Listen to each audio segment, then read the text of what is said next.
No, Security Chief Ridley said, for about the 10th time. Janice sighed, clearly unhappy.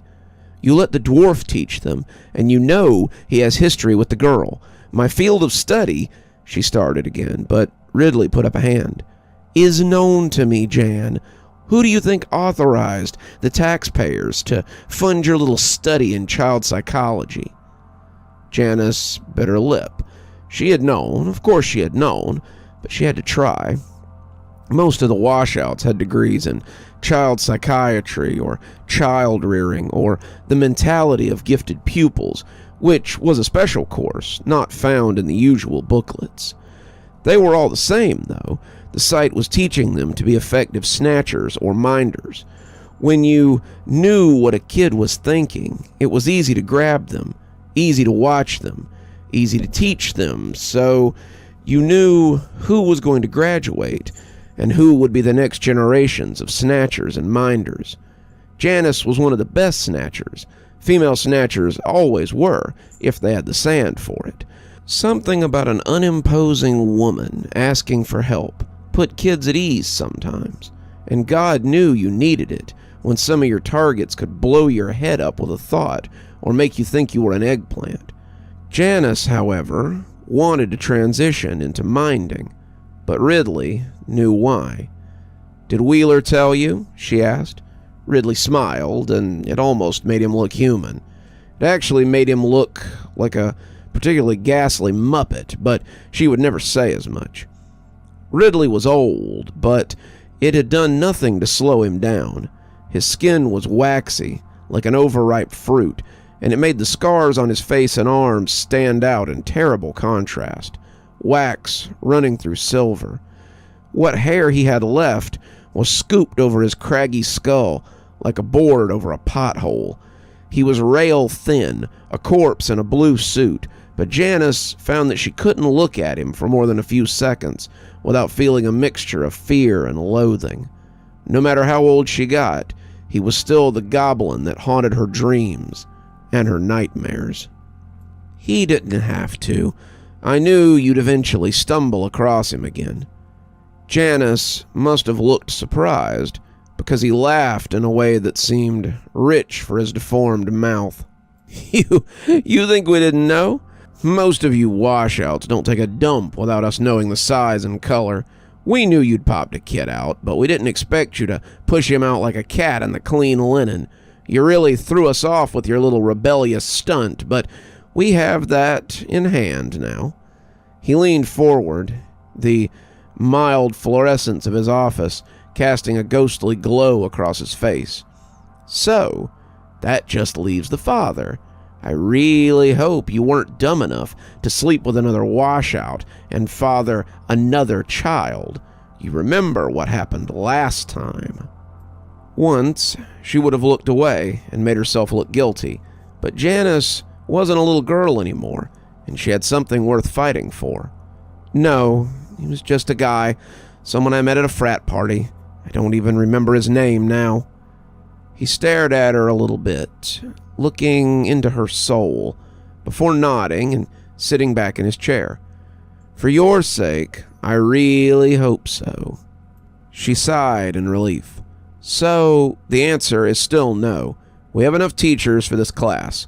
What I really need is intel on the next class, and you and Wheeler make a pretty good team when you're not screwing like rabbits. She held back the tears.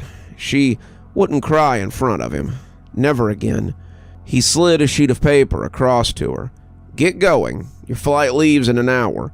Go get Wheeler. I think he's still in your bed. If you hurry, he might even get a shower before takeoff. She left then, taking the paper with her, as she left to do Ridley's bidding, as usual. Why are you following me? The girl asked. Gerald kept his eyes forward, following the line as they went to, well, wherever it was they were going. I said, why are you following me? She asked, her voice pitched low. Gerald looked at the girl and glanced down at the blue string coming from her navel. How did she not see it? How could she not know that she was safety to him? How did any of them not know, he thought again, as he had thought many times before. When he woke up in that sterile place, Gerald's first memory was of seeing the string. Gerald had always seen the strings, and when he saw one pointing towards the sleeping girl, he had made her his target.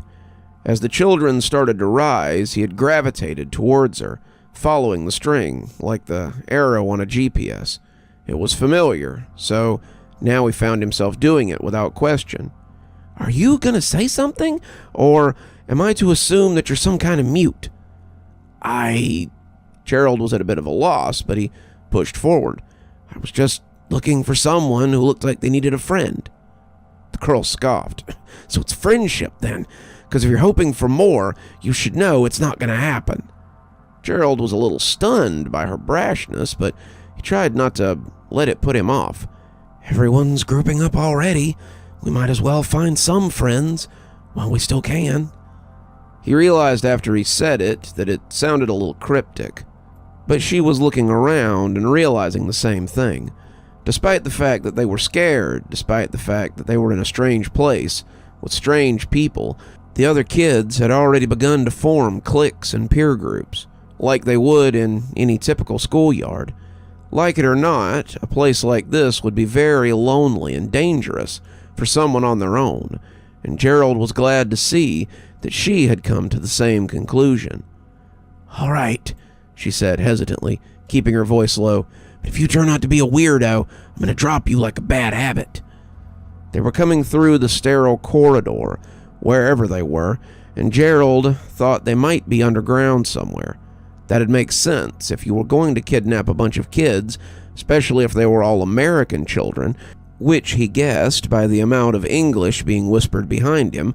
Then you would need to put them somewhere where they couldn't make a lot of fuss and draw attention to themselves.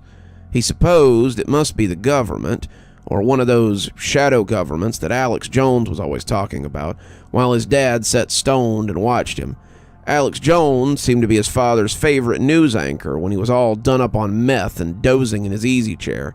His dad would nod along like the screaming man on the TV was making a lot of sense, and he supposed it was easy to believe, given the current political climate.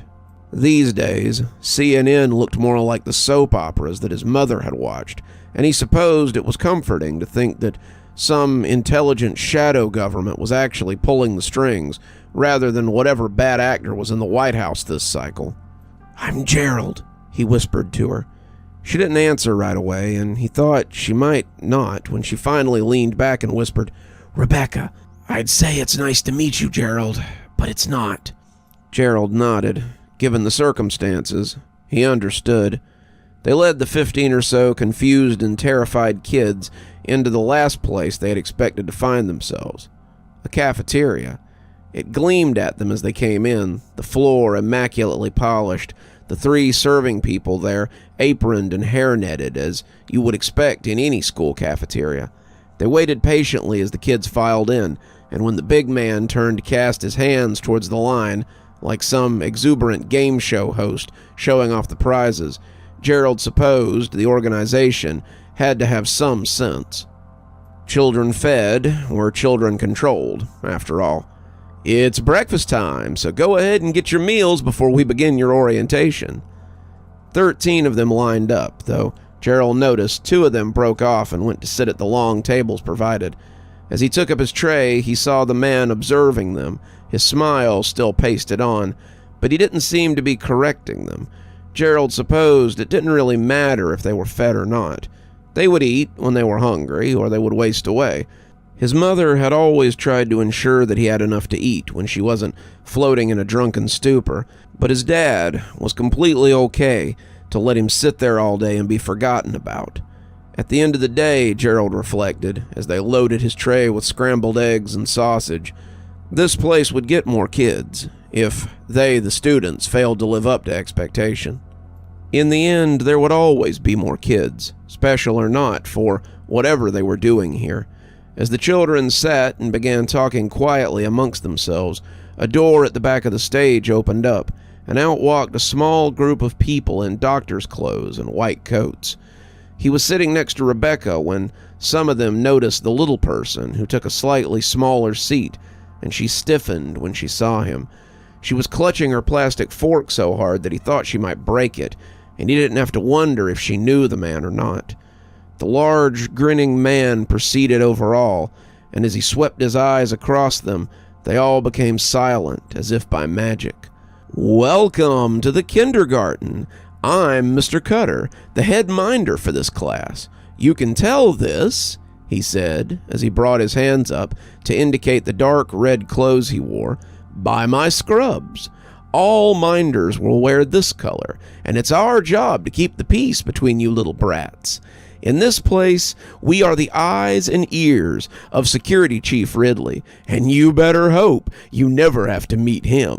You will notice that some of those assembled are dressed in blue scrubs.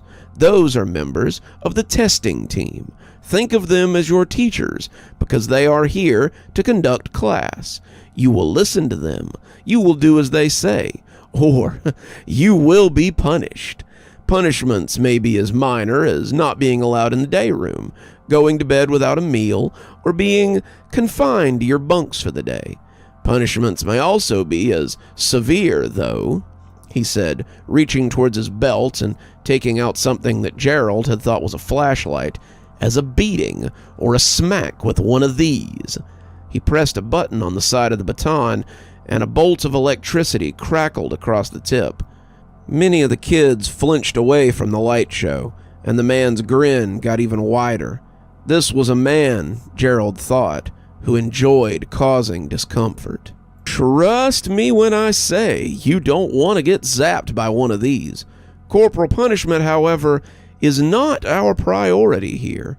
You kids are here to learn how you, too, can serve your country in the war against her enemies. We train you children so you can be our first line of defense against whatever may come in the future. Study hard, work hard, and all of you can be of some use to your country." Gerald still saw much of the fear that had been present when the man had turned on the shock stick, but he was surprised at how many of them looked proud at what the guy was saying. The idea of serving their country clearly appealed to many of them, but Gerald was a little too pragmatic to feel anything but mistrust. The words sounded hollow to him, the carrot after the stick, and he wasn't about to catch Stockholm that easily. These men had grabbed him up off the side of the road, and though they had saved him in their own way, he knew that it had not been their intention. One look at Rebecca showed that she felt the same, though he thought it might be for different reasons. Her eyes were still fixed hatefully on the small man sitting on the stage, like an out-of-place toddler, and it was clear that she had more than misgivings where he was concerned. "So, enjoy your breakfast, and take today to explore your new home. If you have any questions, feel free to come talk to me or any of my staff. You may also see people in black scrubs walking around, and I ask you not to bother them. These are the custodians, and they are hard at work, keeping your pig pen clean so you have somewhere to wallow. I'll shut up now. I'm sure my voice is terrible for digestion. I'll see you all at breakfast tomorrow, for that is when class will truly begin."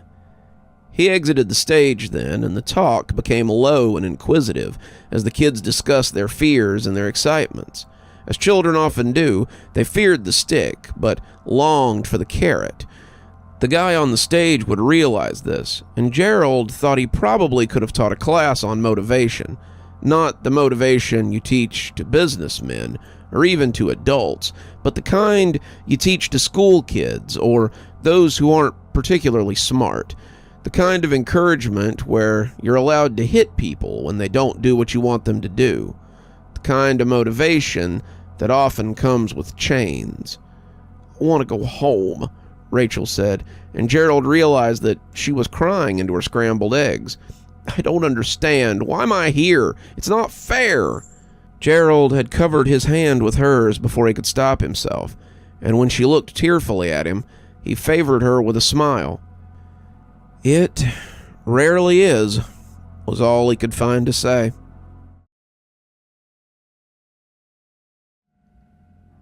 I don't know what I was expecting when I started my trip to Tylerville, but it was not what I thought I would find when I got there. I did some research as I sat in the booth at Waffle House. Between mouthfuls of waffle and bacon, I studied the place I was getting ready to set out to. Tylerville, established in 1890, was a farming community. It had a small main street, a drive-in movie theater, and a bowling alley where someone who was a big deal on the pro circuit had started his career. Mostly what it had was cows, farms, and a lot of weird stories. Tylerville had become something of a black spot, and it was believed that a cult had taken over the town. The articles talked about some kind of incident that had happened in 2018 in which the townspeople had been slowly integrated into a nameless religion that had made the town its home. The town's population had dwindled significantly, and now most of the farms were worked by, and I almost choked on my waffle when I read the name, Bright Church. I looked at the name for a few minutes, making sure I wasn't imagining it, and when the waitress asked me if I was okay, I told her I'd just seen something that had startled me, and she snorted. "You kids and those phones, it's a wonder you don't see more startling things than that." She left with her coffee pot, and I kept reading. Sounded like Bright Church had some of the farms in the area under their thumb already, and the town itself was likely under its control too. I would have to be careful if I went there asking questions, and I decided that it might be best if I prepared for the worst. I finished up my meal, leaving a tip that made the waitress purse her lips, and got back on the road.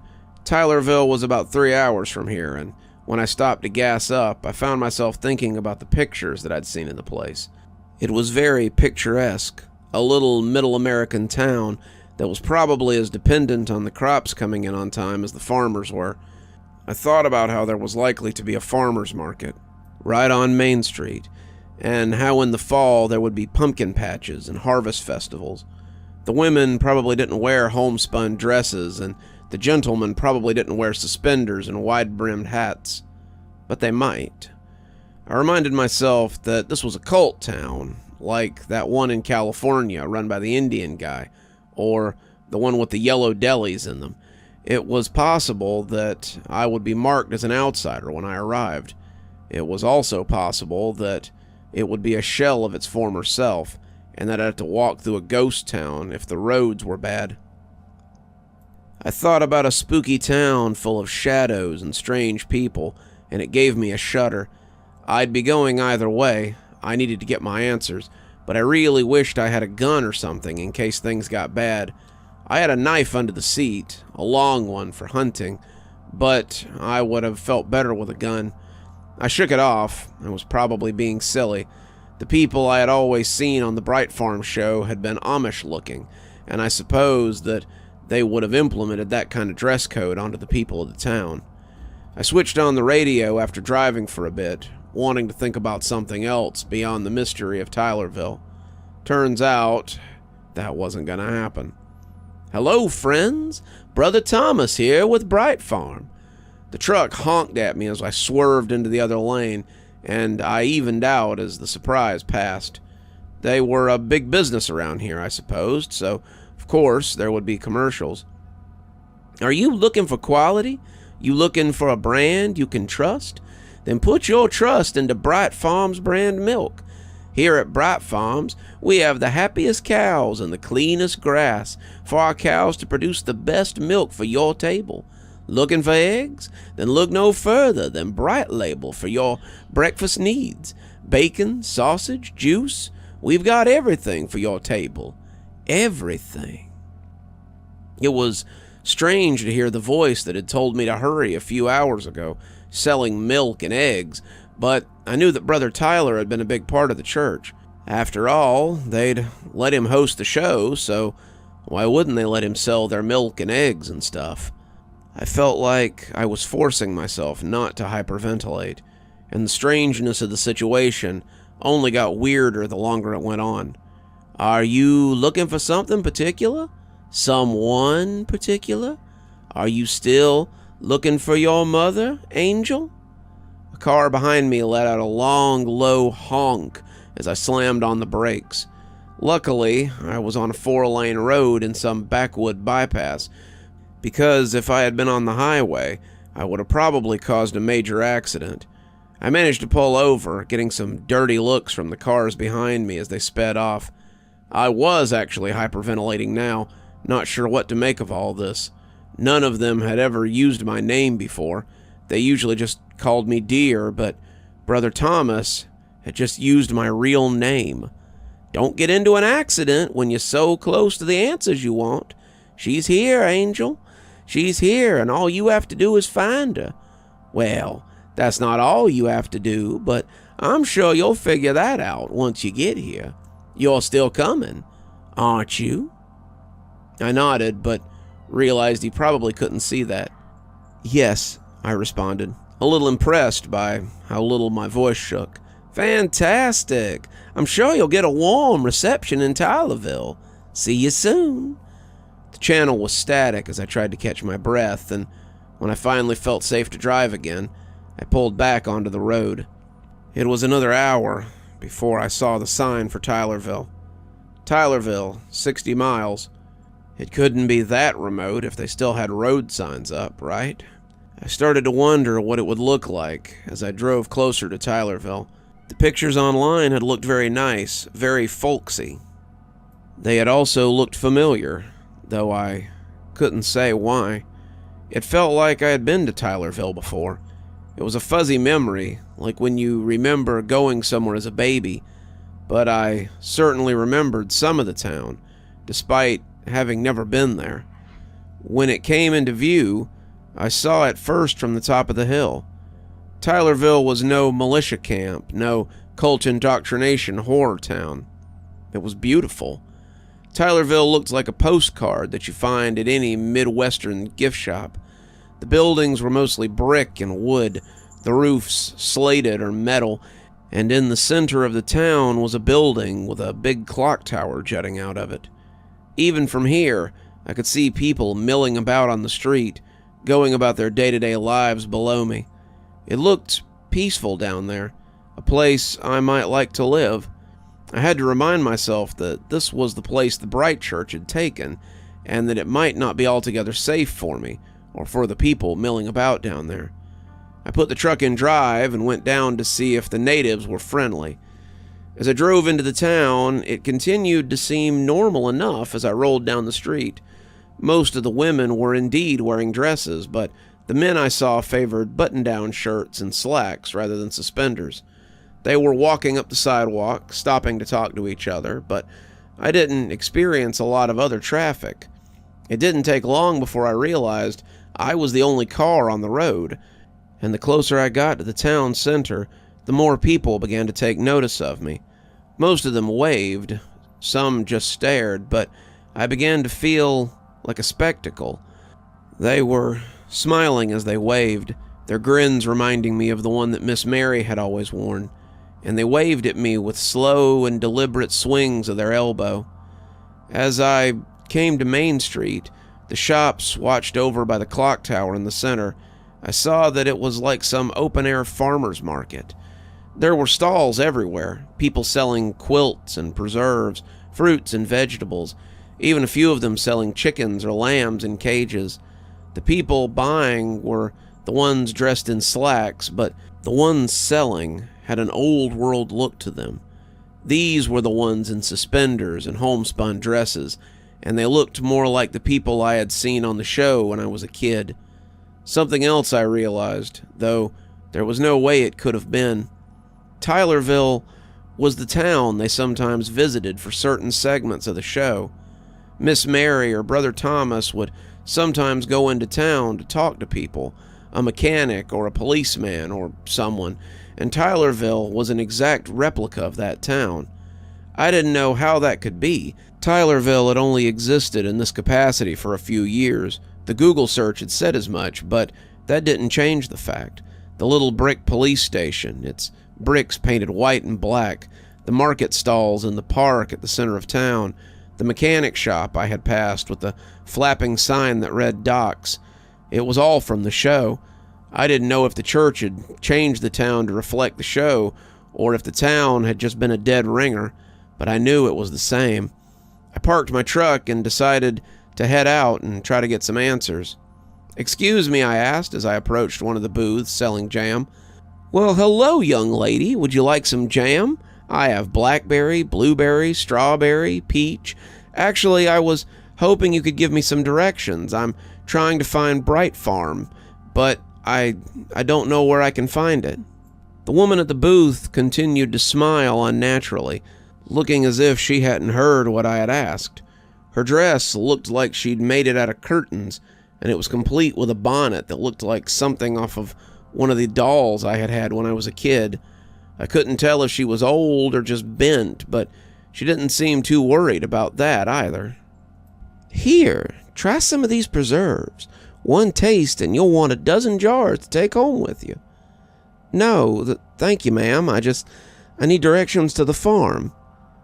A few minutes later, I walked away in exasperation, the woman wishing me a good day. It was like that everywhere I went. Every booth I stopped at held polite people, but they were only interested in hawking their wares and not in helping me find Bright Farm.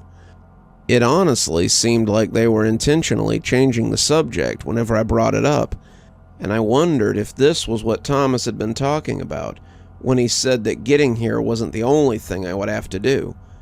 Was part of the journey trying to decipher their words or make them tell me what I wanted to know? I decided finally that I would just go to City Hall and have them tell me which farm was owned by the Bright Church. They would still have to file permits and things, and I could get what I wanted if I asked them there. I was walking across the lawn, heading for the building under the clock tower, when I saw someone backing up to my truck. It was a tow truck, and it was pulling away with it as I ran, waving my hands. The cop was another smiling fellow, writing something on a notepad as I came up to ask him what was going on. "I'm very sorry, miss. You were parked in a no parking zone. I had to tow your vehicle. Don't worry, it's going to impound. You can pick it up there." I looked around, not seeing any sign that said anything about a no parking zone, and when he handed me the ticket, he tipped his hat and gave me a good day. I snorted when I looked down at it, seeing it was for $50. I hadn't seen a ticket under $100 in so long that it was almost as jarring as the towing itself. Whatever, I thought, I'd just go down to the sheriff's office and get my truck back. I was walking down the sidewalk when someone came out of an alley and began walking towards me. He didn't look like the rest of them, and that drew my eye immediately. He was wearing a hoodie, and though I couldn't see his shirt, his pants were pajama material, favored by those in scrubs. They were dirty, the cuffs muddy as they hung around his slip-on shoes. His head was down, but it was pretty clear that I was his intended target. When he came even, he spun suddenly, so we were walking side by side, and spoke quietly to me from beneath his hood. "You're in danger. You need to come with me before they take you off the street." "I'm sorry," I said, not quite understanding. "You are in danger. Outsiders aren't permitted to walk freely for long, and you've walked longer than most." "I'm just going to the sheriff's office to get my truck," I told him, not sure why I was telling him anything, but suddenly feeling very nervous. "Trust me," he said, and I saw a pair of uniformed officers round the corner as he began. "If you go into the police station, you'll never come out again. Come with me if you want to be in your right mind when they take you to Bright Farm, if that's still your intention."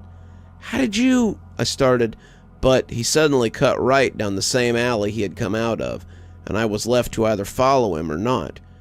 Excuse me, miss," one of the officers said. "We need you to—" I broke and ran before I could think better of it, following the man as he fled from the cops who had suddenly come after us. They broke off chase a handful of turns later, and I was left hoping that I had made the right choice as I followed my unknown savior.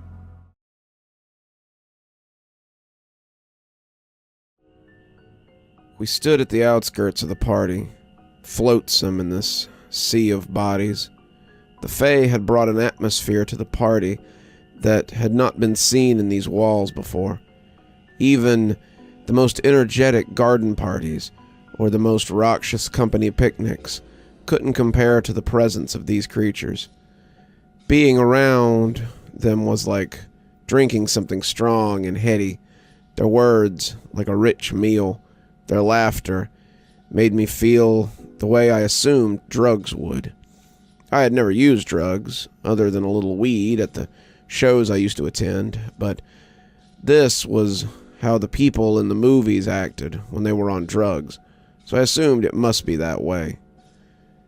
Randy and I looked like wallflowers as we hung out near the snack table, and when someone laughed at us, I turned to find it was Tobias. The change in the old goat was shocking. I so rarely ever saw him grin, and now he was practically rosy-cheeked. He came toward us, and I looked for a cup in his hand that might explain the change in him, but the horn he held, a dark gray thing that appeared to be from an actual ram's head, was full of grapes. He laughed all the harder as he noticed me checking his hands, and his laugh was nice and rich and full. "You two look ill at ease. Mingle, be merry. None here will hurt thee." I raised an eyebrow at him, but he had gone back to mingling before I could say anything.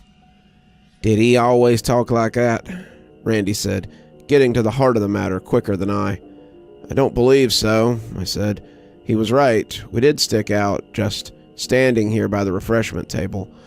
I had read some stories during my educational career that led me to believe that it might be rude not to mingle if you found yourself at a fae gathering, and decided it might be a good idea to get out there and try to look like we were having fun. "Where you going?" Randy said, his eyes telling me he was uncomfortable as I was. "To mingle," I said. "Tobias said we should, and we might seem rude if we just stand here all night." "I don't know if that's a good idea. These guys just seem a little weird. I don't know if it's a good idea to get close." Randy was practically shaking as he delivered this pronouncement, and I think it was the most tense I had ever seen him. "Randy, what's got you so spooked?" I asked, taking a step back towards the table. I'd watched him swing that club at creatures way weirder than this, but social situations were where he drew the line. "I don't know. I don't like the way these guys make me feel. It makes me feel weird, out of control. I don't like that." I almost laughed, but I realized how serious he was being. Randy was a good guy, despite my initial impression of him when I started here, but it appeared that he had a real problem cutting loose. Randy was probably one of those guys who liked to be in control of himself all the time, but it was weird to see it so openly on display. "You can come with me if you want," I said, reaching out a hand. "At least that way we'll be there together, so we can keep each other in order." He thought about it, but eventually just shook his head and slumped against the table. "Nah, kid. Go take in the sights. I'll be here when you get back." I didn't want to just leave him there, but I'd be lying if I said I wasn't curious to see what might be happening on the other side of the revelries. The band of Brandylow seemed to have been supplemented with a fae orchestra, and the music had taken on a hedonistic bend. As I walked amongst the revelers, I was surprised when many of them tipped their heads to me in passing. I returned the gesture, not quite sure what to make of it. I was a representative of the lady, but I wasn't honestly sure how much respect was due to me as a deputy of the garden.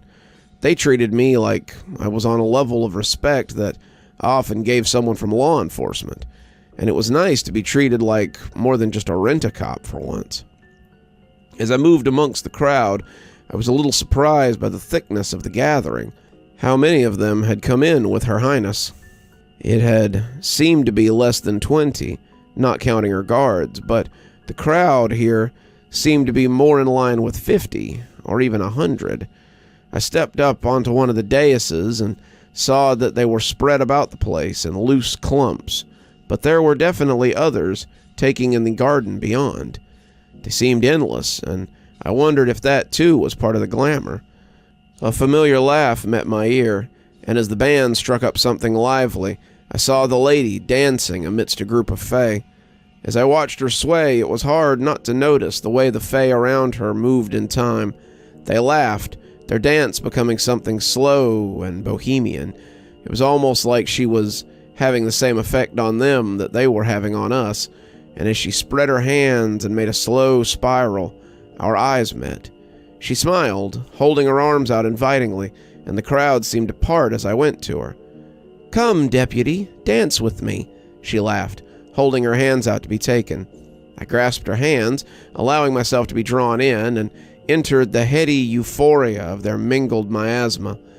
We danced like flower children at a love-in, spinning in the haze as we tried to keep our feet.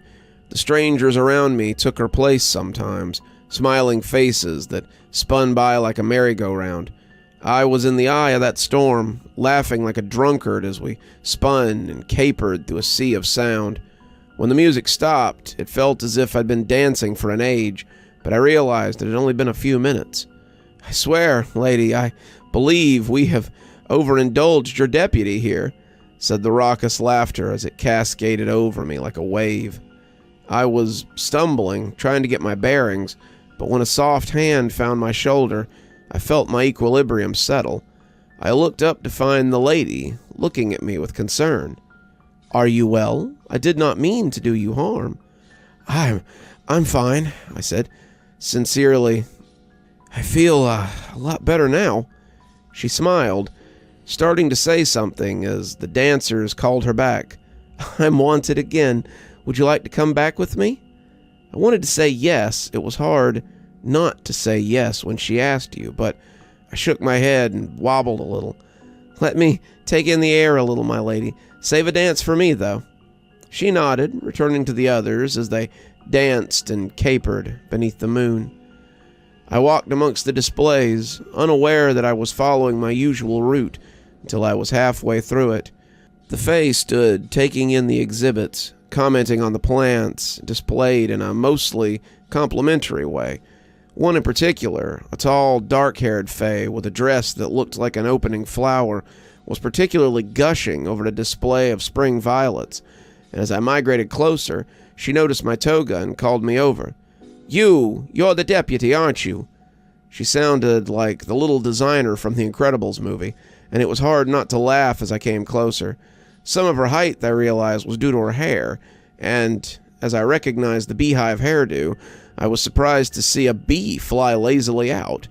She raised a well-manicured eyebrow at me, and I set my eyes back on her face as I asked her what I could do for her. "These flowers, did your lady grow them?" I nodded, not quite understanding the question. "And the colors, did she grow them like that, or are they artificial?" The lady grew them just like that, ma'am." She humphed, turning away from one of the attendants and shaking her head. "I told Titania this lady is trying to usurp her. She thinks she can make spring and winter. She thinks that she can make such wonders more marvelous than I, me, Galen, the springsmith. I have never been so insulted." I should have thought better of it, but as she railed to no one in particular, I felt obligated to defend the lady. "I don't believe she has any designs on your job, ma'am. The lady just wants to make the garden as grand as she can, to bring in the customers." The strange fae humphed again, turning away from me as she headed in the opposite direction. "A word of advice, little man. No one ever does anything for no reason. Remember that, and ask yourself why she would make all of this for the purpose of others' happiness, and why she would trade your free will for servitude." As she walked away, her attendants staying close, I decided to continue on in the opposite direction. On my way through the grove, I heard someone talking in a low voice to someone whose voice seemed incapable of anything but loud creaks. "I'm glad you found a safe place to stay. I know your world is getting smaller by the year. I wish there was more that could be done, but all our worlds are becoming smaller as the humans spread into deeper parts of the world. As I came into the grove, I found the last person I had expected to find sitting amongst the tree guardians that had turned the tides in our favor during the War of Winter. They were all clustered around her, looking like children hearing a story from their mother, and they all looked massive beside the well-dressed woman. They all turned to look at me as I approached, the sound of creaking wood making me grit my teeth, and Titania smirked as she waved me over. "You must be this deputy I've heard so much about. Come closer, I don't bite. Let me see this brandy-low that my friends speak so highly of." I could find no reason to refuse, so I came carefully towards her as I picked my way through the seated guardians. She patted the rock on which she was sitting, inviting me to sit so that she could have a good look at me. "She is quite fond of you, you know. She says the two of you have had many conversations about the human world and how she might better live within it. It's endearing how she thinks any of our kind might seamlessly move within the world. But I will not hinder her efforts. She will learn in time that such endeavors are in vain. There was a time when the humans wanted to know of us, to live with us, but that time has long passed. I fear that the same time has passed for these gentle souls as well," she said, reaching out to stroke one of the guardians lovingly. "Not for a long time yet," I said, earning some approving groans from the gathering tree people. Titania smiled. "It is good of you and your lady to give them a place to stay. They were once common. Every forest and grove had a guardian, but I fear these may be the last of them in Appalachia. Their time is coming to an end, and perhaps ours too. Pray that your time is not next. Magic is becoming very rare in these days, though this town seems absolutely engorged with it," she said, the last part coming out with such delight. I wasn't sure what to say to that, and she seemed to forget about me as she stared out into the middle distance. I took my leave a few minutes later, preferring to leave her to her personal revels. I decided it might be time to return to the party. Not sure how long I had been gone, but I had come around the corner of the bottommost ring when I came upon a quiet conversation going on near the ticket booth. The speakers were outside the gate, too far to be seen or even heard clearly. I could see someone's back, armored in a deep green plate, as they leaned against the ticket booth, with a head of fluffy yellow dandelion hair above the armored shoulders. I felt foolish for skulking there, intending to move off so as not to be caught eavesdropping, when I heard the man in the green armor speak about the lady. But how was she back? We were careful. We sealed her away with the help of the green man, or whatever Mab is calling him. How is she back? Someone answered him, but their voice was low and mumbly, like the buzzing of a fly from behind glass. "Yeah, no kidding. How could we have known? She's upsetting the natural order, and Titania is too blind to see it. If she's allowed to re-enter the court, it could create unknowable ripples in the hierarchy. We have to do something." More buzzing, the voice barely audible. "Easy to say, but harder to do. She's managed to put him off this time. We can't depend on him. We may need to act ourselves. Why Mab keeps that creature around in the first place is beyond me. They're both abominations, but I suppose they aren't as bad as the other." The figure got up, and I was afraid he was coming back into the park for a moment, and I would be caught. Instead, he and his co-conspirator headed into the parking lot, taking their conversation with them. I was left wondering what to do, hunkered in the bushes and trying to make sense of what I had heard. Did I dare take this to somebody? I had no idea who the speaker had been, and an accusation without an identity would be useless. I decided to head back to the party, hoping that maybe I would get some clues when I arrived. I arrived to find a huge dance going on, Titania and the lady in the middle of it as the dancers whirled in an intricate pattern. Randy was among them. Most of the brandy-low who weren't playing instruments were, and he was laughing and grinning with the rest of them. I suppose his proximity to all that mingling glamour had finally taken the edge off his megrims. As I stood at the edge of the wheel, it was almost impossible to feel anything but overwhelming joy and a sense of well-being. I was beginning to forget why I had come back in such a hurry, and I laughed at myself as I tried to remember why I had been so afraid. I was being silly, just making myself crazy. There was nothing to fear, nothing to fret about. They never even practiced, you know, came a voice from over my shoulder. I turned to find myself looking at a green-clad knight with a head full of fluffy dandelion hair. He was beautiful, and that's not something I say often about other men. He was like a Greek statue come to life, and my adoration was at odds with my sudden horror. The green armor could have been from any of the assembled guards, but the yellow hair was distinct. It was thick and fluffy, and I imagined there was no way that it would fit under a helmet. The dance, I mean, he said, clearly mistaking my look of confusion.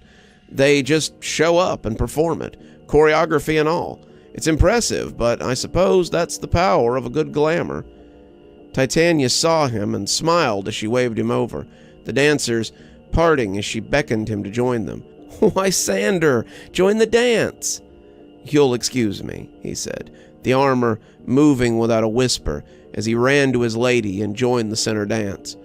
They were three now, Titania, the lady, and the armor-clad Lysander. I wanted to join him. The lady held her hands out to me, and I was moved to join by more than duty. If this night meant harm to my mistress, then I would be there to protect her. I joined hands with her as we spun again, my euphoria dulled by my secret knowledge. I would watch, I would wait, and I would be there when the time came to act. I would be her shield when this youth made his intentions known, and I would be ready.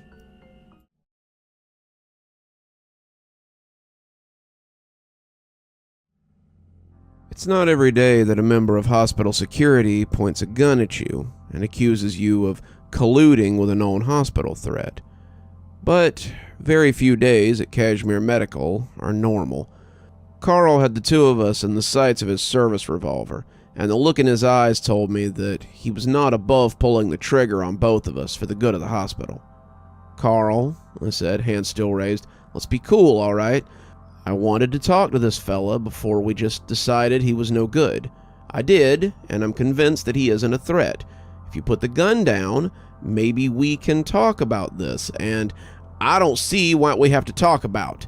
He's clearly gotten to you, and now you're in league with him. It's regrettable, but I can just as easily turn both of you into the police."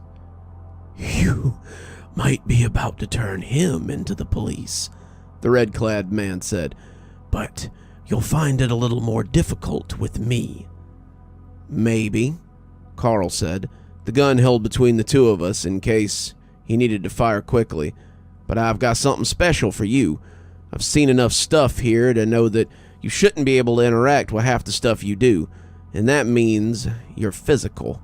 Now, I don't know how physical your form is, but I know these here silver bullets I ordered should do for either one of you." The man rolled his eyes. "You humans and your love for silver. Either way, I don't really have time for you to damage my vessel right now. I have business on the 5th floor in about an hour, and it's business that's a little bit important." "Oh?" Carl said sarcastically. "Gotta get your next victim?" "My next job, yes. There's a young lady up there who's in need of someone to guide her when she passes. And if she goes, and there's no one there to let her know what's going on, it's going to go very badly." "I just bet," Carl said. "But I don't much feel like letting you kill people in my hospital anymore. So I think you're just gonna have to have a seat till the police get here. Any shenanigans, and I might just, what was it you said? Damage your vessel?" "Little man, you are meddling in things you really have no idea of. If that girl passes out of life, she's going to be extremely upset. If someone isn't there to make sure that her transition is smooth, it will make that creature you saw in the OR look like a fluffy bunny by comparison." "How the hell did you know about that?" Carl said, shooting me a distrustful look. "Just because you are only recently becoming aware of me doesn't mean I haven't been here right along. I know about the twisted woman, the jumping girl, the phone ghost, all of them. The girl who is getting ready to pass will make all of them look like puddles after a rainstorm. Her anger and sorrow will cause problems unlike anything you have ever seen." Carl motioned with the gun, clearly wanting us to take a seat. "Of course. Then I suppose you'll just disappear into a stairwell like you always do once the girl is moved on. You can tell your story to the cops, 'cause I don't buy it." "What you care about doesn't mean a hill of—" But the orderly had apparently misjudged Carl. Carl was in his element, having finally caught the thing that he'd been seeking, and when he took a step forward, Carl proved his resolve to see him brought to justice. The gun sounded very loud in the quiet cafeteria, and the orderly stumbled back as he clutched his arm. The red scrub top began to turn a dark purple as he bled, the orderly looking shocked that Carl had actually shot him. Carl, someone I had seen shoo bugs out on a piece of paper, didn't look put off by the bleeding man in the least. "Sit down, now. I can just as easily call in a corpse to the police department. I'll tell them you resisted and I feared you had a weapon. There's a mountain of evidence that ties you to a whole slew of murders. No one's going to question me too vigorously about it. Now sit." The orderly took a seat, and I took a seat too once the barrel swiveled back to me. Carl was on the phone, calling the sheriff's department as he tried to get someone who would come to pick up the suspects. "You okay?" I whispered side-mouth. "Yes, but that silver smarts." "So, is it really as bad as you say?" I asked, thinking about the girl on the 5th floor that he'd talked about. "Oh, most definitely. The kid is the trifecta. She's a 13-year-old girl with an IQ of 198 and a scholarship to a prestigious private school that would open doors for her until she passes comfortably into her golden years. The problem is, she also has cancer, the terminal kind, and it's getting ready to set the sun on her bright future." "What does all that mean exactly?" I asked, not getting it. "What it means is that she's going to have enough fear, anger, and unrequited potential to make a very nasty poltergeist if someone isn't there to ease her in. Probably one strong enough to be seen by normal people." That didn't sound good. I didn't understand everything he was saying, but the gist was that this girl was going to go off like an A-bomb if she was allowed to die without supervision. This place had enough nasty spooks without something like that roaming free, which meant that the orderly needed to be up there when she passed. I really doubted that Carl was going to have a miraculous change of heart in the next little bit, but maybe I could help with that. Carl was angry with me, that was obvious, but we were still friends deep down. Maybe I could prove to him that the orderly wasn't the threat he thought he was. "When is this girl set to go?" I asked. "In about 30 minutes, the orderly said, looking at the clock. "So, we have to convince him that you have a job to do," I said, looking back at Carl as he hung up the phone and slipped it into his pocket. "Cops should be here soon," he said, not sounding sure of himself, but sounding confident enough. "Carl," I said, and when his bloodshot eyes turned to mine, I knew I had to get through to this semi-crazed friend of mine. "You've got to listen. This orderly isn't here to cause harm. The people he saw before they died were going to die either way. He's here to keep them from piling up in the hospital like the other spooks we've seen. He's a guide to the other side, Carl." Carl snorted. "Sure he is. Best case scenario, he's just a very charismatic serial killer. I guess worst case is he's some kind of vampire or something, though I guess the bullet would have had a harder time hitting him." "Excuse me," the orderly said, sounding indignant, "but what did you call me? I am no mere—" "I swear, Carl, it's the truth. You know I wouldn't lie to you. This is just a misunderstanding." Carl looked unsure for a minute, but the gun barrel never wavered. "You did lie to me, though. You told me you didn't know anything I didn't need to know. You went off to meet this thing, knowing full well I've been looking for him for months. A lie of omission is still a lie, and I don't know if I can trust you now." Carl wasn't wrong, and I had the good grace to feel ashamed of what he'd said. "Then let me show you," I said, suddenly landing on something that might fix this. "How's that?" Carl asked, clearly thinking that was impossible. "Come with us up to the 5th floor. Carl laughed. "Fat chance of that. What, and let you get one more for the road before they ship you off to Stragview?" "No, let me show you that he isn't the one killing them.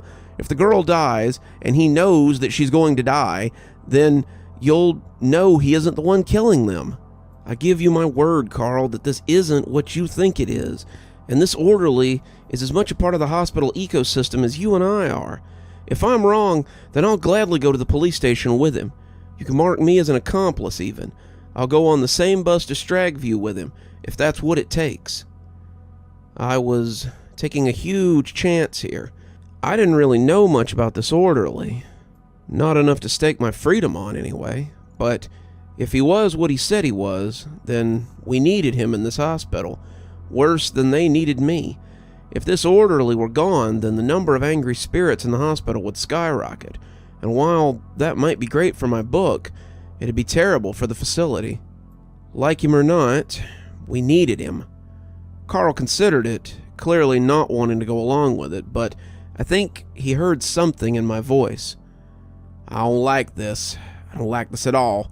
And if I sense you trying anything, I'll shoot you, patients or not," he said to the orderly. "Do I make myself clear?"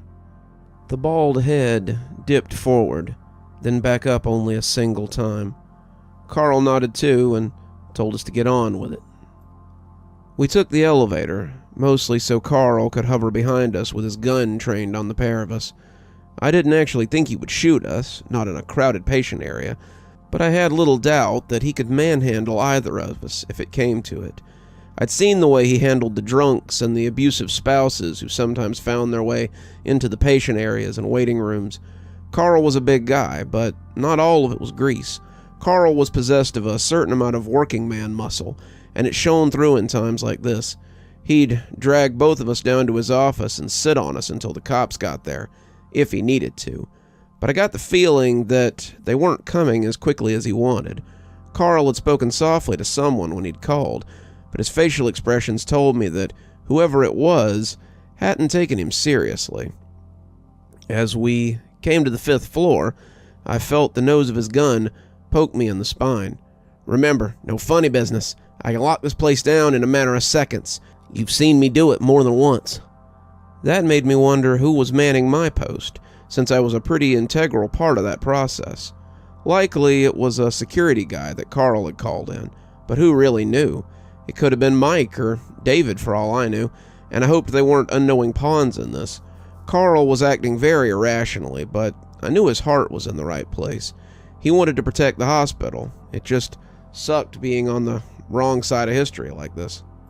As we came onto the floor, the charge nurse nodded at us, but didn't really give us a second look. She knew Carl and I, of course, and anyone in scrubs basically walked around without questions. As we walked towards the back of the ward, I began to feel something. It was like a smell, if you could feel a smell. It was putrid, sickly sweet, like flowers going bad. Carl didn't seem to smell it, but I knew the orderly could sense it too. "Do you smell it?" he asked, side-mouthed. "Smell what?" Carl asked, clearly sensing a trap. "Yeah. Is it—" "It's the girl we're here for. She's going faster than expected. We should have had another 20 minutes at least, but I think she's tipping over early. We need to hurry." He started to reach into his pocket, but when Carl tensed, he stopped. "I need to get something from my pocket, something I use for my work. If you would—" "I wouldn't," Carl said, his voice brooking no argument. The orderly pursed his lips. "Guess we'll have to do this the hard way," he mumbled, and before I could ask him, he began to hum. It was a familiar tune, something I had heard last night when I cornered him, or the night before last, I supposed, since it was after midnight. I saw the nurse at the portable computer yawn and lean down a little. She wasn't alone. A housekeeper slumped against her cart, the towel she was folding slipping to the ground. A tech put his face against his arm and drowsed a little at his computer. Up and down the corridor, people drowsed and dozed, their movements dreamlike and their heads heavy. We, however, seemed immune to this, and Carl looked around with apprehension. "Is this how you get away with it? You put everyone to sleep and then you kill your victims?" The orderly gave him an exasperated look. "If I wanted to kill people, guardsman, it would be all too easy. This is not my calling. It is not why I'm here, and I think you understand that. Or you will, in a moment."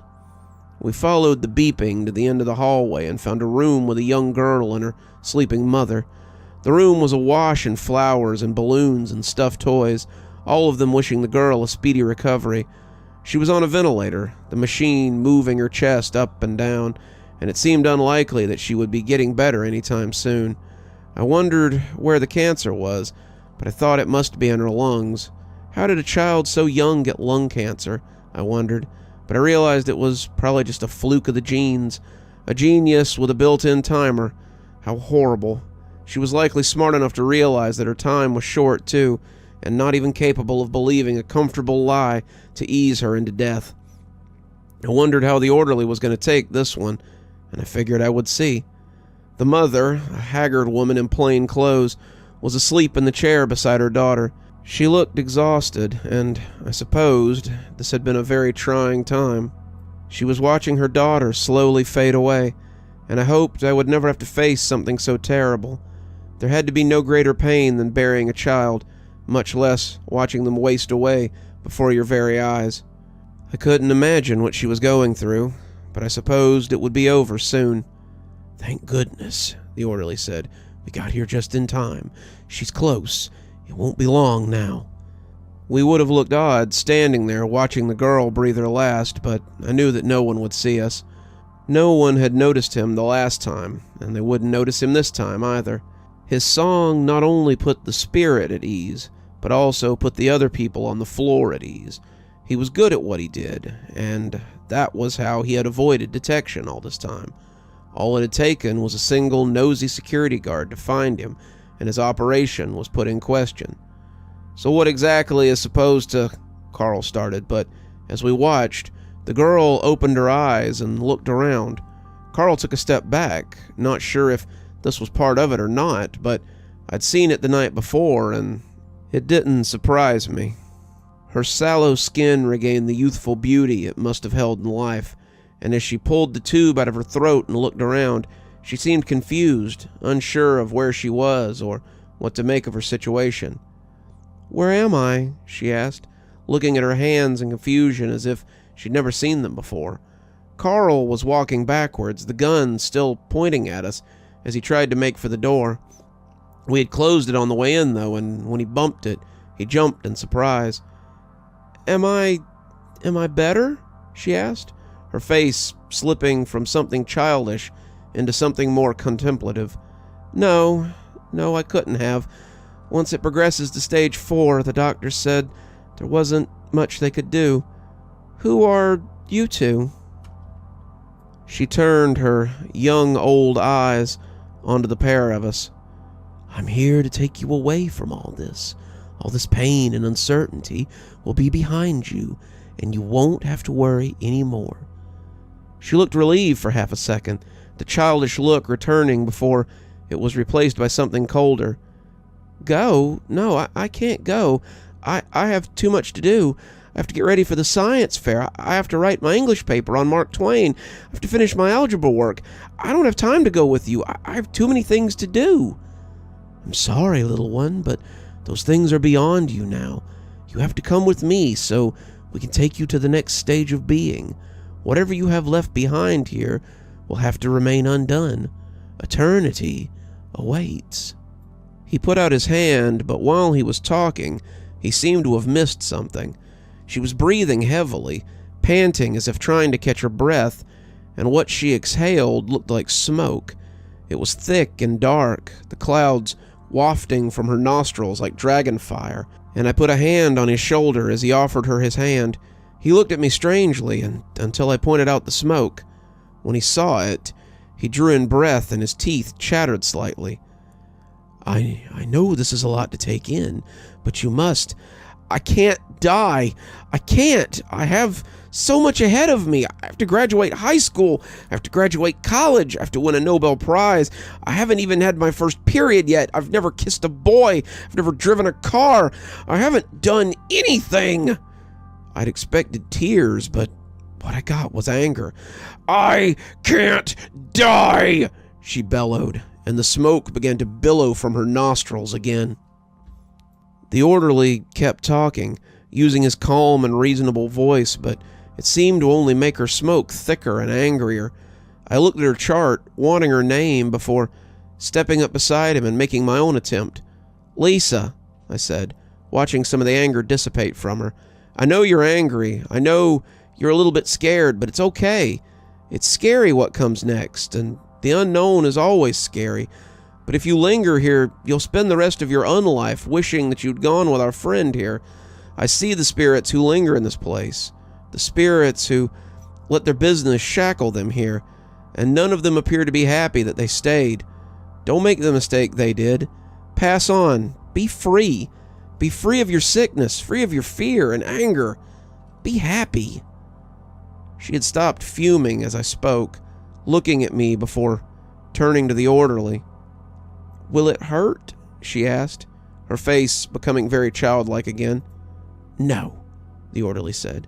It'll be different, but you are beyond pain now, my dear. Come, I'll show you what lies beyond this.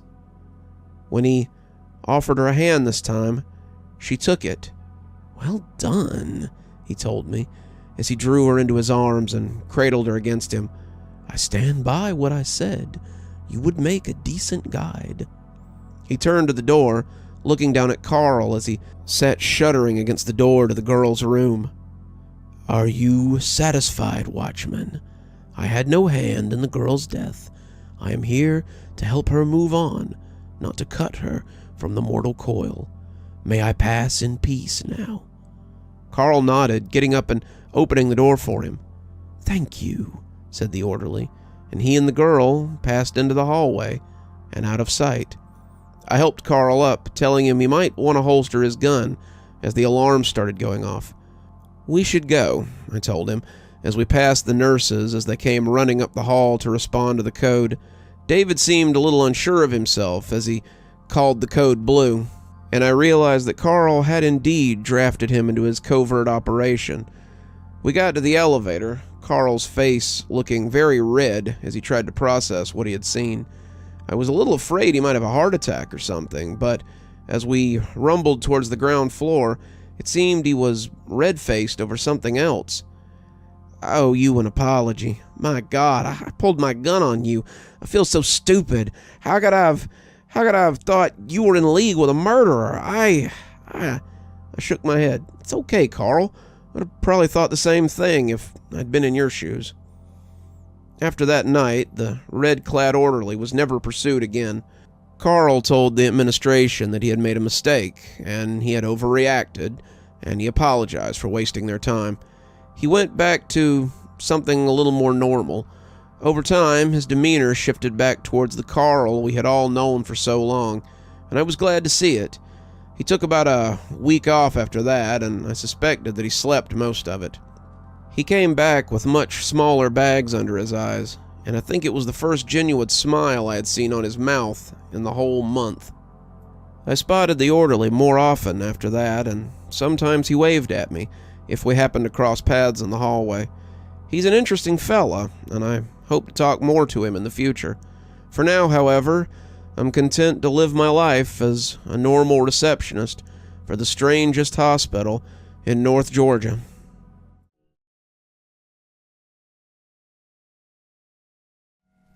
Winter was working late when the phone call came. She was being subpoenaed over that nonsense with the reporter, the one who had been shot on her doorstep last year. She didn't know what they wanted. Winter would be happy to tell them how the man was paranoid and seeing things. His transcripts would prove that, even though Winter didn't believe it. She knew, as well as the man with the black eyes knew, that the reporter had gotten a little too close to something that was bigger than he was. and had paid the price. Winter hated that he'd been bullseyed on her doorstep, but that was the risk of running afoul of shadowy individuals from menacing government agencies. Winter had been preparing to leave, her dinner with Maggie already getting cold, when the phone rang. Normally, she would have let the machine get it, but she felt moved to answer it. She couldn't say why, but Winter rarely argued with such feelings. This is Dr. Winter's Forgetfulness Clinic. Dr. Winter speaking. How may I help you? She was aware of a TV in the background, the speaker seeming surprised when she got not a machine, but the doctor herself. Yes, I need an appointment set up. She sounded young, and Winter wondered if this was going to be another kid like the last one. Well, if you call back tomorrow, I'm sure Juliet will be happy to. No, please, I need to come in as soon as possible. I need to speak with you urgently. Winter lifted an eyebrow at the phone. Okay, well, she looked at the calendar on Juliet's desk. It appears I have an opening tomorrow at 11:30. Will you be paying cash or... Yes, ma'am. Cash is fine. I'll be there. Thank you so much. Wait, I need a name for the appointment. The woman contemplated it for a few seconds before answering Harzo and hanging up.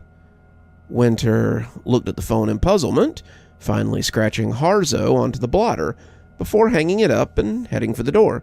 She supposed she would see what all of this was about tomorrow.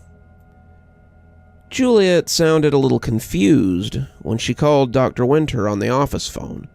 Juliet wasn't someone who often sounded unsure of herself, and it made Winter a little bit easy. Dr. Winter, your 11:30 is here, but, she isn't alone.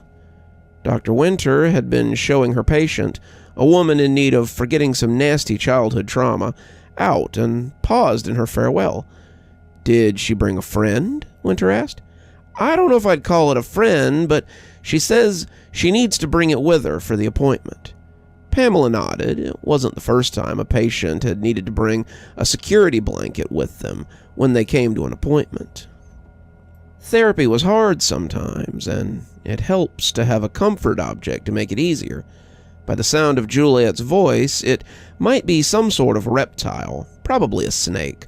Her 11:30 had sounded like a young woman when Pamela talked to her on the phone, so perhaps it was a snake or a lizard or something. Young people were certainly fond of their strange pets. That's fine, Juliet. Send them in. A few seconds later, Winter heard the sound of wheels rolling up the hallway. She had a cup of tea steaming on the table for her new patient, but she suddenly wondered what was about to walk through the door. The door opened, and the young woman came in, pushing an AV cart with a TV on it. She looked to be in her early 30s, or maybe late 20s, but she had the strangest expression on her face. Winter wondered if she were on drugs, but greeted her just the same. The woman offered her a limp and sweaty handshake, but said nothing. She pushed a red videotape into the VCR, and then turned to leave as Winter watched her suspiciously. Excuse me, did you want to stay for the appointment? The woman turned, her face holding a look of extreme euphoria that you sometimes see in very new addicts. That look, however, seemed to go beyond drug use, and Winter was suddenly a little nervous that something less of this world and more of hers might be trying to attack her. She knew that her father wasn't terribly pleased with his oldest daughter running a halfway house for damaged humans, but she didn't think he would have one of his friends possess someone in order to bring her home. If he had, a young woman with a TV on a cart was an odd choice. The appointment isn't for me, the woman said in a dreamy voice. The appointment is for him. He said to tell you to charge me for the whole hour, even though it shouldn't take that long. He'll let me know when you're done. Then she left, and the static on the TV settled into a picture of a Spartan-looking apartment. Winter saw a man of an undeterminable age sitting on the couch and looking at her. The man could have been anywhere from 35 to 55, his salt and pepper hair making it difficult to tell. He wore a vest with a sweater beneath. the slacks crisp and expertly pressed. He had one loafer cocked up on a knee, and he was drinking a cup of what Winter felt for sure was tea. When you were as fond of tea as she was, you learned to tell the tea steam from coffee steam. "Hello, Dr. Pamela Winters. My name is Mr. Harzau. I've heard a lot about you." Winter waited, watching the man on the tape as if daring him to go on. It was a videotape after all, so whatever it was pre-recorded. She didn't like the way the man on the tape was looking at her, his eyes moving like he could see her. His smile didn't seem quite right either. The way it came just short of going into his ears made her very uncomfortable. "I believe it's customary to greet your guests, isn't it, Miss Winters?" "Dr. Winters," she heard herself saying before she could stifle it. She hated being called Miss or Mrs., but it wouldn't do any good to correct the manners of a cassette tape. Whatever he had to say had been recorded a long time ago. She might as well correct "My apologies, Dr. Winters." She jumped a little. It was almost like the tape could understand what she was saying. "Let's get this out of the way right up front. I'm not just a cassette tape. I can converse with you. I can react to your questions, and I can hear your responses. You can talk to me as you would a normal person." "How is that possible?" Dr. Winter asked, her curiosity getting the better of her again. "That would take a long time to explain. Needless to say, I'm something of a therapist myself, but I find that I need your help for a complicated matter." The man glanced left towards the door and then lowered his voice. "I need you to make my friend there forget." Dr. Winters furrowed her brow. "Your friend?" "Yes, the woman I came in with. I need for her to forget about me. For her own good, you understand." Winter met eyes with the man in the TV and found them a little too expressive for her liking. "Why would I want to do that? Surely it's within your power to do so."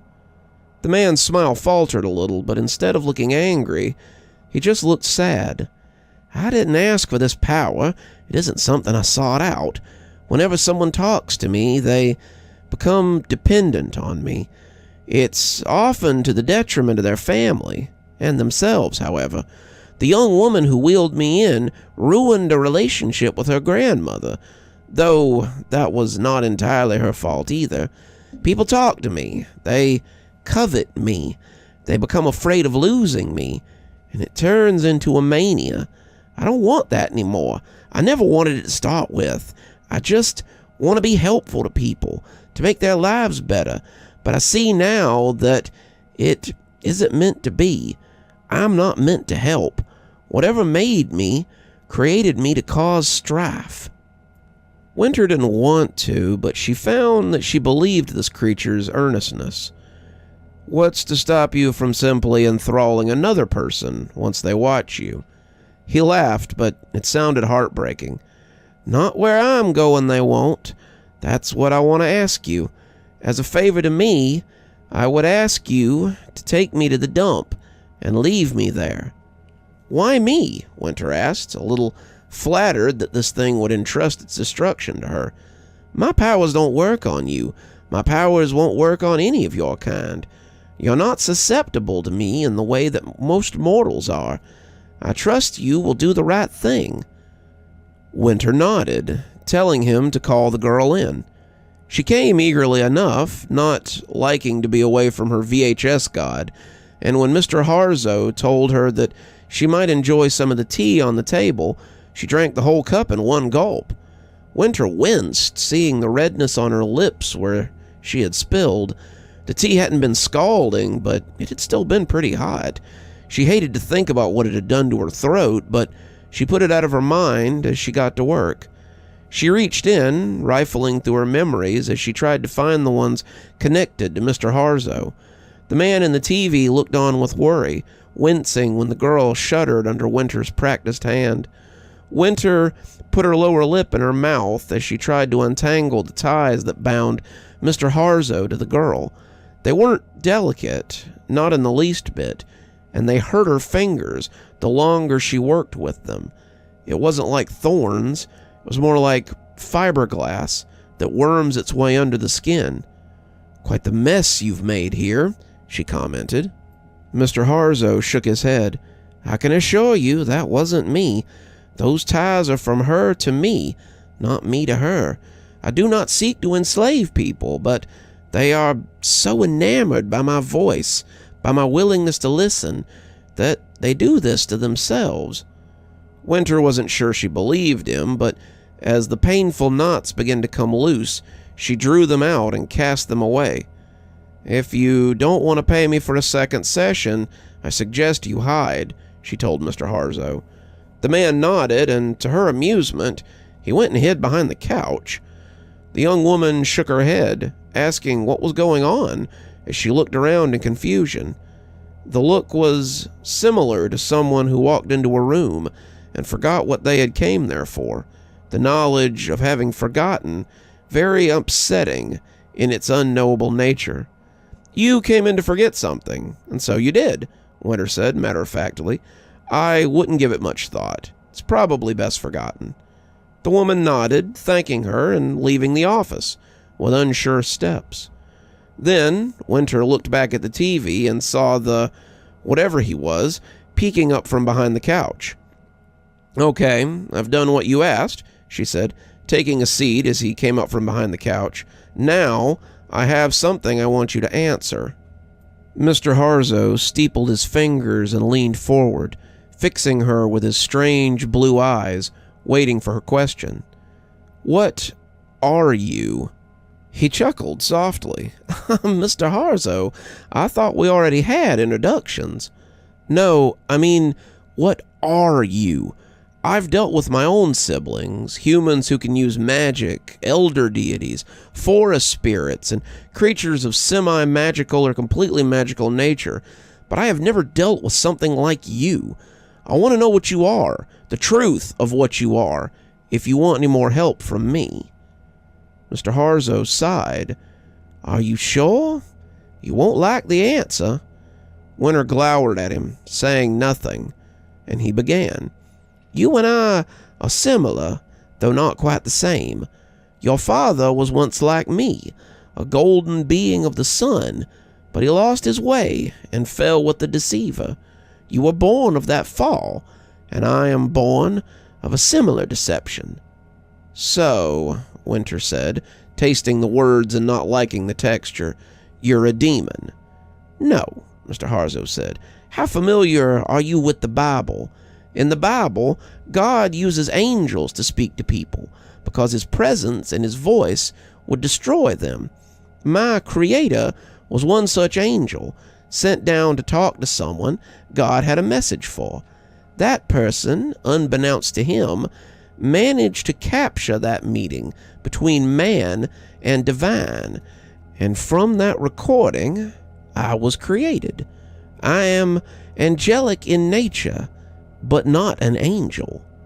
"That still doesn't explain why you enthrall people the way you do." "Well, imagine a being so beautiful, so perfect, that you couldn't help but want to know him. A creature so captivating that it would make you believe in something you didn't before, being inundated with that knowledge.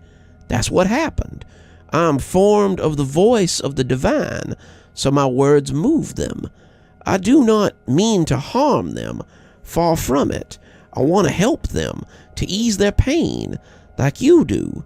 The problem is that they covet me. They want that peace that I bring, and I am imperfect, so I cannot make the peace stay. That's why I sow only chaos, and why I must be destroyed." Winter thought she understood, though her experience with angels was limited. Angels did not usually require a therapist, and Winter had never been troubled by them because of what she was. If Mr. Harzo was correct, then he was the antithesis of what he wanted. He was likely in constant pain, and she could understand wanting that to come to an end. "How would I end you?" "I'm not certain. Whenever I have been damaged in the past, I've always come back together. I do not evolve as the medium does, however, and it appears I'm shackled to this plastic tape." "Why a VHS tape, though?" Winter asked, curious despite herself. "It was what the man had available. When my first owner died in front of his TV, wasting away to nothing as he watched me, I was taken to a thrift store. I've come into many hands since then, and I'm ashamed to say that many of them have belonged to children. The medium seems to appeal to them, and they fall into my trap, whether I want them to or not." Winter thought about that for a moment, finally nodding as she pushed eject on the player. She slid the tape out and looked at it, the lurid red body bearing a piece of tape that proclaimed this to be Mr. Harzo's corner in black Sharpie. It looked normal enough, like any tape that someone might have recorded over, but Winter knew better. "I will fulfill your wishes, Mr. Harzo, if for no better reason than because I can't stand the suffering of children." She gripped the plastic, watching it fissure and snap, but when it broke apart, she kept hold of the pieces. The guts of it fell across the floor, the gauzy ribbons spooling out in opposite directions, and Winter watched for any sign of change. Could it really be this easy? If so, she thought, this one would have been bested long ago. When the spools began to reverse, the plastic coming back together as the thing mended itself, Winter saw what he had been talking about. She looked at it, not trusting it or the dapper Mr. Harzo for a second, before getting back to work. She pushed the TV into the corner, meaning to put it in the storage room at the end of the day. Finally, she slid the tape into her desk, wanting it out of sight. She would experiment with it later, but she doubted that she would have any more luck than anyone else. She would get some help with it. There had to be someone who knew how to destroy things like this and make it stick. For now, she thought as she checked her watch, she had a 12 o'clock appointment, and she meant to keep it.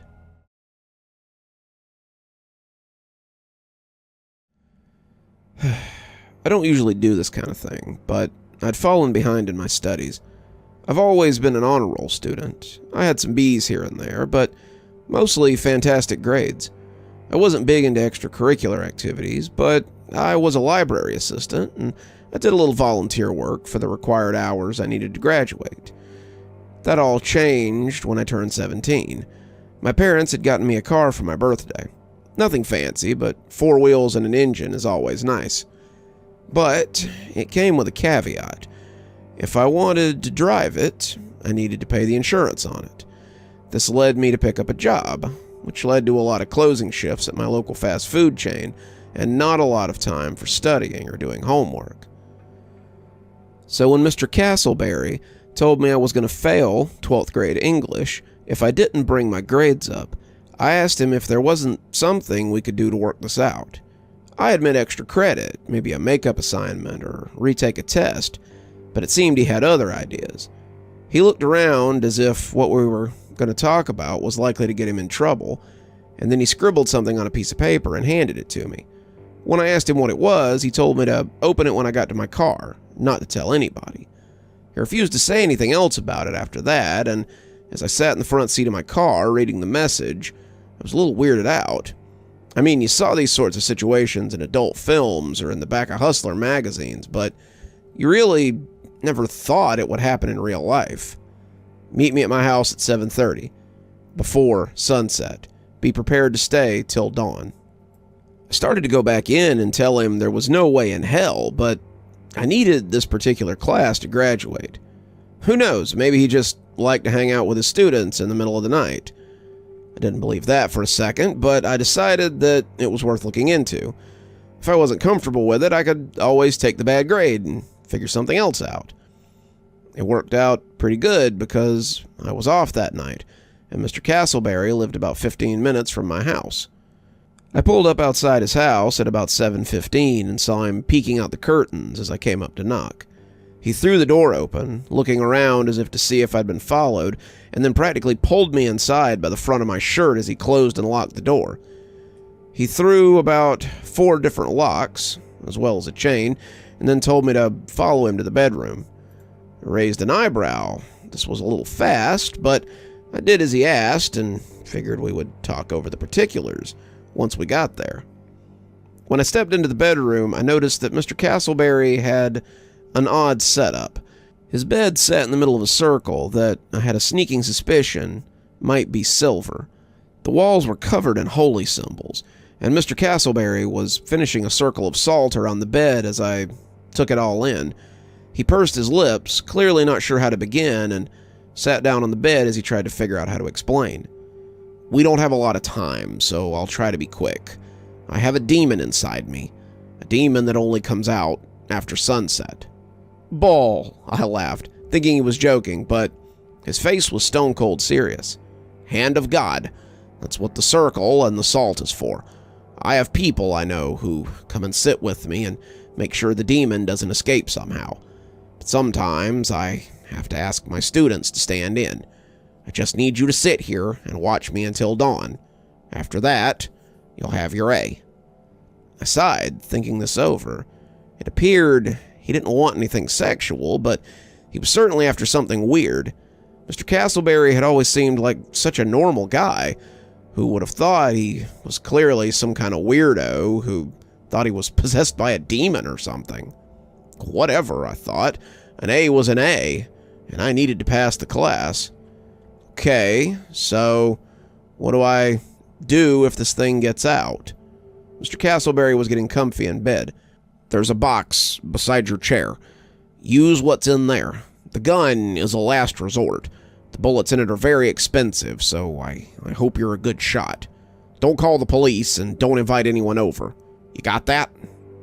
I nodded, reaching down beside the chair and finding the box as he got comfortable. Good. Sun's going down, so it won't be long. Oh, the demon will try to tempt you. Just make sure you don't listen to anything he has to say. There's earplugs in the box, but I don't recommend you use anything electronic to block him out.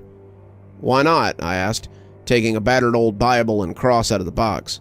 The gun inside was a heavy old revolver, and it looked like it would blow a hole through a barn if I used it. There were earplugs, a spray bottle labeled HW that I assumed would hurt the demon too. When Mr. Castleberry didn't answer, I asked him again as I looked up. He was lying on the bed, arms crossed over his chest as he mouthed the words to a prayer I didn't know. He was speaking in Latin or Spanish or something, and as the sun got lower, he seemed to be fighting to finish it. His tongue was getting heavy, his words growly, and he was twitching like an epileptic. As the sun slid down the horizon and true dark overtook the town, his eyes popped open, and I heard a sound like someone popping all their vertebrae at once. He roared like a charging rhino, and his body contorted on the bed like someone being flayed alive. I jumped as he writhed on the bed, knocking over the chair as I went for the door. I needed to call the hospital. This was beyond a joke. He needed help. No, Mr. Castleberry forced out. Don't leave. Stay till dawn. Only wait. But that appeared to be all I would get from Mr. Castleberry. He went limp then, falling back on the bed as a soft and satisfying growl left him. As he lay there, I watched as his chest rose and fell. What was going on with him? Was he actually possessed? I shook that thought off. I had been raised Catholic, but the older I got, the less sure I was that God even existed. If there was no God, then there was no devil, so there were no demons either. That meant that the school board was just letting someone like Mr. Castleberry teach kids with whatever mental illness he had going on, probably schizophrenia or multiple personalities or something. I didn't know, but if I had to stay here all night to get an A, then I supposed I would. I was going to be tired at work tomorrow, but I had Sunday off, so I could always recuperate then. Ah, yes. The Sabbath is a good day to rest. It was good enough for the Almighty, at least. So I suppose it's good enough for you, too. I felt my breath stick in my throat. The voice I had heard from the bed had been as different from Mr. Castleberry's as sandpaper was to velvet. Whoever was talking sounded like the kind of people who do the kind of ASMRs that get you banned on YouTube. It was the kind of voice that lures kids into wells, the kind of voice that lures women away from happy marriages, the kind of voice that leaves men questioning their sexuality. I looked up to find Mr. Castleberry reclined on the bed, his head resting on his hand in what was likely supposed to be a seductive pose. His eyes were smoldering, something I hadn't thought them capable of, and his smile was predatory. He was sizing me up like a predator preparing to spring, and I felt my skin erupt in goosebumps. Mr. Castleberry? It laughed, and I felt like I should join it, but forced myself not to. The old man has gone to bed, but you can talk to me if you want. My name is Satan. I scoffed. No way in hell. I'm sure Satan has better things to do than bother my English teacher. Very astute. The Spanish girl he brought in last time screamed and ran out of the room when I told her that. I see you have a thicker skin, though. You may call me Raish, and what may I call you? I started to tell him, but I seemed to remember something about telling a demon your name and decided not to give him my real name. Sam, I said, earning a wide, toothy grin from the imp. Astute and cagey. I like that. So how about you break that salt circle and let me out? I'm sure we could have some fun before this old fuddy-duddy gets up. Wouldn't the silver hold you inside too? I asked dubiously. Raish peeked over the bed and chuckled. That crafty old duck. Who knew he could afford that much silver on a teacher's budget? Well, no matter. If you step inside the circle, breaking it with your foot, then it isn't a circle, and I can come out. Come on. What do you say? Found myself considering it. I had actually prepared to stand up when I realized what I was doing. I didn't really know anything about this creature, a change my mind had made from mental disease to creature, and I was just going to trust him? No, I didn't think so. I planted my bottom and shook my head. I don't think so, I said, and was surprised to find that I was almost apologetic. Ray shrugged. Of course not. Why would you release me for free? Why wouldn't you want to get something out of this after all? So what is it you want? What is this old man offering you to keep watch over me? I floundered, finally deciding on the truth. An A in his English class. It sounded lame, and when Raish laughed, I knew he had thought so too. A meaningless mark of completion. I could make you rich beyond your wildest dreams. Get you any one person, any 12 people you desire, or set you up in such a way that not graduating from school would be the least of your worries. I could do so much for you, and I don't even need to take your soul. I just need you to free me. It's been so long since I was free to roam the night, and I'm so very hungry. He had been weaving a spell around me, drawing me into his promises, but at last brought me back to my senses. What would this thing do if it got loose? Who would it hurt if it was just allowed to roam the night? I shook my head, trying to get the invasive words out of my skull, and when I turned back, Mr. Castleberry, or Raish, or whoever he was, looked disappointed. A pity. I really could have done more for you than this old stick." I ignored him after that, though he did not return the favor. I'd brought some books so I could work on my homework, but he was talking too much for me to concentrate. I spent a few hours trying to complete my geometry homework while he offered to help, offered to give me the answers, offered to do things I'd rather not think about, and 100 other such offers. He also threatened me, offered 1,000 different punishments for not letting him out, only to walk them back a moment later and apologize. I checked my watch as I finally closed the book and discovered it was only 10:30. I'd been at this for 3 hours and didn't seem to be going by quickly. "Only 8 more hours till sunrise," he said, guessing the source of my sighs. "Plenty of time for you to change your mind." I reached into my pocket and pulled out the earplugs, pushing them in and taking my American history homework out. 2 hours of mostly silence later, I put it away and looked up to find Raish looking at me a little too intently. I yawned, getting sleepy as I pulled out my phone and scrolled through TikTok. I couldn't hear it, and as I reached for my headphones, I remembered what Mr. Castleberry had said. He had warned me about using electronic headphones, but I figured one probably would be fine. Besides, they had noise reduction on them. That had to count for something. Raish tried to call out to me when I swapped the earplug for a headphone, but I ignored him as I popped it in. I was listening to a 2-minute story about something or another, but as I scrolled to the next one, I was surprised to find it was a live stream from a familiar room. I could see myself sitting there, face glued to the phone, but as I watched, Raish looked straight at the camera and smiled. I was infuriated. Mr. Castleberry was just live streaming himself as he scared some dumb kid of the week.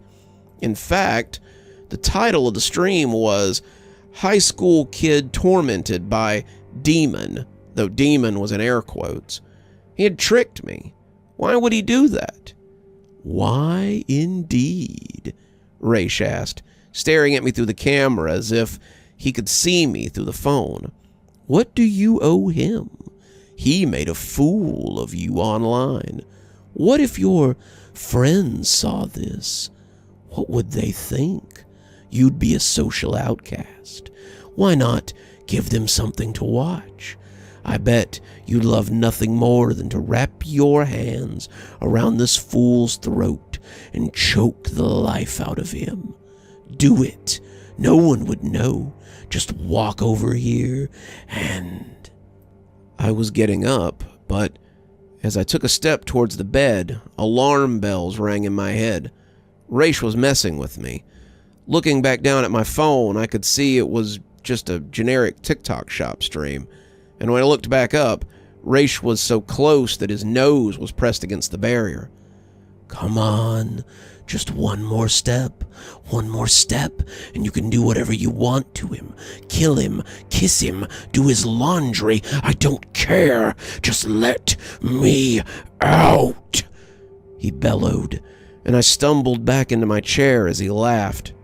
After that, I just watched TikTok with the subtitles on. I didn't trust my ears anymore. I made it till 2, but after that, my yawns started to sneak up on me.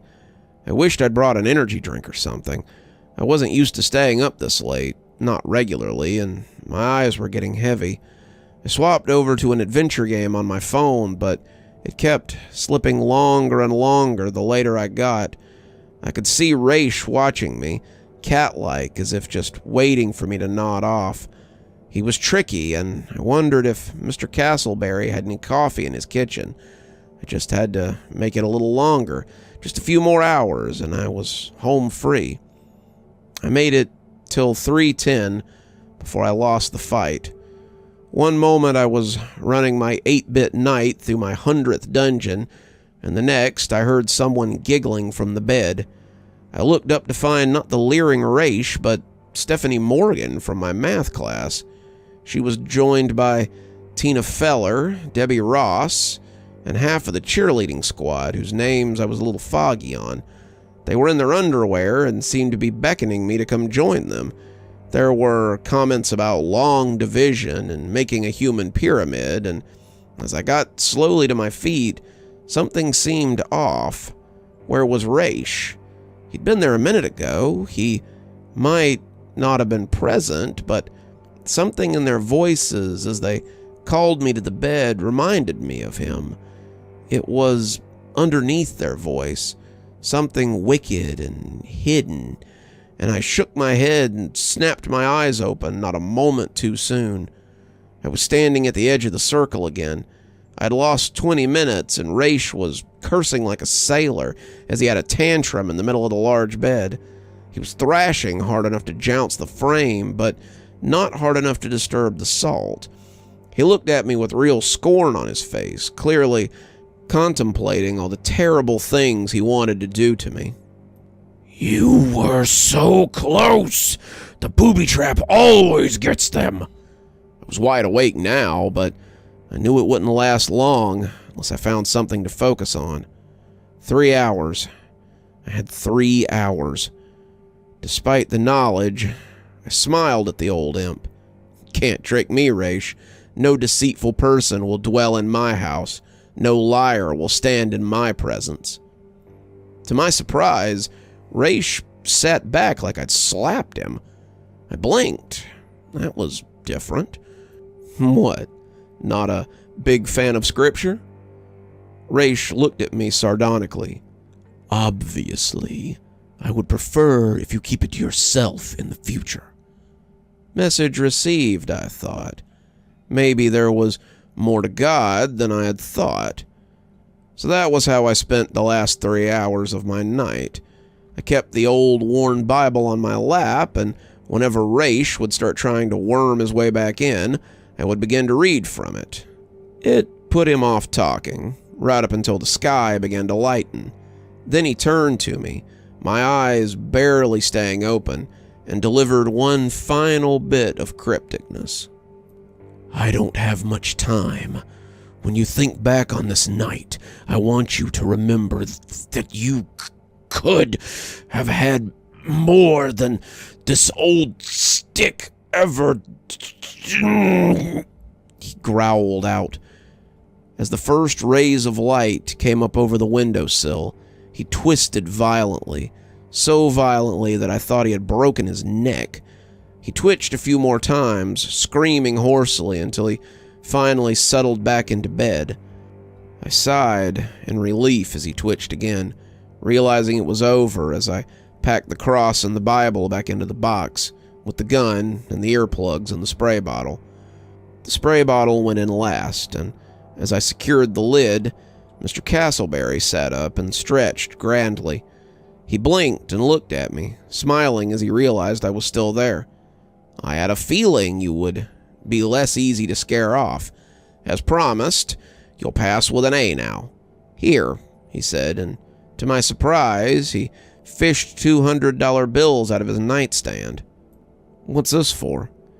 I give anyone who works the sundown shift $200 when they're done. There's more where that came from, if you'd like to come back.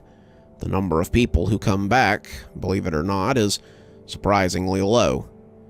I asked him how he could afford this, and he smiled, laughing warmly. I don't teach for the money. I teach because it's what I love to do. My father set me up before I was born, something I don't think Raish knows. Money doesn't mean the same thing to demons that it does to us, and I think he just sees it as a thing I have. I don't covet it, so he doesn't see it as a vice. $200, I thought, for 12 hours of basically nothing. I could sit 3 nights with Mr. Castleberry and make what I make at the fast food place in a week. I'd have to think about this pretty hard, but I was definitely tempted to come back. I knew what I was in for now, so it would be easier a second time. I knew Raish would probably have more tricks, but maybe I'd be ready, now that I was prepared. Before I left that day, I asked him what the demon had given him to get such control after dark. Mr. Castleberry thought about it for a moment and finally decided to share the secret with me. My mother was sick, very sick, and I was looking for a miracle to make her better. Raphael came to me and offered me a deal. He would possess my body after dark, control me from sun up to sun down, and in exchange, my mother would be spared from the disease that was killing her. I agreed on the condition that he couldn't do anything that would take away my ability to be free during the day. He agreed, but it was all for nothing. "What do you mean?" I asked. "Your mother lived, right?" "For a while." He didn't lie. He cured her of the cancer that was eating away at her. The cancer, however, had damaged her kidneys. She lived another 8 months before she died of renal failure. Let that be a lesson to you, should you decide to come back. Demons always promise the moon, but they don't tell you that the cheese is rotten. I left that room $200 richer, and maybe a little wiser, too. Wiser or not, it wasn't the last time I sat with Mr. Castleberry, or Raphael.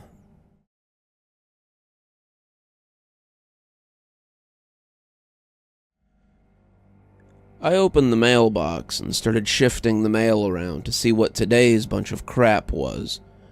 Bill, credit card offer. My hand froze as I looked at the envelope, my jaw quivering a little as I read the address on the front and the name of the sender.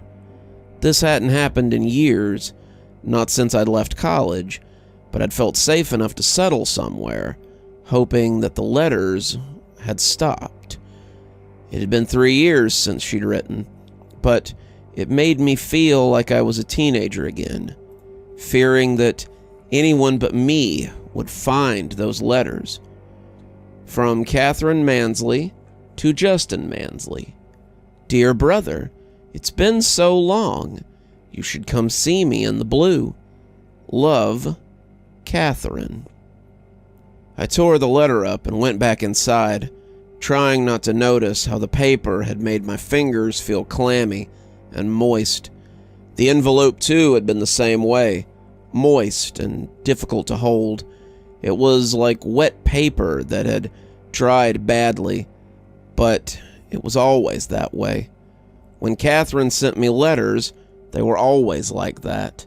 I had kept them at first, hiding them so no one would find them, but I burned them now, not wanting them anywhere near me. I picked up the phone to call Daniel, but it went straight to voicemail. I tried to call my uncle, but Uncle Mike was hoping I had seen Daniel. He said he'd been missing for a week now, and everyone was getting worried. I can hear him calling me now as I sit on the floor with my knees against my chest, trying not to hyperventilate. But I know it's useless. That feeling is the closest I can come to drowning, the closest I can come to understanding why Catherine writes these letters. Daniel, Carter, Clint, Henry, they're all gone now. I'm the last one that Catherine hasn't got. When we were kids, or early teens, we would all stay at Grandpa's cabin over the summer. Grandpa was long dead, Grandma too, but the cabin was always called such. My mom and dad would usually come up first to get it ready, and I loved the time before my cousins got there, the times I could just enjoy the cabin. I haven't been back in years, not since we went back for Clint, but I can still remember the cabin. It was more of a lodge than a cabin, and Dad claimed that Grandpa's dad, our great-grandpa, had built it by hand. It was made from the huge old trees in the area, and it had a big area downstairs with 4 rooms above it. The rooms were easily as big as hotel rooms, the Motel 6 kind, and they held our family and the families of my cousins easily. Dad had a brother, Uncle Mike, and a sister, Aunt Claire, and both of them had 2 kids. Catherine was the only girl in the family, other than Aunt Claire, and the youngest. That meant she tried extra hard to keep up with her older cousins, and it often led her to trouble. The time she fell out of a tree and broke her arm, the time she'd bruised her legs and butt jumping her bike over a 15-foot drop, the time she'd nearly drowned at Carfer's Pond, were all times she was trying to keep up with us. We were merciless, too, giving her no quarter, and it must have been miserable for her.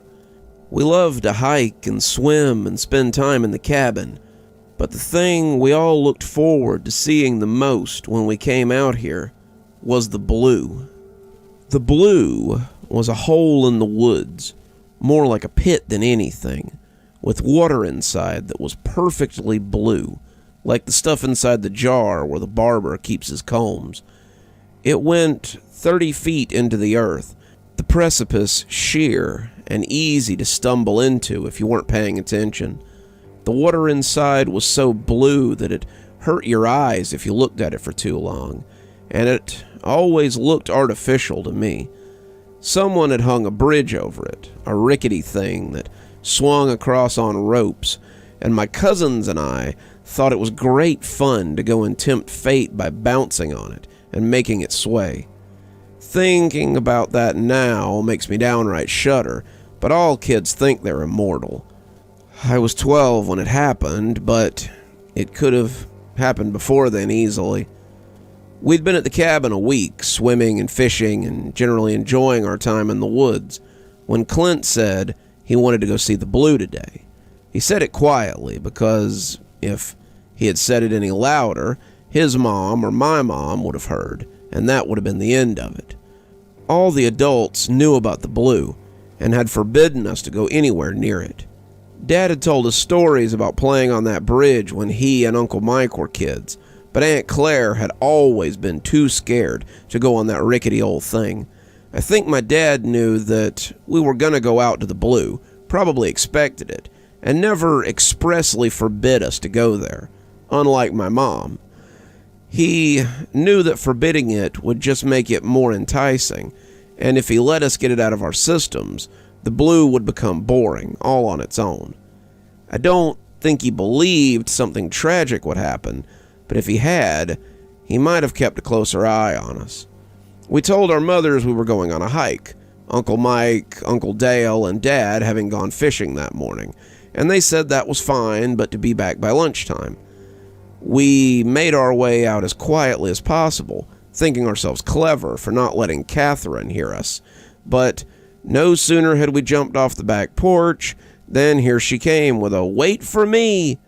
Clint grumbled that we should just run off without her, but that was when my mom poked her head out and told us not to forget Cat. Catherine seemed pretty pleased with herself as she followed us out of the yard, and as we hiked towards the blue, she realized where we were going. "We can't go there," she said, looking scandalous. "Mommy said it was off limits." "Well, Mommy isn't here," said Daniel, "so if you don't want to come, then turn around and go back." Catherine seemed to think about it, but must have decided it was too far to walk back on her own. We were about 2 miles into the woods, and despite her desire to follow us everywhere, Catherine was kind of a scaredy cat. She didn't like being by herself, and it usually led to her getting hurt when she tried to follow us into dangerous situations. She still followed us, but suddenly she was a safe distance away as we made our way towards the blue. When the trees parted and the edges of the pit opened up, we knew we had arrived. "There it is," Clint breathed, the lip coming into view not long after. "So cool." We had seen it a dozen times, but it was always awe-inspiring. The hole was like something punched by a meteor, the edges jagged and uneven. Maybe there was a meteor at the bottom. Maybe it was what made the water so blue, but we had never seen it. Well, not yet. We were only really interested in the bridge that day and cared nothing for the natural beauty. We spent the first few minutes just leaning over the edge and spitting into the water below.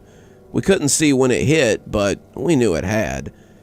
If the side had crumbled, we'd have all gone in.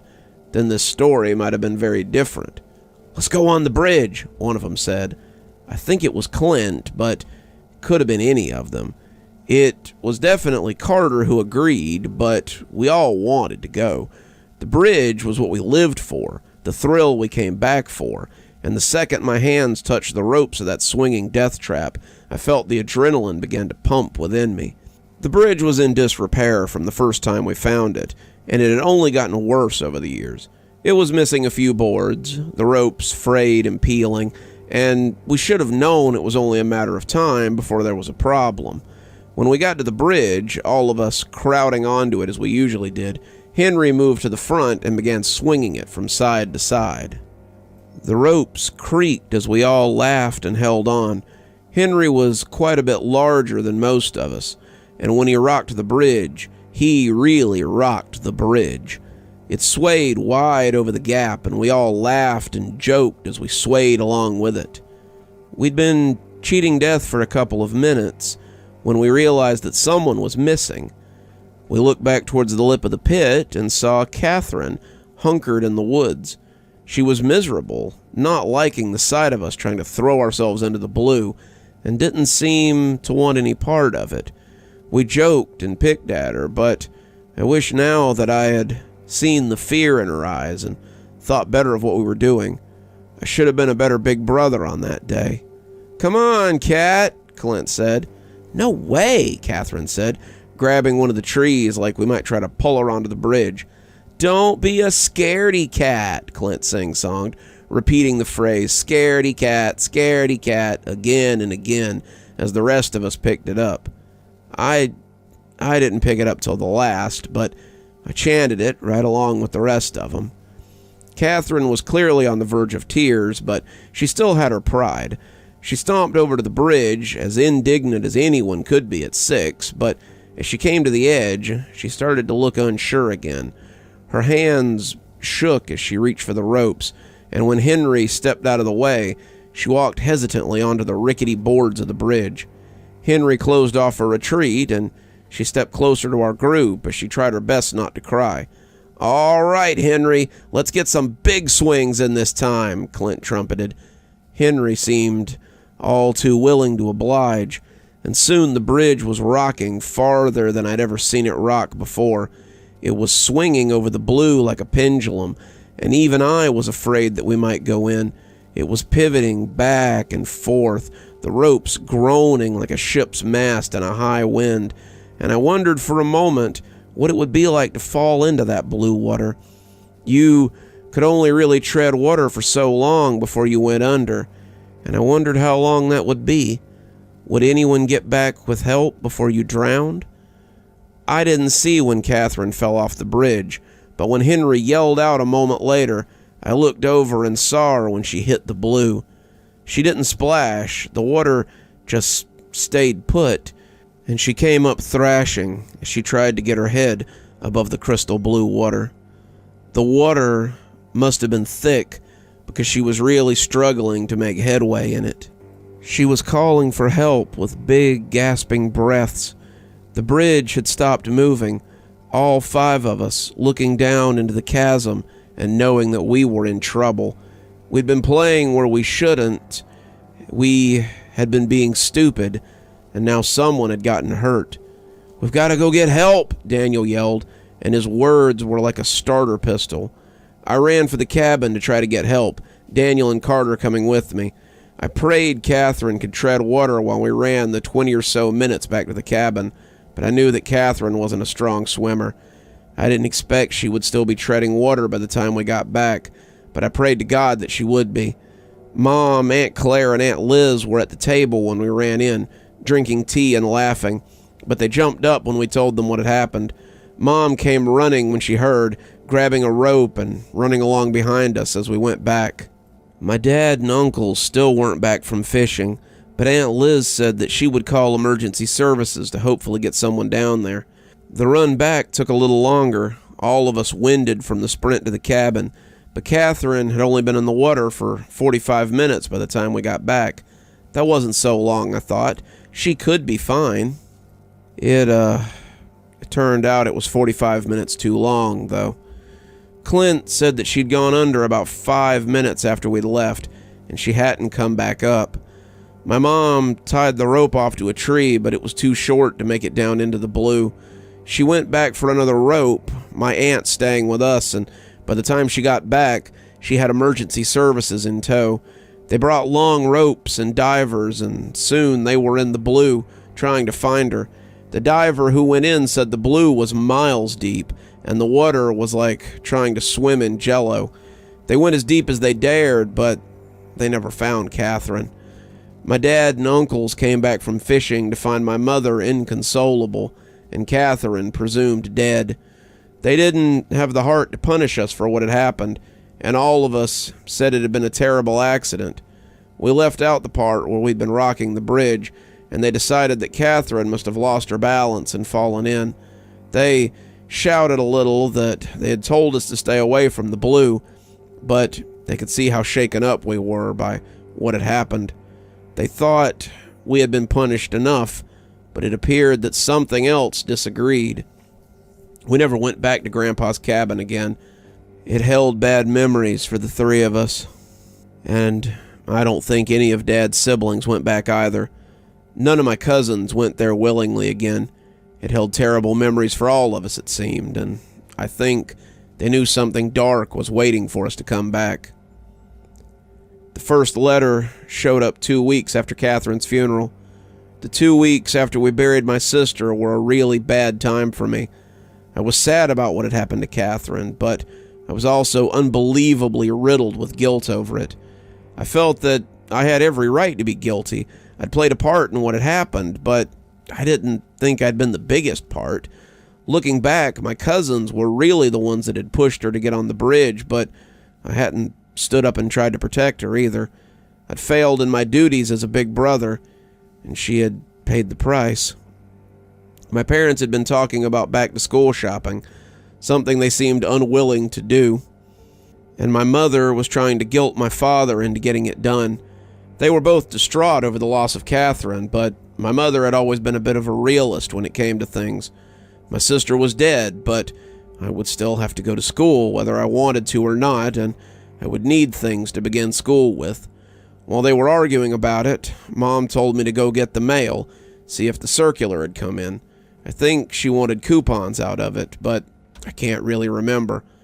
I would find it hard to remember much about that day when I looked back, except for the letter.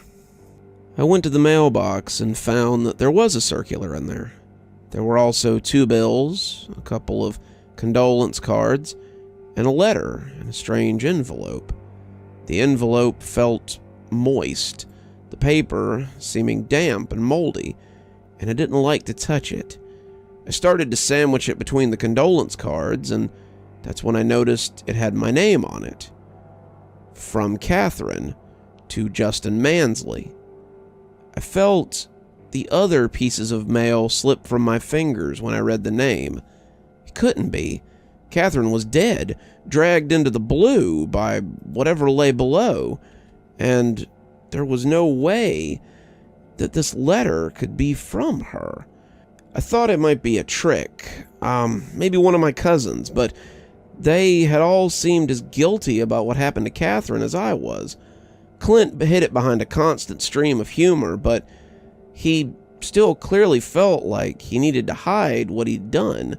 Like me, he realized that he could get in trouble if they knew that he'd been goofing around, and I didn't think he'd be stupid enough to try to pull something like this.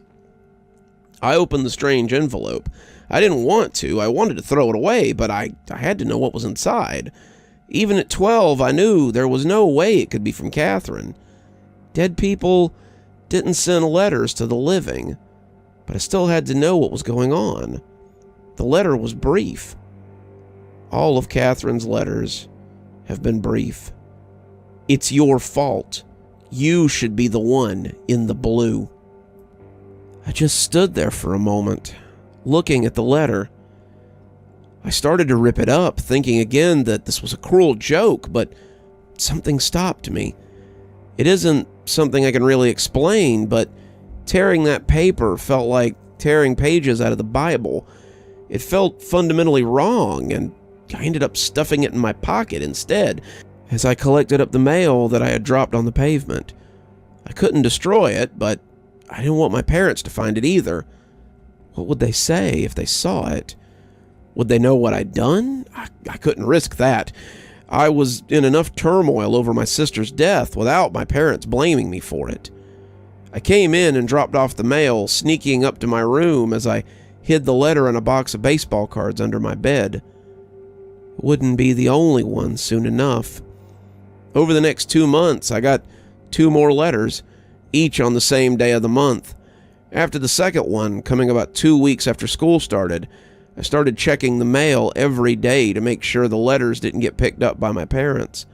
I hid them in the same box, each of them reading similar to the one before it. I'm lonely. I miss you. It's your fault. Come to the blue. Come to the blue. Come to the blue. It was October, the leaves already a vibrant orange in the front yard, when Clint called me after I received my 3rd letter. "Are you doing this?" he asked, sounding angry and scared. Sounded like he was shaking something in the background, paper or something, and I asked what he was talking about. "These letters. Carter and I have each gotten 3. If this is you, then you need to stop.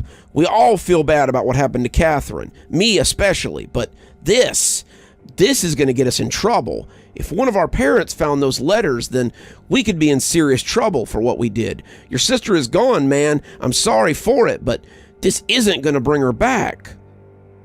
I knew what he was talking about without having to be told. I told him I'd been receiving them too, and I bet Henry and Daniel had been getting them as well. I still didn't think they were from Catherine. There was no way for dead people to write you letters, but somebody clearly knew what we had done in the woods. Clint said that was impossible. We had been the only ones in the woods that day, or at least the only ones around the blue when Catherine had fallen in. He said it had to be one of us, and before he hung up, he was going to call Daniel to see if he was the one playing bad jokes. He called me back 20 minutes later and said they were just as freaked out as he was. He says he's been dreaming about the blue, and he knows that Henry has too. Henry's talking about the blue a lot these days, and Daniel is scared he's going to tell somebody what really happened. I hadn't thought of that either, but I suppose by then I thought it might be what we deserved. The letters kept coming on the same day of every month, and I realized that it was the same day that Catherine had gone into the blue. We all received our letters on the anniversary of her fall, and as Christmas came around, we all started to worry about Henry. Henry had always been a big boy, looking like a high schooler, even though he was only a year younger than Daniel. But when he came to our house for Christmas, he looked like he'd lost 30 pounds. It also looked like he might be pulling out his hair. He was twitchy, quiet, nothing like the boisterous boy we had seen a few months ago. Daniel told us that when he talked, it was about the blue. He said he dreamed about it, drew pictures of it, and in the pictures, Catherine was floating in it. Henry and Clint had been the last ones to see her alive in all that blue, but in the pictures, she was waving at them from the water. He says in his dreams, she comes out of the blue and tries to get him to jump in. She told him that it's nice down there, it's cool and wonderful, that he would really enjoy it if he were to come join her. He keeps talking about joining her, but I don't know how he would. Dad told Mom that we were never going back to that cabin, not after what happened. They're all really afraid that one of us will fall off that bridge if we went back, Daniel told us as we sat around the kids' table in the den. Henry sat at the table with us, but he did little more than move his fork around in his mashed potatoes, not really eating anything. A couple of months later, my aunt and uncle put Henry in a psychiatric facility. Dad told us he was sick, but Daniel said he'd started having night terrors, and he almost completely stopped eating. He couldn't go to school. He wouldn't play. It was like he just shut down completely. Daniel was afraid to sleep in the same room with him, and he really hoped that whatever this place was they had taken Henry to, that they could fix him. A month after that, Henry broke out of that facility. and was never seen again. No one was quite sure how he had gotten out without being seen, but Henry was gone. Everything in the room was exactly the way it had been the night before, including the restraints that were still buckled in the same way they had been when the orderly put him to bed. The police thought for sure that they would find him walking along the road or something, maybe in the woods around the place, but they never did. Uncle Mike and Aunt Liz were devastated, but the four of us were pretty sure we knew where Henry was. They'd never find him, just like they never found Catherine. We were all pretty sure he was in the blue. The facility they put him in was about 30 miles from Grandpa's cabin, but we were still certain that that's where he was. When I got my letter that month, all my questions were answered. Henry came to join me in the blue. You should come and see him. He's much better now. Daniel and Clint called me later that day, and I told them I'd gotten the same news. What are we going to do? Clint asked. I didn't have an answer. Carter went next, though it took him 2 years to do it. Carter was about 2 years younger than Clint, the youngest of the cousins besides Catherine, and he held out only because he and Clint were so close. I don't think Clint's parents ever had any inkling of what was going on with their son, but by Thanksgiving, he was looking the same way Henry had. He was barely eating, and only then because Clint coaxed him. Clint had changed a lot since that summer when we lost Catherine. He had softened a little, and I think he had realized that life was a little more fleeting than he had believed. He said Carter wasn't sleeping, was having nightmares about the blue, and told Clint that Henry was in the dreams too now. Carter was smarter than the rest of us, not that that was saying much, but I think it helped him put off the bad feelings and get through it for a while. Unlike Henry, Carter just looked tired all the time, and when he came to my 14th birthday party that year, the bags under his eyes looked like bruises. It's not as bad as it looks, he told me with a faint smile. My parents sent me to a doctor to get some meds that help. Well, not really help, but they let me sleep. They make it harder to get out of the dreams, though. I asked him about the dreams, and despite Clint telling me not to make him think about them, Carter said he didn't mind.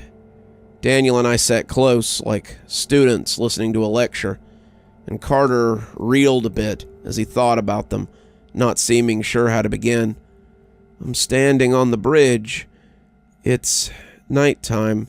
It's always nighttime in the dreams, and I'm looking down into the blue. It's... He blinked really fast for a few seconds and shook his head before going on. It's glowing in the dreams. It's always glowing. As I stand and look down, Catherine and Henry come up out of the water and wave at me. They tell me to jump. They tell me to join them. They tell me how great it is down there. As they tell me, I kinda wanna jump. His eyes shut for a count of 5 before he jerks awake with a start. I want to go to them. There's no dreams in the blue, no nightmares or letters or anything. It's just peaceful. He leaned over onto Clint and started snoring, and Clint accepted his weight gratefully. Carter nearly made it to my 15th birthday party, and a lot of that was due to Clint. This whole thing brought us all closer together, and we called each other often. Daniel actually came to live with us for a while, his parents having trouble coping with Henry's disappearance. Aunt Liz was eventually put into the same facility that Henry had escaped from after she tried to overdose on sleeping pills, and Uncle Mike soon moved in with us too. He and Daniel looked sad most of the time, but I think they enjoyed having us close. Daniel had started having the dreams a lot more often, but he was 15 and starting high school, and he had other things to occupy his mind. If there was anyone who could have used our help, it was Clint. Clint had started high school too. He and Daniel were a year older than me, but he missed a lot of days while he tried to take care of Carter. Carter was losing his mind at an alarming rate, and Clint confided that he had started strapping him into bed at night. I caught him sleepwalking to the front door, and He fights me when I try to get him back to bed. I don't know how my mom and dad haven't noticed yet, but I may have to tell them soon. He's like a zombie, and I don't know how he makes it through school every day. A week before my 15th birthday, Aunt Claire called to tell us that Carter and Clint had gone missing. They both disappeared in the middle of the night, she said tearfully. I just don't know what to do. The police have no idea, but I'm hoping that maybe they'd gone to your house for some reason and they were safe. My mom said they hadn't, but she and Dad said they would help her look for them. Clint's bike is gone too. I told Dale that Indian Scout was a bad idea, but he swore Clint was responsible and that he wouldn't just up and leave without telling us. Daniel and I were eavesdropping, and he said we both knew where he'd gone. After my parents left to join the search party, we piled into Daniel's Jeep and went to Grandpa's cabin, as little as we wanted to. Uncle Mike had left him the Jeep when he got his driver's license, but this would be the longest trip we had ever made in it. Grandpa's cabin was about 2 hours from my house, and despite having left a note, I was sure my mother would be worried sick. The drive seemed to take forever, and when we pulled up in front of the cabin, we found Clint's motorcycle out front, and we knew what we would find. It was dark when we got to the Blue, and Clint was kneeling on the ground as if praying. The dirt beneath his forehead had turned to mud, and he didn't even look up when we approached. I didn't catch him in time, he said through tears. I didn't wake up until the sun was nearly up. By then it was too late. He beat me here by minutes. I don't know how. I tried to catch him, but he was already standing on the edge when I got here. I begged him to come back, but he just pitched over and went into the Blue. He was right, he said, pointing. It glows at night. I hadn't even noticed, but as I looked up, I could see it now. The Blue was glowing like the iridescent moss you sometimes found in caves.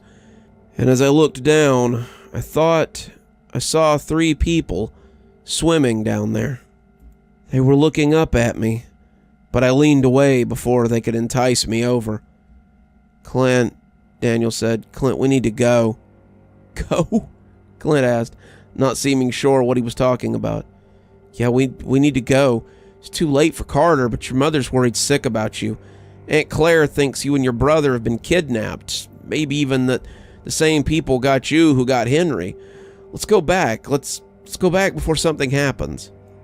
Something already happened, Clint said, his voice husky. Carter's gone. Henry's gone. And I'm tired of living with these dreams every night. They aren't going to stop until we all go in. And I'm tired of fighting it. What are you? Daniel started, but Clint had stood up and sprinted for the lip of the drop before we could stop him. Daniel made a grab for him, but missed completely. We both stepped after him, trying to catch him, but he was over the edge before we could even process what was happening. He didn't splash when he went in, just like Catherine hadn't, and Daniel and I stood there breathing heavily as we watched the still surface of the Blue. When he didn't surface, we walked back to the cabin with only the moon to guide us, and called our parents. Emergency services came in to dive in the Blue again, but Daniel and I just sat there in shock. We've got to get some distance from this, Daniel said. Maybe if we go where she can't find us, the dreams will stop and we can avoid the same fate as the others did. I asked him if he believed that, and all he could say was it was worth a shot. They sold the cabin after that. My Aunt Claire and Uncle Dale had lost both their kids in one night, and they took it pretty hard. Daniel and I helped each other through the next few years, but when Daniel graduated and said he was taking a job overseas, I could tell that the dreams were starting to get to him. I'd kept my grades up, using the sleepless nights to study, and was eligible for early graduation. I'd been accepted into a college 3 states away, something that broke my mother's heart. Daniel wished me luck.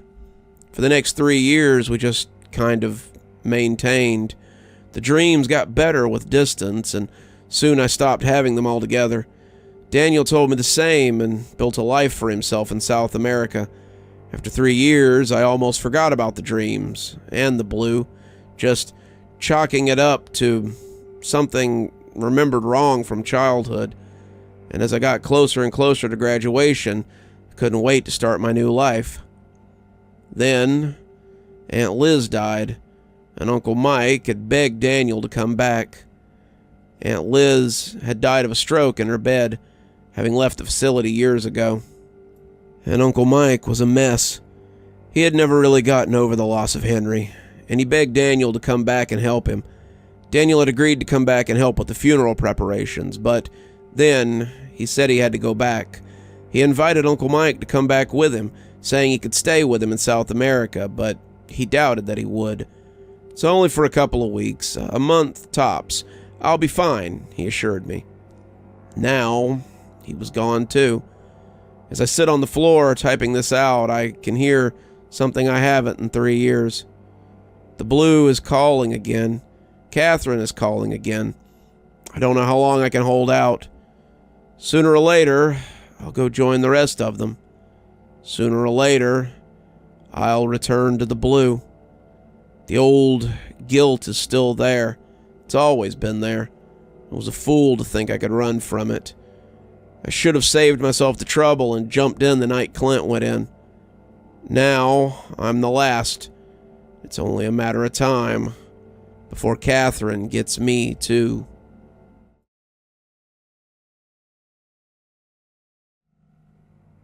"Hey, I need to close up, so unless you're staying the night, I'm gonna have to run you off." I looked up from one of the dustier old tomes, another history of the early days of Rayford, and smiled at Susan. She was standing in the doorway, the sun getting low behind the glass in the windows, and the jingling of her keys meant it was time for her to lock up for another day. I put down the book I'd been reading and set the heavy rubber gloves she'd given me on the desk aside. I hadn't learned much, but the trips were still important. I had yet to find out much about the mysterious foresters, other than how to avoid them, but I had discovered a few things that might help me fight them, if it came to that. After the lightning storm, one of my theories had been put to rest, though. The fire was not something that the foresters feared. A couple of days after the fire, we were working in the same spot. We were working near the shell of the house when I noticed that the fire hadn't burnt it to the ground. I had assumed it had been put out by the crew before the foresters got there, but Ramsey told me that the forest walkers had put it out themselves. We hid in the trees when we heard them coming, and they just kind of waded in and beat the fire out. It was something to see, I tell you. Wait, they didn't burn? Ramsey shook his head. Nope, which is weird since some of them have wood parts. They went right in and had it all put out before the rain even started. That made me think. The foresters had to have a weakness of some sort, but if it wasn't fire, then what could it be? Something told me that it had something to do with the deep woods, so I'd been reading anything that Susan's store had about the woods. A lot of people, the loggers especially, had gone into the outskirts of the forest, but very few had gone to the deep woods and come back to talk about it. 2 of them had been sent to the mental hospital after they came out raving. This was about the turn of the century, but one of them still lived in town. Jameson Worthy had celebrated his 70th birthday this year and hadn't said a word for 55 of those 70 years. He had been a logger in the years between the war, and when his outfit had been set upon by the foresters just as dark set, the town had thought they were all lost. They found Jameson the next day, wandering beside the road and mumbling about having seen the deep woods. They took him to the local doctor, a fellow named Burke, and when the boy had been brought in, Burke said he had stopped babbling and gone silent. The men who'd found him had gotten very little out of him about the deep woods, and Jameson hadn't said another word about it for the rest of his life. Whatever secrets he had seen in the deep woods would likely stay there. "You okay?" Susan asked, drawing me out of my thoughts as she locked up the shop. "Yeah, just thinking." "About?" she asked, the 2 of us walking down the sidewalk as we left Main Street. "I guess I'm just wondering why No one has ever made a list of people that have gone missing. It would have to be quite a few by this point. I wonder if it would help us understand why the Foresters take people." She sighed theatrically. "I swear, Jeff, you're the only person I know that's interested in Foresters." She said it with a little giggle. "Well, the second, I guess, if we're being honest." I looked at her questioningly. "The second?" "Well, yeah. Who do you think helped Dad collect all those books? My Uncle Terry is a historian, especially when it comes to town history. He's been studying the Foresters for years. I'm surprised you don't remember him." I could have kicked myself for not thinking of it sooner. Susan's uncle was one of the foremost authorities on town history, and he sat on the council for the Heritage Museum, as well as being the acting liaison for the city council in matters that held interest to the museum. His research into the Foresters was something I had not known about, and was likely something he didn't talk about often. The Foresters were considered a sore subject with the mayor and the sheriff, and people who might be thinking about poking their noses into it were discouraged severely. I'll admit, the last time I was at your house regularly, I wasn't exactly interested in studying history. Susan smiled. I seem to remember it was anatomy you were interested in. I blushed a little. "Yeah, you may be right about that." She grinned. "He's staying at the house if you'd like to see him. He always liked you, so I don't think he would mind talking to you." "Why is your uncle staying with your parents?" I blurted out before I could think better of it. "Well, when Aunt Helen died last year of cancer, Uncle Terry fell into a depression. Dad offered to let him stay with us, and, well, you know how Uncle Terry is about his books. Our basement is like a library, and he practically lives down there these days. He does come up for meals, dinner chief among them, if you'd like to stay for dinner." I thought about it, weighing the knowledge gained against the earful I'd get from my mom about being out after dark. I decided it was worth the risk and told her I'd be glad to have dinner with her family. She smiled, and I'd be lying if it was all about seeing our uncle. As much as I tried to play the stoic, I had missed Susan, and the more time I spent at the bookstore, the harder it was not to slip back into old habits. Susan was a lovely girl, someone I would have liked to settle down with, but I had to keep reminding myself that I might not be here much longer to be settled down. She deserves something stable, something that I wouldn't be able to give her. But when she took my hand as we walked to her house, I still felt my heart flutter a little. I'd felt that same flutter when I was 12, and it wasn't a feeling you forgot. Susan's house was the same as it had always been, a 2-story wooden farmhouse with a big backyard and grass that her father seemed to constantly keep a lush and healthy green. The 2 bikes laying on it would surely set him into fits, and her twin brothers came out to grab them when they saw me and ran over. Timothy and Gabe were 13, and they had certainly grown since the last time I'd seen them. The gawky pair of 8-year-olds that I had last seen had grown about a foot, and they would soon be taller than I was. "Jeff!" they both yelled, burying me in a hug as the 2 jostled to see who could get the most of themselves around me.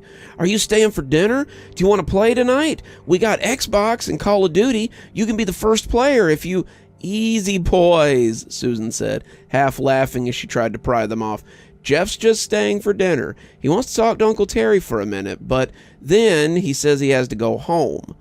The boys seemed disappointed, but I just shrugged. My mom will get worried if I stay out too late. They nodded, that making a lot of sense, and they followed us to the porch as they chattered about school and games and sports and 1,000 other things. When they broke off to go put their bikes away, Susan bumped me with her hip and smirked. "You know you'll have to come play now. It'll break their heart otherwise."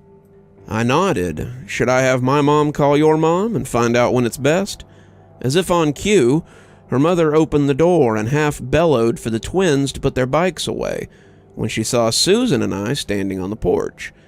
Susan's mom had never been what you would call a fan of mine. Susan and I had been close for a long time, and I think she was secretly afraid that I was going to knock her daughter up in high school.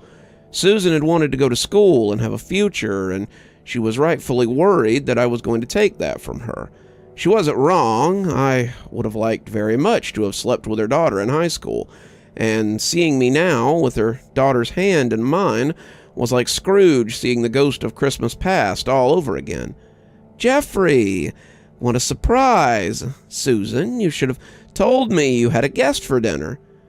Well, I didn't. It's my fault, ma'am. I kind of invited myself. I'm sorry if it's an inconvenience. She pursed her lips in that familiar way that she'd always done, and that was all the outward sign I needed to know that I had indeed inconvenienced her. Not at all. It's an honor to have a war hero at our table. The words practically dripped with sarcasm, but she let me in all the same. Susan's house was a perfect mixture of cozy 80s aesthetic with modern touches. The modern TV in the living room looked out of place beside the overstuffed couches and the walnut paneling they'd had since I was young. The computer in the den was at odds with her roll-top desk and the deep pile carpet. It would have felt disorienting to a younger person, but to me, it was just a comfortable bit of nostalgia. I'd spent a lot of time in this house, and I was nearly as familiar with it as I was my own. After Simon, Susan had become one of my best friends, and I'd gone to her house more than once to simply not be alone. So when she pointed at the basement and told me her uncle was down there, I hardly needed the directions. "I'll distract Mom so you and Unc can have a good talk," she whispered, walking into the kitchen as her mother plated the food for dinner. The basement was one of my favorite rooms in the house, purely for the smell. As the door came open, I was hit by the smell of old paper and the musty aroma of ages. The basement was a single large room with shelves built into the walls. Susan's grandfather had built it when the house was built, and her father had extended it after the house became his. The shelves were a floor-to-ceiling construction, the old wood practically sagging under the weight of all those books. Some were shiny in protective bags, and some were dropping flakes on the ground as they slowly disintegrated. But to me, the room had always been so cool. There was a big round table in the middle. Susan's father had always called it a King Arthur table, and it was covered in books and papers. The wastepaper basket beside it was overflowing with crumpled sheets and spent pens, and hunched up over the table was someone else who had changed drastically in 4 years. Susan's uncle, Terry, had been the youngest of her uncles, barely into his 30s when I'd left for enlistment. He looked like a man pushing 50 now as he sat raggedly over the table, his once neat blonde hair wild and scooped back into a tail. He looked thinner than I remembered him, though he had never been a big guy. The loss of his wife had shrunk him, and I felt bad for him as I came to the foot of the stairs. "I'll be up in a minute, Claire. But when he turned, he blinked as if not understanding what he was seeing. "Oh, I'm sorry. I didn't know we had company. I'm Terry, and you are?" He put out a hand, and I shook it. "It's Jeff. We've actually met before." He thought about it and laughed when it finally came to him. "Jeff, yeah, back from the war. How have you been, son? You seem to have come back in one piece." He offered me a chair, and I took it as I looked at the books he had spread across the desk. All of them were books about the city's history, except for a noticeable entry about chemistry. "What brings you down here to my little hole in the ground?" I started to laugh, thinking he was making a joke, but the cot in the corner kind of proved his statement. "I'm doing some research on town history, and I figured you'd be the best one to help me." He smirked. "Clearly not for a school paper. Are you doing any particular research?" I looked at the stairs, not really wanting anyone to know what I was after. "I'm researching the Foresters." He nodded slowly, and I got the feeling he had been expecting me to say something like that. "And why would you be doing that?" I tried to think of a good reason, but the longer I hesitated, the more he seemed to understand. "I get the feeling this is less for scholarly pursuits and more for practical purposes. Am I close?" My lips came together in a hard line as I thought about it, finally nodding as I decided to trust him. I won't ask you to help, but..." "As if you would have to," Terry said, chuckling a little as he sat back. I've been waiting for someone with the sand to take it to the foresters for a while, and that's what you intend to do." "I do," I whispered, not wanting to put that out in the world just yet. "Then you've come to the right place. I've got a wealth of information here, information I don't dare put out in my niece's shop for fear of the wrong people finding it. I've been considering fighting for years, ever since they took a friend of mine when I was in middle school, but up until now, I lacked help." "Surely the other people in town would help you," I said, not believing for a minute that I was the first one to come looking. "Most people in town have lost someone to the foresters." "They're scared, son. They don't want to rock the boat. The city council, especially the mayor, doesn't want to rock the boat. They want things to stay the way they are, and they're willing to make little sacrifices to keep it that way." "Like my brother," I said, "and your friend." "Exactly." Someone upstairs called for dinner, and Terry got up, his legs sounding like chestnuts as they popped. "How long do you have tonight?" he asked. "I don't have to be back in the woods till Monday, so I suppose I could stay here tonight if I needed to." He nodded. "We'll discuss it after dinner. If you decide you need to go home, I'll drive you. Foresters don't usually bother people in vehicles, not since the 20s at least." As I followed him upstairs, I realized I'd found an ally in all this, maybe even a teacher who could help me make plans. If Terry had been studying for all this time, then he really could be the one I'd been looking for. And as we sat down to eat, Susan's father grinned hugely as he saw me. Her dad and I had always gotten along. I knew it would be the first meal of many that I ate here. I ended up staying that night, but I doubt my father would have been so leading with his questions if he knew where I'd spent it. Susan came down to the basement to see about us, but she eventually went to bed when it was clear that we were doing our own thing. Her uncle and I pored over my notes late into the night. He praised my research work and helped me fill in a few holes that I had in my theory. He hadn't known about the fire, something that surprised him, but he did tell me something that made me think it might not be all about the foresters. "The city-run farmers that sit on the outskirts use a particular chemical to combat the wood beetles that live in the area. The compound, like the beetles, appears nowhere else in nature, and I can only assume that they're connected." "Meaning?" I asked. "Meaning that the only place I can imagine they would get this compound is from the deep woods, and I think they're getting it from the foresters."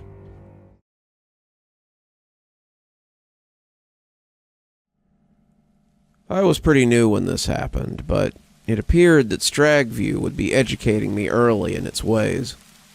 I had a background as a secretary, and my bachelor's in cybersecurity probably hadn't hurt my placement in the control room one bit.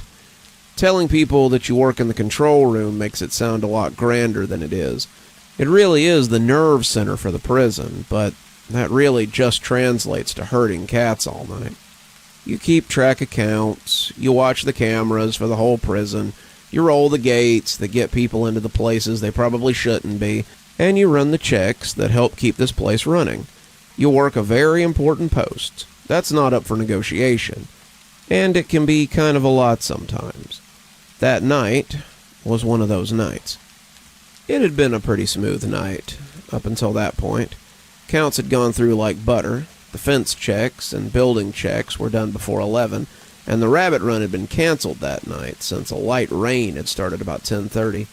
It was beginning to work its way into the golden time, the time between 11 o'clock count and chow time, when you can just relax and watch a little YouTube. I was sitting there with Officer Keller, a newbie who had only been there about a week, and we had just started making plans to see what was on Spotify when the call came in from Post Vehicle 2. Stragview has 4 post vehicles, each of them keeping watch over a 1.5-mile stretch of fence. We usually put older officers out there, officers on light duty, officers who don't seem to be a good fit for the dorm, but don't really have a knack for the control room either. Or sometimes officers on disciplinary suspension or on no inmate contact. For that reason, we don't get a lot of sharp tacks out there, but when Coggins called me to let me know that something strange was going on near the north perimeter of the woods, I sighed and picked up the mic. It had only been a matter of time before the solid matter hit the oscillating apparatus. "Say again, Post 2, I said, picking up the radio. "I said there's someone out here by the tree line." That wasn't an uncommon event.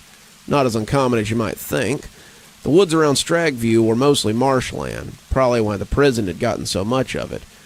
But people did sometimes bumble into it and then come out by the fence line.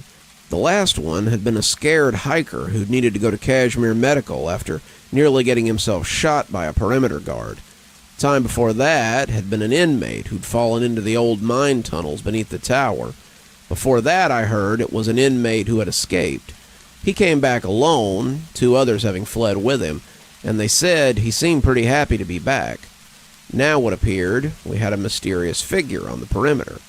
"Go to Channel 2, I said, not wanting to clog up the primary channel. I clicked over to 2, right along with about a dozen others, I'm sure, and I waited for the tone that told me that he had swapped over. "Can you identify the person? Is it a hiker or is it an inmate?" Silence. Silence. Then, "He looks like he's in uniform, but it's not our current one." Scrunched up my face. "What do you mean?" "What I mean is he's wearing the brown uniform pants that we traded for the black BDUs we wear now. No one's worn those pants in a decade, at least." That was different. Could be someone trying to take advantage of our revolving door of staff to make their way onto the compound. But apparently they had gotten hold of an old uniform. I wasn't sure why anyone would want to sneak onto the compound. There was no chance I was going to let them take an inmate through the gate if they were running an escape attempt. But I suppose it was a problem we were going to have to deal with. "Have you spoken with him?" "Nope," Coggins says. "I've called to him, but he won't approach my vehicle."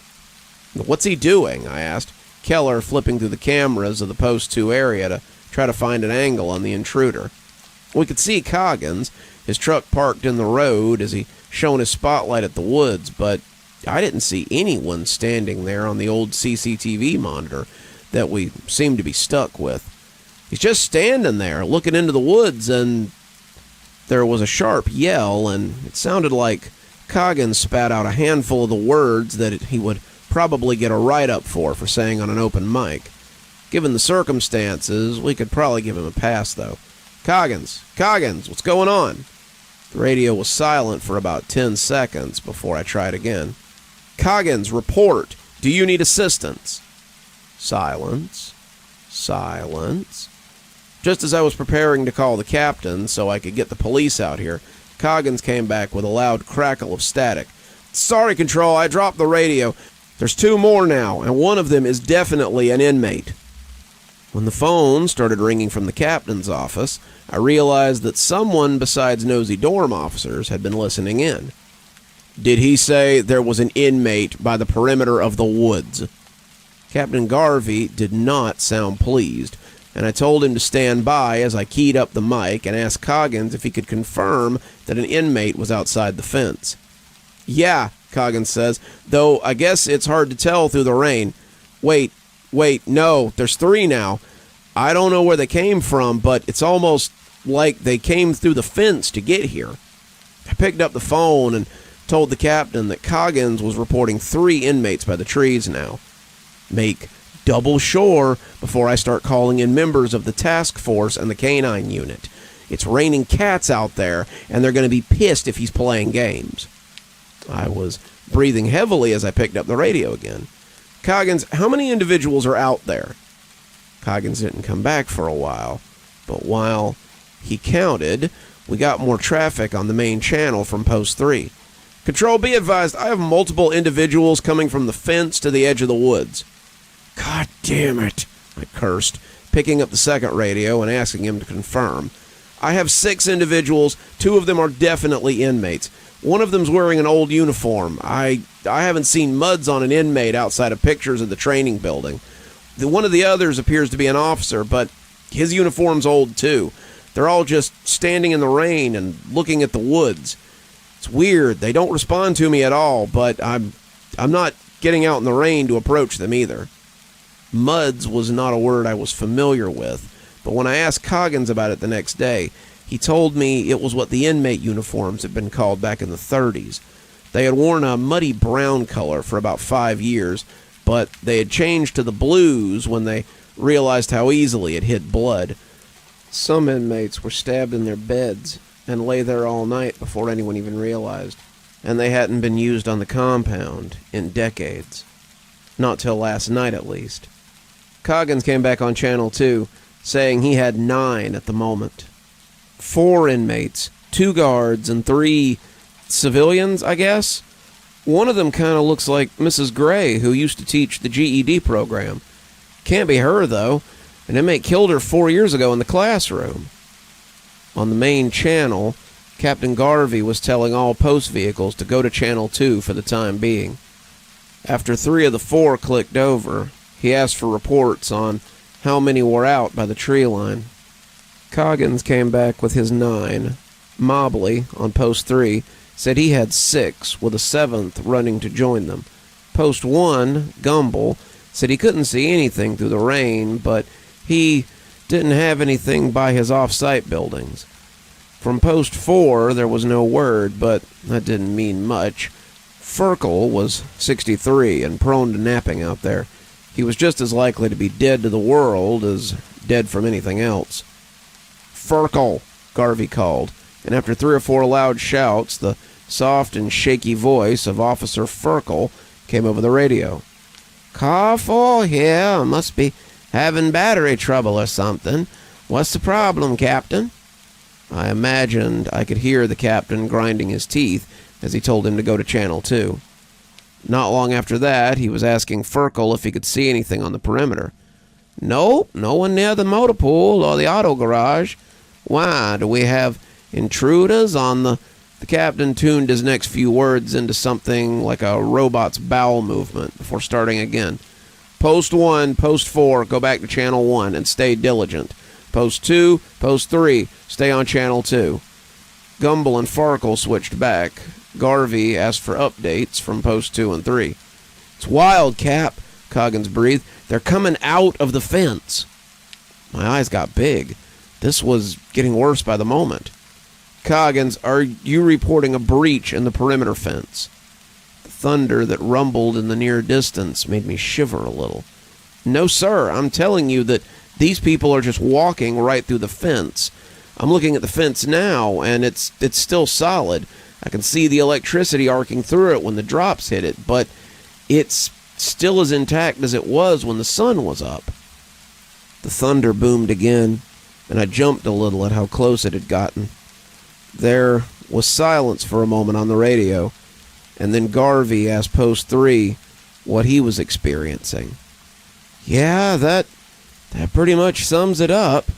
They're just walking through the fence, but they always stop at the tree line. It's weird. There's over a dozen of them now. They're spreading out along the perimeter of the woods." "Wait." His mic went dead for a minute, and then Garvey called his name before he came back shakily. "Officer Purvis just walked past my truck." I didn't know who that was, but apparently Garvey did. "Mobley, I swear to God, if you're high out there on post, I won't stop until you..." "I swear on my mother's grave, Captain, that was Purvis. I can't see his face, but I could swear that's McCann, too, the one who died in confinement before they closed off Quad 2.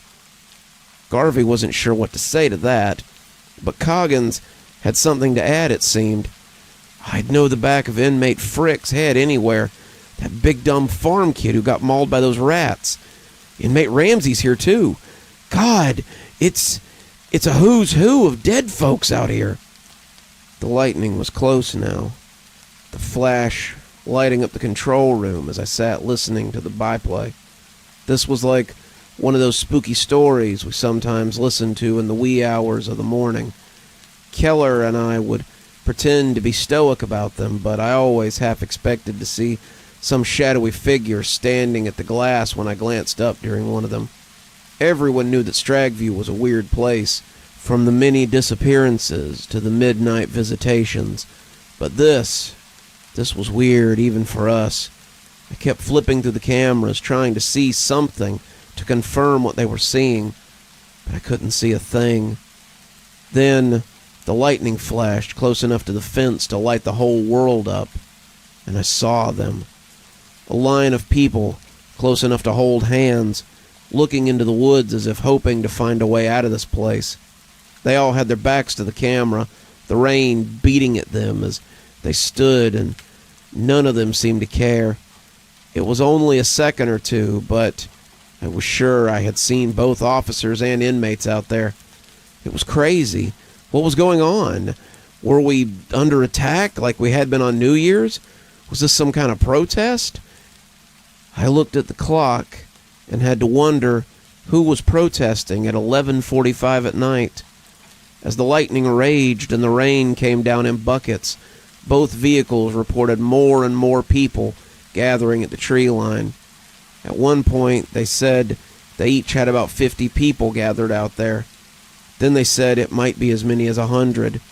Mobley was saying they were beginning to double up on their lines, and Coggins was saying that he could see others forming up to join his line. I could see them when the lightning flashed, this collection of the damned, and when a different voice came over the radio, I felt like someone had dumped cold water on me. "Captain Garvey, stand down. There's no threat. In fact, there won't be anyone beside the tree line in another 8 minutes."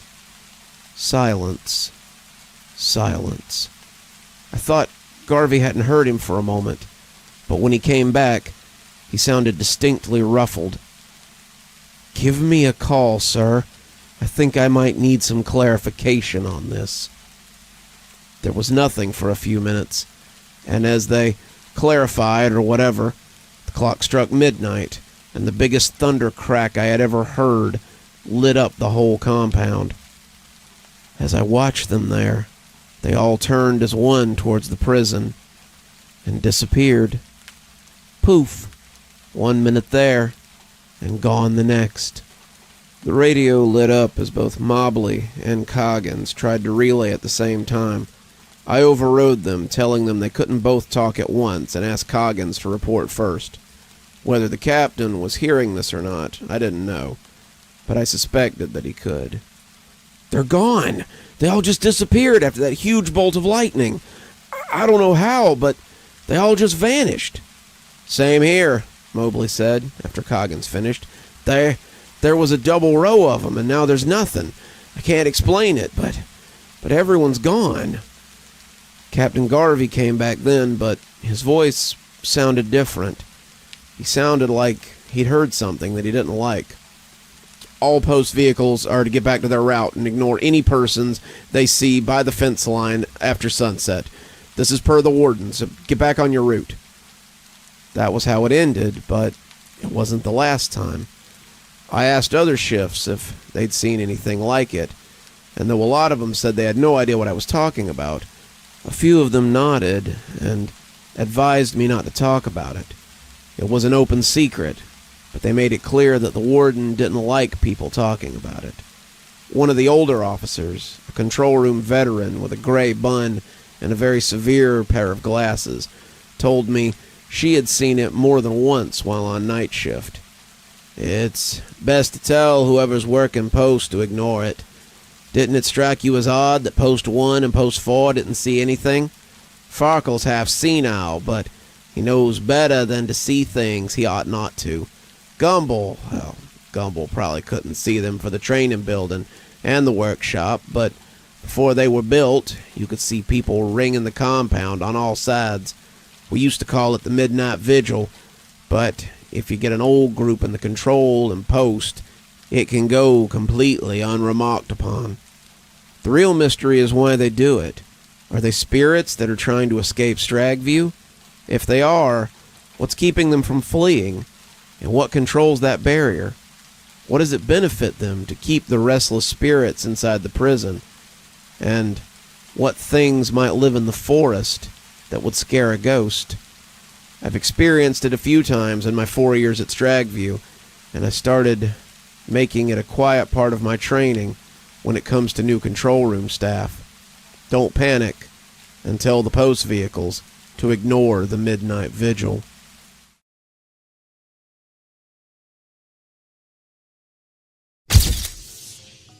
Marcus watched as the scarecrow in the $30,000 dress struck another pose. He had never quite been able to believe how much he made just by taking a few pictures. He'd been photographing since he was very small, and it was something that he had always loved doing. His mother had a framed picture of him from when he was 2, his pull-up hanging down to reveal just a hint of backside, as he took a picture of a cardinal in their front yard with his Sesame Street camera. She liked to say that that chunky yellow camera had been the start of his whole life. "You took it everywhere with you, Mark.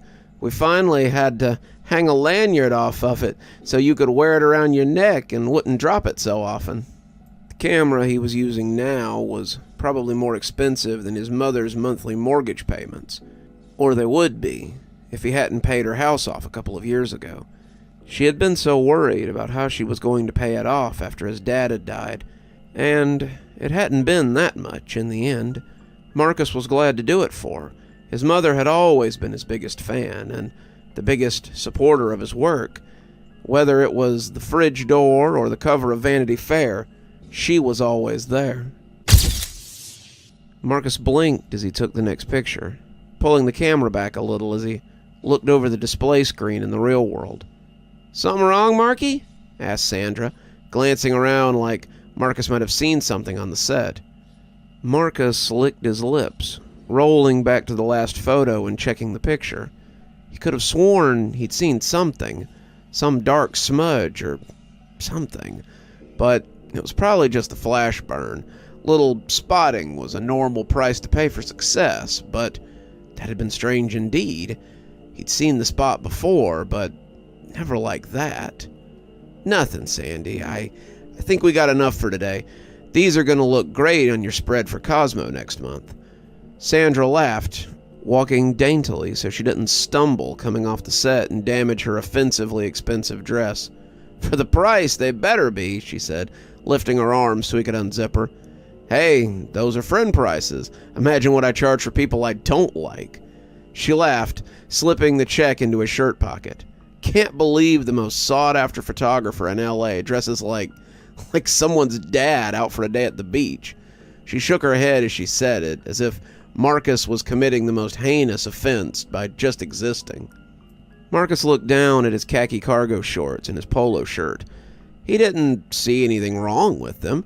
They were timeless, they were comfortable, and they reminded him of his Uncle Sean. Uncle Sean had given him his first real camera and had shown him how to get the best shots. Uncle Sean was a wildlife photographer, and Marcus wished he had the guts that man had. He supposed that starlets could be just as likely to eviscerate you as a lioness, but the biting remarks usually left less trauma behind. "I like them," Mark said. "They look more comfortable than that thing." She folded the garment delicately across her arm, chuckling at him as she reached for her garment bag. "True, but this is fashion, and fashion is always worth a little discomfort."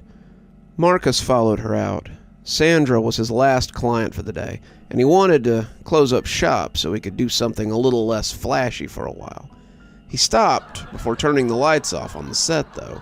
Something had scuttled across his nerves, and he was looking for the source of the noise.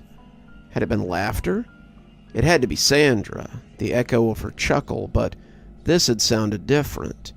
This was like that awful laughter you heard in the sitcom, the kind that made him want a mute button, just for the sound. "Coming?" Sandra asked, standing by the door to his studio as she lingered there. "Yeah," he said, clicking the switch and heading out behind her.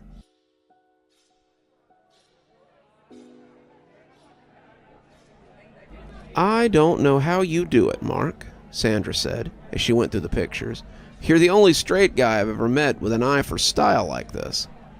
They were at Rogers, a bar they frequented, though the owner would likely harumph if he heard them call the place a bar. There were no pool tables or jukeboxes at Rogers. It was as far from the honky-tonks that Marcus had grown up drinking in as McDonald's was from Olive Garden. Rogers was a trendy place, a place to be seen and see people.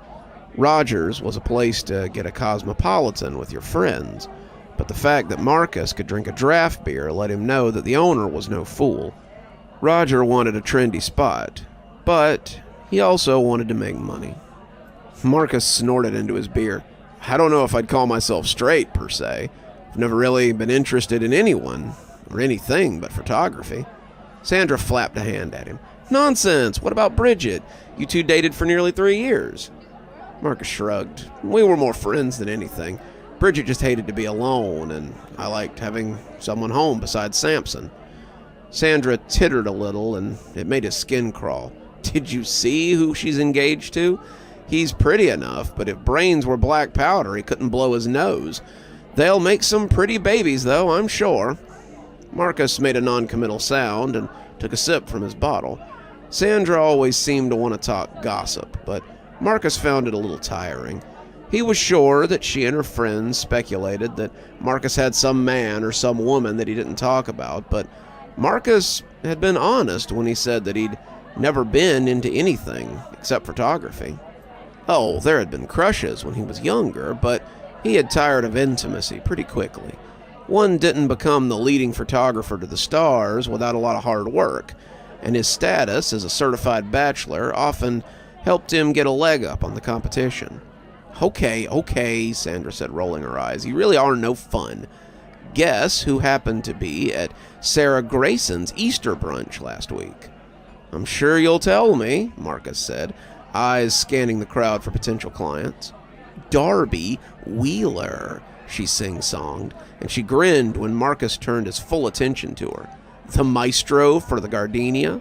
No, the maestro for the town dump. Yes, the head organizer for the Gardenia.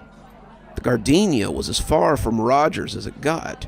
The Gardenia was thought of as a club, but it was so much more. The Gardenia was a nightclub, an art gallery, a concert venue, an impromptu gathering space for the city's richest and most influential, and elements that were so abstract that you couldn't give them a name. Only the best were invited to the Gardenia, and Marcus had been trying to gain an invitation for years. The first page of their clients list could set him up for the rest of his career, and Marcus suspected that Sandra might have his in. Well, as luck would have it, Sarah set me beside him, and we struck up a conversation. Seems he's just fired as personal photographer for some indiscretion. Sandra tapped the side of her nose when she said it, and he's looking to replace him. Please, Marcus practically begged as he leaned across the table and took her hand. Please tell me you just happened to have some of my photos I took, your summer levee spread, or something you could show him. She smiled like an imp with a soul on the line. Just so happens I had the ones you took for my Corman Winter show. He was very impressed. That really was some of your best work, Marky. And, Marcus prompted, squeezing her hand but trying not to crush it, he said he wanted to see more. He's expecting your portfolio on his desk, and I wouldn't dilly-dally. Some lucky photographer is going to get the job of a lifetime, and it really should be you. He released her hand, feeling a mixture of elation and dread settle over him. Darby Wheeler, this really was the opportunity of a lifetime. Not only could Darby set him up with the Gardenia, but he could get him into every event the Gardenia hosted. His work would likely be displayed in their newsletters, on their website, even in their gallery if he submitted it. This was huge. Darby didn't pay less than 5 figures for dress socks, and God knew what his personal photographer made. Marcus had to grab his bottle as he stood up, shaking the table in his haste. Careful, Sandra shrilled, grabbing her own drink. I want to sip this, not wear it. I got to get my portfolio together. I got to find my best shots, the perfect spread. Sandra laughed. Settle down, Marky. He won't give the job away overnight. It's Friday, and the old man won't even be in the office till Monday. You can... Then it needs to be perfect by then, Marcus said, finishing the beer in a single long pull and heading for the door. Sandra sniffed, looking a little miffed, before he returned suddenly to kiss her cheek. Have I told you lately how much I love you? She grinned. No, but a girl never gets tired of hearing it, so feel free to say it more often. Marcus put his head in his hands as he went through his portfolio. Nothing here was good enough to present to someone like Darby Wheeler. He'd done all manner of events, catwalk shows, celebrity photo shoots, but Darby had probably seen all this before. He needed something new, something different from the rest. Everything here, even the stuff that the others had raved about, seemed so bland and uninspired. What did he have that would set him apart? He jumped suddenly, a sound raking across his nerves. He looked at the TV, trying to see if he'd left it on, but the flat screen was dark, and the remote was laid neatly on the coffee table, where it always was. Still, he walked over to it, just to be sure. The sound had been very distinct, the laugh track for some network schlock that wasn't funny enough for a live audience. Marcus didn't watch shows like that. They just didn't hold his interest, but the sound of that canned laughter had definitely been what he'd heard. He looked at the TV like it might suddenly turn on, but as it stayed dark and quiet, he went back to the desk. His studio apartment made the trip nothing too rigorous, and Marcus liked the Spartan space that he'd made his own. He had folded screens around his bed, a corner for his free weights with rubber mats over the hardwood, and a small kitchen area where he did a lot of cooking and reheating. Marcus had wrapped his hand around the back of the chair, preparing to draw it out, when he heard the same mechanical chortle and turned back to the living room. He had never really thought about it, but the sound made him intensely angry for some reason. It felt like, in this case, he was the joke, and whatever was making that noise was laughing at him. Marcus didn't like to be laughed at. It made him feel small again. Marcus's childhood hadn't been untouched by strife, as any kid who grew up with a love of photography could tell you. It had gotten better in high school, his pictures at sporting events really standing out in the school paper or the yearbook, but Marcus had still contended with bullies. The bullies didn't care that he was a gifted photographer. They didn't care that he was better at 12 than they would ever be, that he would live a rich life that they could only dream of one day. They only knew he was different, and they hated him for that difference. The laughter came again, and suddenly it sounded like Freddie Hinkle, a kid who'd been dead for about 10 years now, after a motorcycle accident. "Nice camera, Gaylord. Gotta go take a spread of the men's swim team for later?" Marcus furrowed his brow, wondering what the source of this was. He shut the windows, thinking maybe it was something from outside. "Ooh, look, guys. Little Marky's gonna go take some pictures of the baseball team. Don't forget the crotch shots." Marcus was breathing heavily, looking around fitfully, feeling like a trapped animal. Where was this coming from? Marcus hadn't thought about this in years. Freddie, Jack, Levi, even Eddie, who had gone to college with him. He hadn't seen any of them in years. No one besides Sandra called him Marky anymore, but it seemed these ghosts, or whatever they were, didn't know that. He didn't know what was going on, but he felt ice rolling down his spine as he looked around his empty apartment. "Let's see what you got on this camera. Probably shots from the elementary school playground." He felt their hands on him, holding him down as they took what was most precious to him. "Flowers, trash. Shit, there isn't anything good on here, man. You're so boring." Marcus gripped the waist of his jeans, knowing it would do no good. "Let's give them something more interesting to look at." Marcus crumbled to the floor, shaking as he tried to push the trauma away. He had lived his whole life trying to distance himself from that scared sophomore boy who had done nothing but hang between the two bigger boys as the third one used something so precious to him to violate him in a way far more intimate than anything he'd ever experienced. They had beaten him afterwards, taking more photos, and left him weeping in the dirt behind the gym for the girls' softball team to stumble across 10 minutes later. Some had laughed, but Marcus thought that a lot of them could tell something terrible had happened here. They had kept the camera when they were done, and when his father had gone to the principal to have it returned, he had forbidden him to talk about the abuse.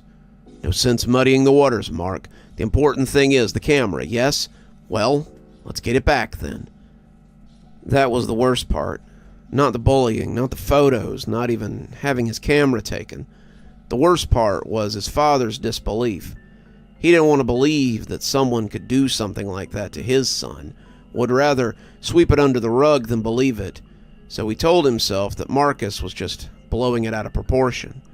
He could defend the victims of sexual assault in the courtroom, but he couldn't believe that his son had been the victim of anything more substantial than some horseplay gone too far. Freddie had come in looking contrite, his father's hand on his shoulder looking like an iron manacle. The camera was fine, a little scratched, but still fine.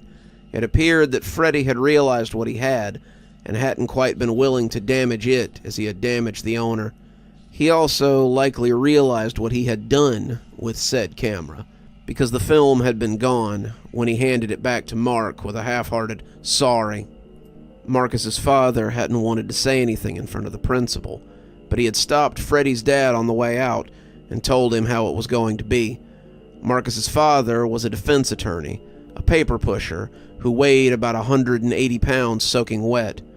Freddie's dad was a steel worker, his bare arms looking like someone had put cigarettes out on them when he was off the clock.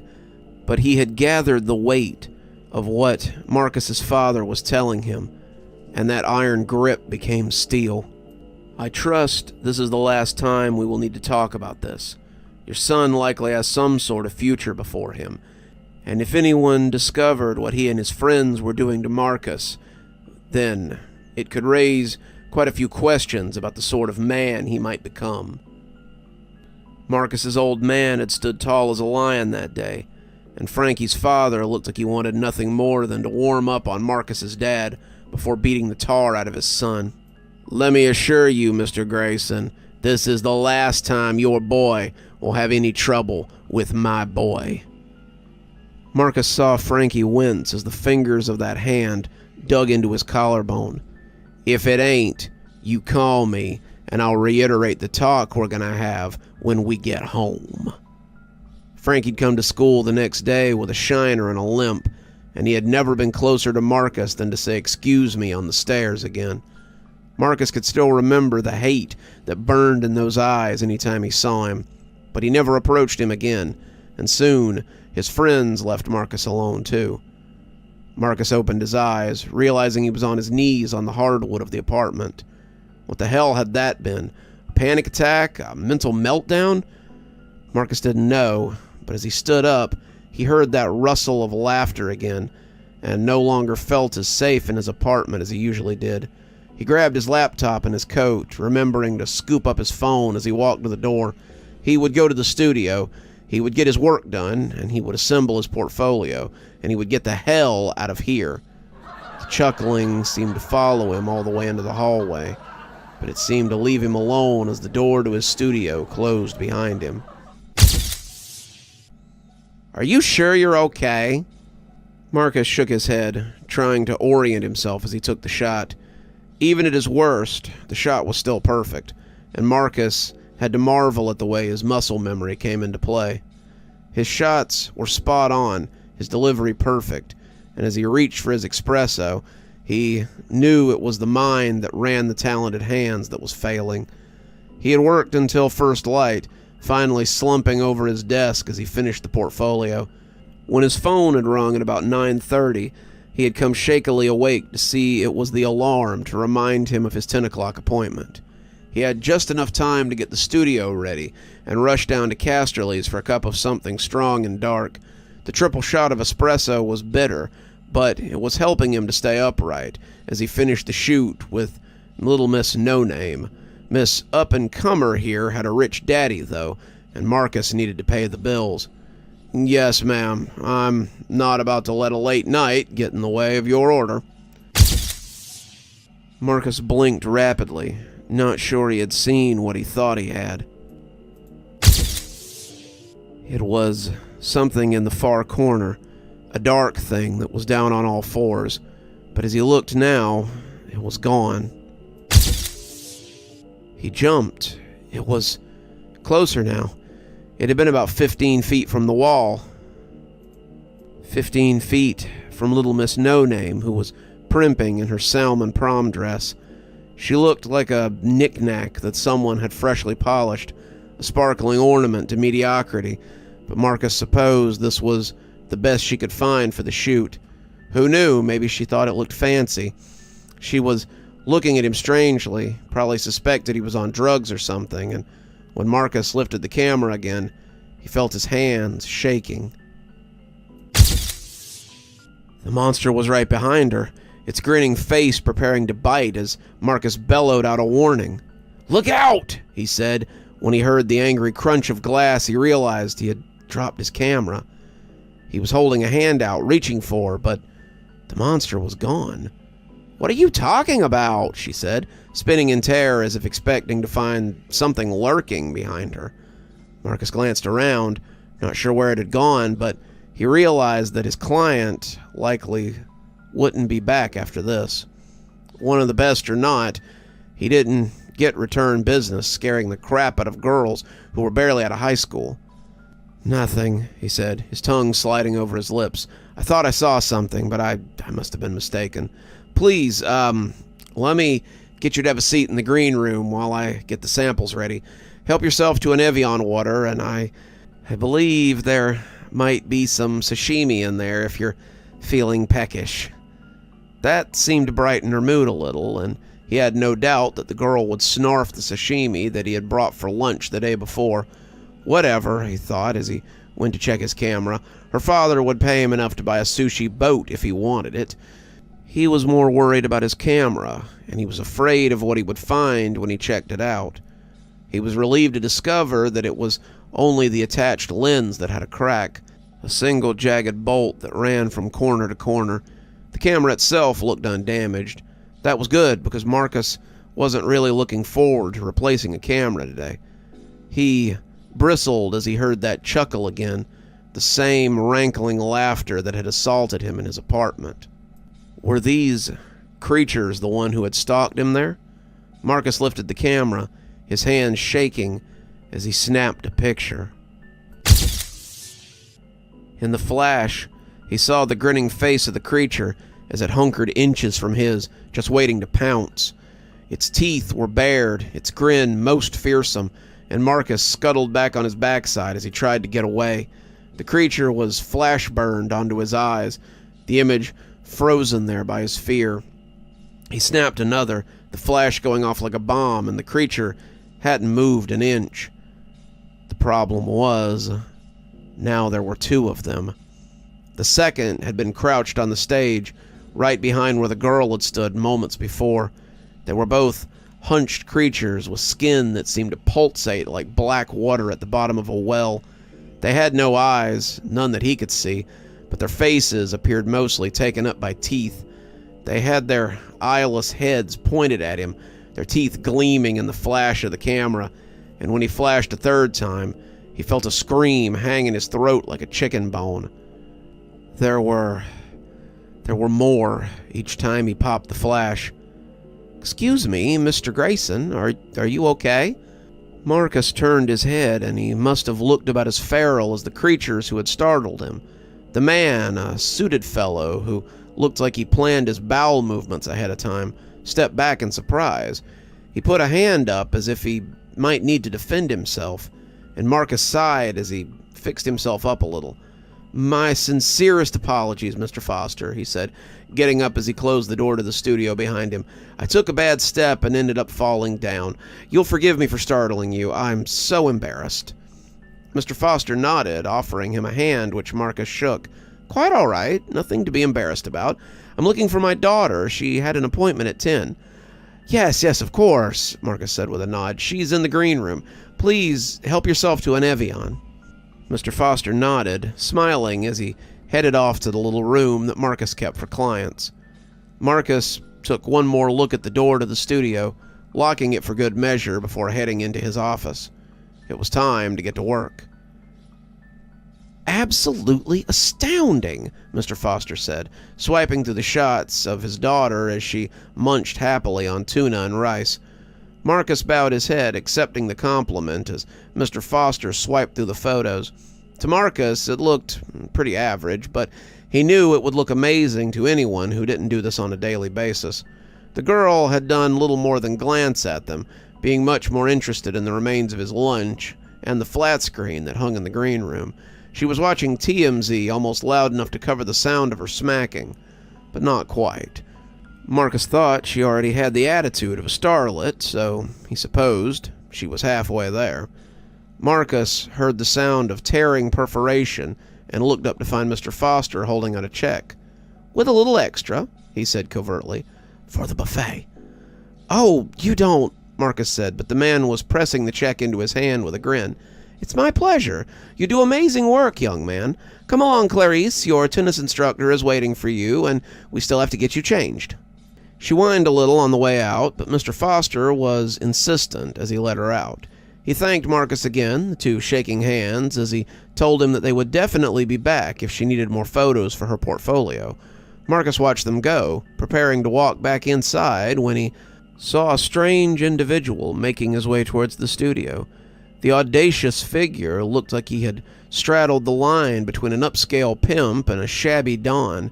He wore a pinstripe suit with a matching bowler hat, a pair of oversized driving glasses blocking out the sun that the hat failed to get. He wore alligator shoes that clashed with his suit badly, and a fur cloak that made him look like some sort of ancient king who was very likely sweltering in the early summer heat.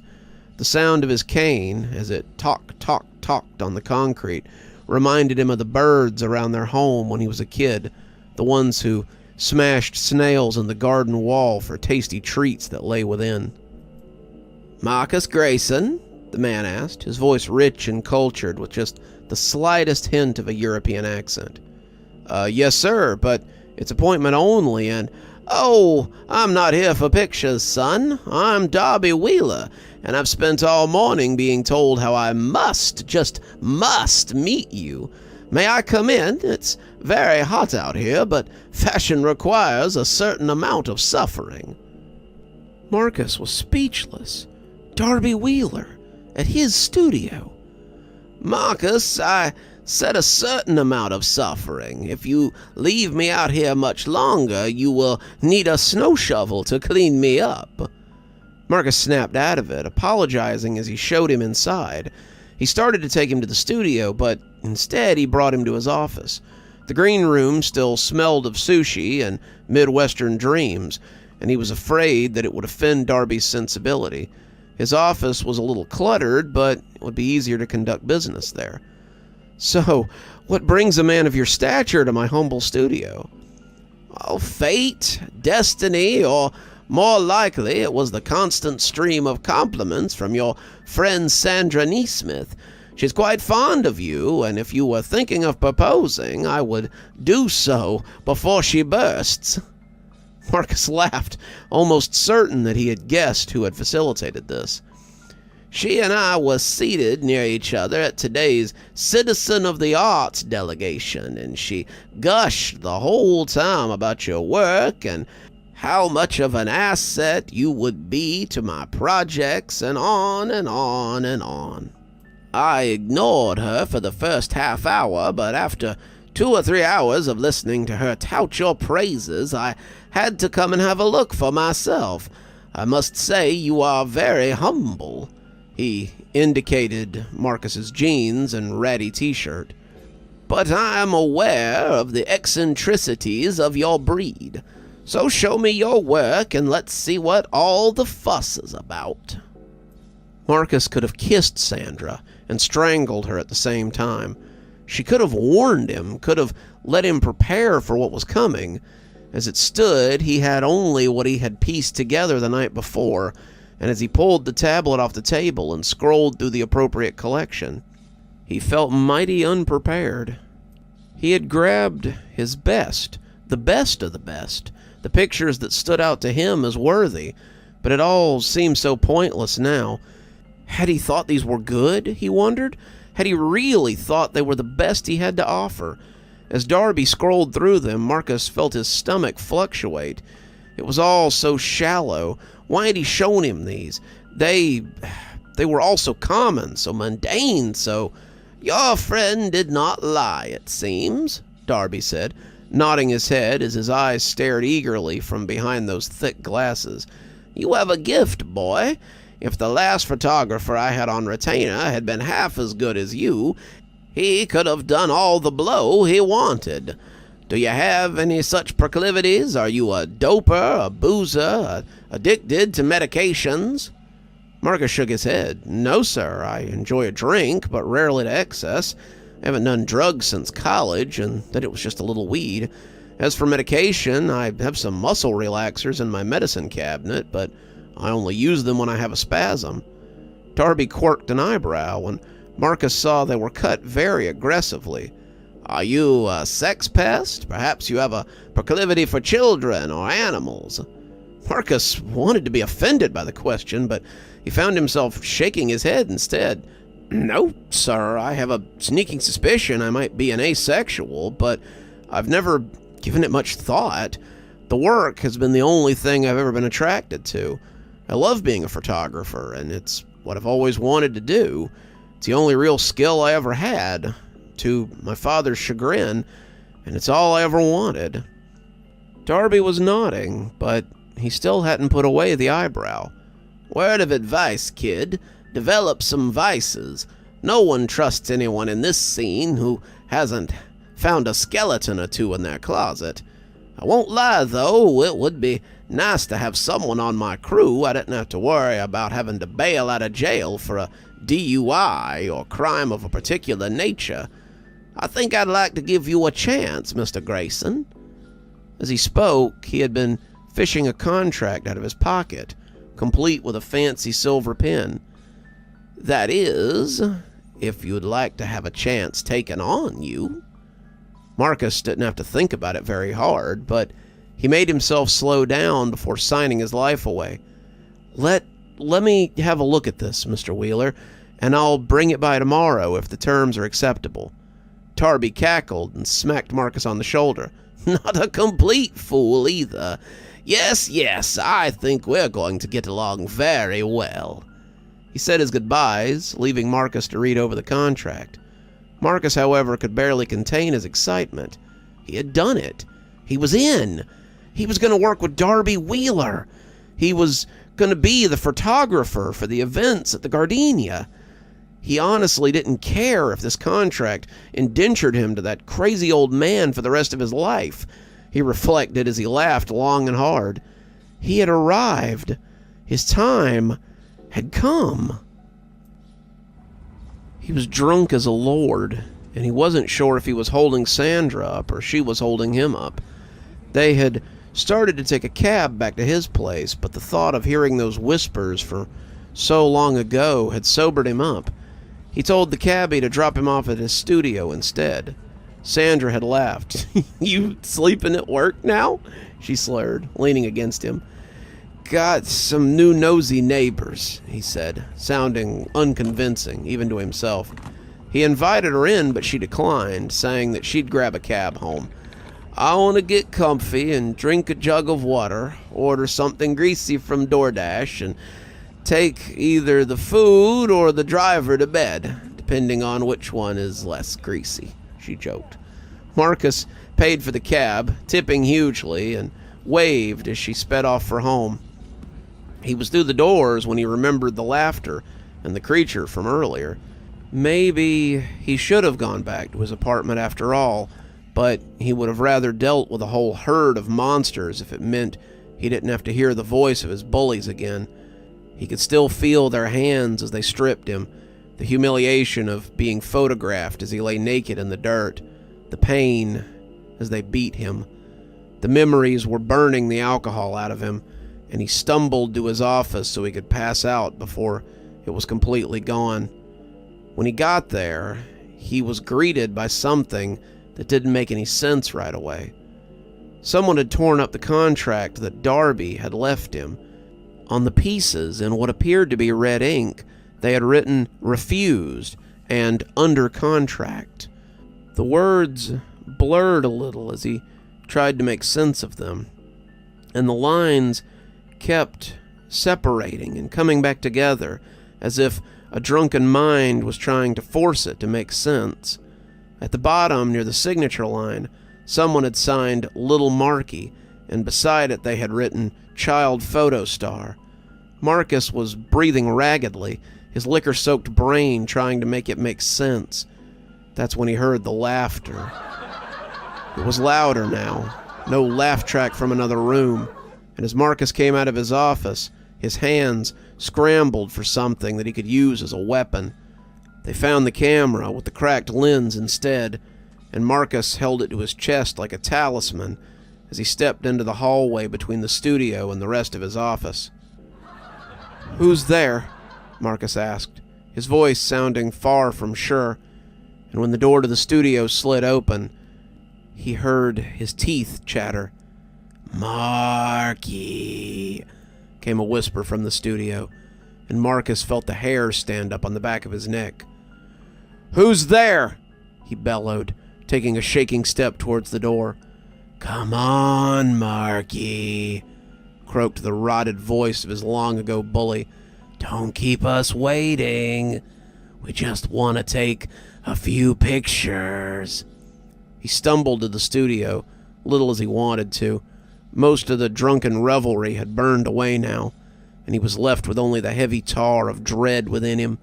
He walked into the studio on legs that weren't his own and found a familiar scene waiting before him. There were 4 mannequins on the stage. 2 of them gathered around a third as the 4th took pictures with a familiar Sesame Street camera. The mannequins were smiling, all but the one on the ground, and Marcus couldn't help but notice that this one was the only one without clothes on as well. The mannequin on the ground wasn't just smiling. He wore an ear-to-ear grin that showed off more teeth than a mannequin had any business to have. "Who's there?" Marcus yelled. When the lights went out, he was left with nothing but his own ragged breathing.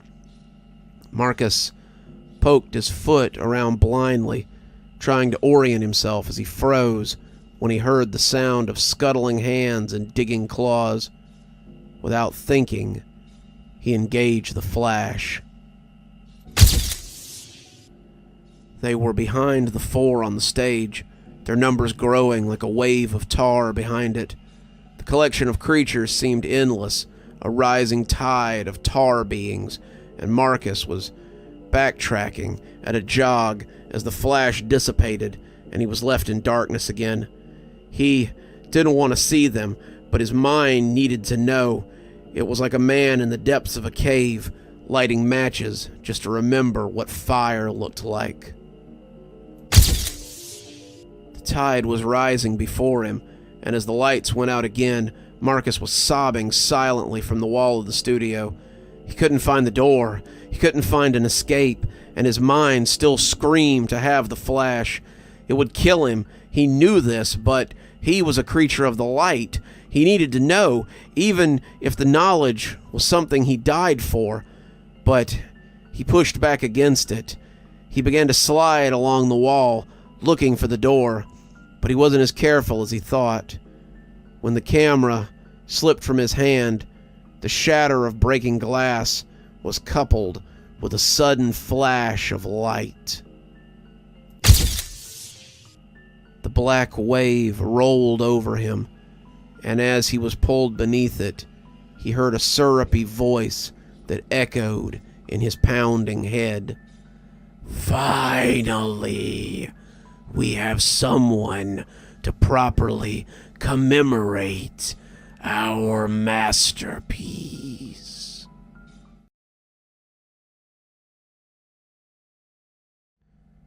I heard Susan was having a party this weekend while her parents were out of town. "Oh yeah? Any of us invited?" "Nope, just the popular kids, the jocks, few of the popular academics, no one from our bunch." Sounds like a special guest might be needed then." We were all sitting in the back of Mrs. Smith's history class, so the nod was almost uniform. Around us, people were talking about Susan's party. Why shouldn't they be? Susan Masterson was one of the most popular girls in school, after all. But they were all talking about the mysterious events that had surrounded the last 4 parties hosted by popular kids. The figure that kept infiltrating these parties was part of that mystery. Nobody knew who they were. Nobody saw them commit their heinous deeds, but the results were always the same. Sometimes it was on the living room floor. Sometimes it was in the kitchen on the snack table. Sometimes it was in the top of the toilet in her parents' bathroom, a place that no one was supposed to have been. No matter where it was, someone always found poop at the party. "Do you still have any of those candles left?" I asked Tina, running a hand over my gelled-up hair to make sure the spikes hadn't drooped. "Yeah, found a place in the barrio that sells them, but they're becoming hard to track down. I could only get about a dozen of them." "A dozen is more than enough," Cooper said. "With a dozen, we can hit 6 more parties at least." "Pretty soon," Mark said, "they'll learn not to snub us.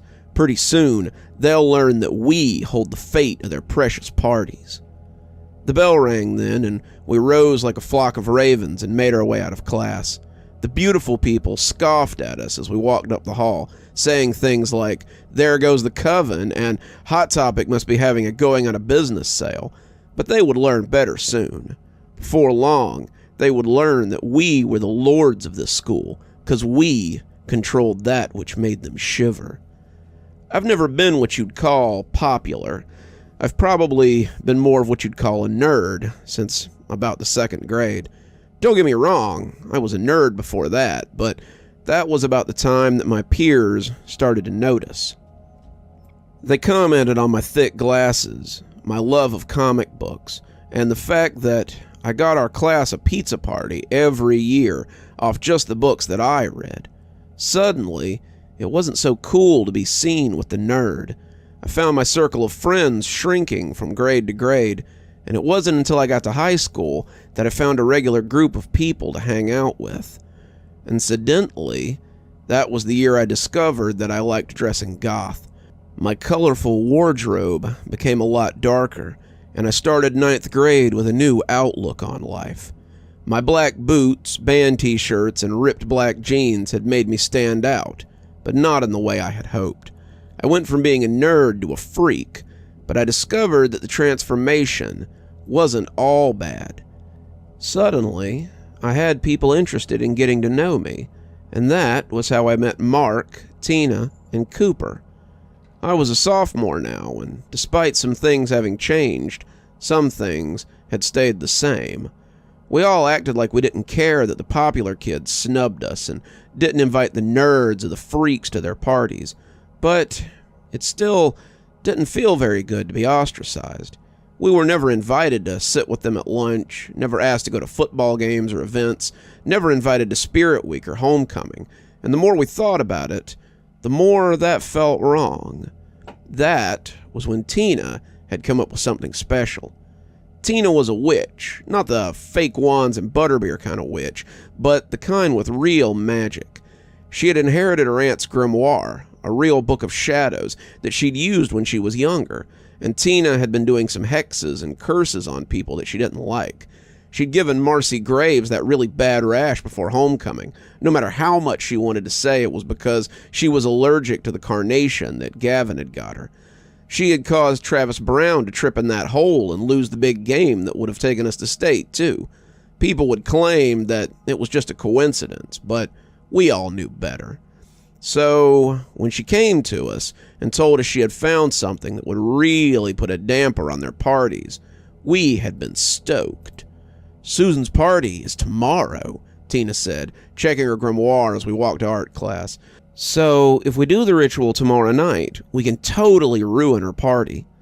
Some of the popular girls, Susan among them, looked up as we passed, but we were talking too low for them to hear us. She mouthed the words freaks, but I ignored her. She'd see freaks tomorrow night when her little party got pooped on. We spent art class discussing our own gathering for tomorrow. After we discovered the being in Tina's book, we never called what we did parties anymore. They were gatherings now, sounded more occult. We weren't some dumb airheads getting together for beer and hookups. We were a coven coming together to make some magic. This was bigger than anything these guys could think of. "Cooper, you bring the offering and the snacks," Tina said. Cooper made a face. "Can I bring the drinks instead? Bringing food along with the offering just seems kind of gross." Tina thought about it before nodding. "Yeah, good idea. And be sure to wash your hands after you get the offering." Cooper nodded. "Good, because I still have Bacardi from last time." "Mark, you bring the snacks then," Tina said. "And don't forget to bring the fennel weed. We need it for the ritual." Mark nodded. "Mr. Dakar said that I could bring the leftover chicken at the end of my shift, so I hope that's okay." That was fine with us. The chicken Mark brought was always a great end to the ritual. "Cool, that leaves the ipecac syrup and the Exilax from you, my dear," she said, smiling at me as my face turned a little red under my light foundation. Tina and I had been an item for a couple of weeks, and I still wasn't quite used to it. I'd never had a girlfriend before then, and the giddy feeling inside me was at odds with my goth exterior. Tina was cute, and she was the de facto leader of our little coven. It was kind of cool to be dating a real witch. "So, we all meet at my house tomorrow before 10. Agreed?" We all agreed, and the pact was sealed. The next night, Friday, I arrived at 6, so Tina and I could hang out before the others got there. Her parents were out of town again, which was cool because she never had to make excuses for where she was going. My parents thought I was spending the night at Mark's. Cooper's parents thought he was spending the night at Mark's, and Mark's mom was working a third shift, so she wasn't going to be home to answer any questions if they called to check in. It was a perfect storm, and we were prepared to be at the center of it. Tina was already setting up the circle and making preparations, but she broke off when I came in with my part of the ritual. We were both a little out of breath when Cooper arrived an hour later, and after hurriedly getting ourselves back in order, he came in with 2 12-packs. "Swipe these from my uncle. He's already drunk, so he'll never miss them. I think he just buys them for the 20-year-olds he's trying to bang anyway." "As long as you brought the other thing, too," Tina said, "unless you mean to make it here." Cooper rolled his eyes and handed over a grungy Tupperware with a severe-looking lid on it. "I got it right here, don't worry."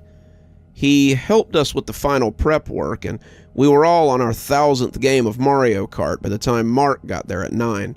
He smelled like grease and chicken and immediately went to change out of his work clothes. I didn't know about everyone else, but I secretly loved that smell. Mark was self-conscious about smelling like fried chicken, but I liked it. If I thought it was a smell I wouldn't become blind to after a few weeks, I'd probably ask him to get me a job at Colonel Register's Chicken Chateau, too. Cooper tried to reach in for some of the chicken, but Tina smacked his hand. "Ritual first, then food." Cooper gave her a dark look, but nodded as we headed upstairs. It was time to ruin another Amber Zombie and Fitch party. When Tina had showed us the summons for something called the Party Pooper, we had all been a little confused. "The Party Pooper?" Cooper had asked, pointing to the picture of the little man with the long beard and the evil glint in his eyes. "The Party Pooper," Tina confirmed. "He's a spirit of revenge for the downtrodden. He comes to those who have been overlooked or mistreated and brings revenge in their name by," she looked at what was written there, "leaving signs of the summoner's displeasure where it can be found." "Neat," said Cooper. "So how do we summon him?" Turns out the spell was pretty easy. We would need a clay vessel, potions or tinctures to bring about illness from the well, herbs to cover the smell of waste, and the medium by which revenge could be achieved. Once the ingredients were assembled, we would light the candles and perform the chant to summon the Party Pooper to do our bidding. That first time, it had been a kegger at David Frick's house, and we had been particularly salty about it. David had invited Mark, the two of them having science together, and when Mark had seemed thrilled to be invited, David had laughed. "Yeah, right, chicken fry, like I need you smelling up my party." Everyone had laughed, and it had been decided that David would be our first victim. As we stood around the earthen bowl, Tina wrinkled her nose as she bent down to light the candles. "God, Cooper, do you eat anything besides Taco Bell?" Cooper shrugged, grinning from ear to ear. What can I say? It was some of my best work. The candles came lit with a dark, greasy light. The ingredients were mixed in the bowl, and then the offering was laid atop it. The spell hadn't been specific in the kind of filth it required, but given the name of the entity, Tina thought it best to make sure it was fresh and ripe. That didn't exactly mean she wanted to smell Cooper's poop, but it seemed worth the discomfort. Link hands, she said, and begin the chant. We linked hands, Mark's as clammy as Tina's were sweaty, and we began to chant. Every party needs a pooper. That's why we have summoned you. Party pooper. Party pooper. The circle puffed suddenly, the smell like something from an outhouse. The greasy light of the candles showed us the now familiar little man, his beard long and his body short. He was bald, with a head covered in liver spots, and his mean little eyes were the color of old dog turds. His bare feet were black, like a corpse's, and his toes looked rotted and disgusting. He wore no shirt, only long brown trousers that left his ankles bare, and he took us in with weary good cheer. "Ah, if it isn't my favorite little witches! Who has wronged you tonight, children?" We were all quiet, knowing it had been Tina to whom he spoke. The spell had been pretty clear that a crime had to be stated for this to work. The person being harassed by the party pooper had to have wronged one of the summoners in some way for the revenge to be extracted, so we had to find a reason for the summoning. The reason for David had come from Mark, and it had been humiliation. After David had come Frank Gold, and that one had been from Cooper. Frank had cheated him, refusing to pay for an essay he had written, and then having him beaten up when he told him that he would tell Mrs. Bess about it. Cooper had cited damages to his person and debt. The third time had been mine, and it was Margaret Wheeler. Margaret and I had known each other since elementary school, and she was not very popular. She and I had been friends, but when I'd asked her to the Sadie Hawkins dance in 8th grade, she had laughed at me and told me that there was no way she'd be seen with a dork like me. That had helped her get in with the other girls in our grade, and it only served to alienate me further. I had told the party pooper that her crime was disloyalty, and he had accepted that. Now, it was Susan's turn, and we all knew that Tina had the biggest grudge against her for something that had happened in elementary school. "Susan Masterson," Tina intoned. "And how has this Susan Masterson wronged thee?"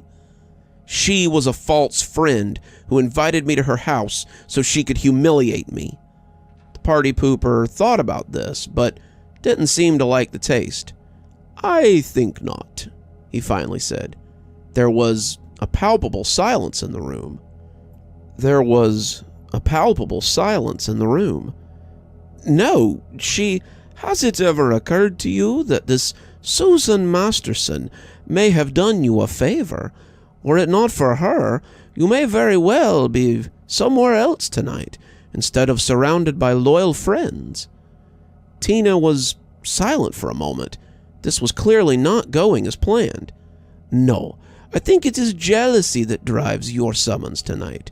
You are jealous of this girl, and you wish to ruin her party because of it."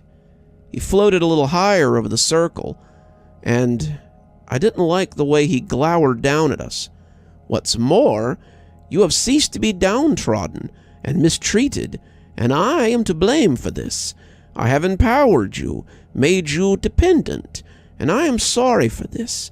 Do not summon me again, children, not until you have a true reason for doing such." With that, he disappeared in a puff of foul wind, and we were left standing in stunned silence. It hadn't worked. The party pooper had refused to help us. "Oh well," Cooper said, sounding a little downtrodden. "I guess we didn't have as good a claim as we thought. Well, let's go eat that chicken," he said, turning to go. "That sucks," Mark said. "Next time we'll need something a little fresher, I guess."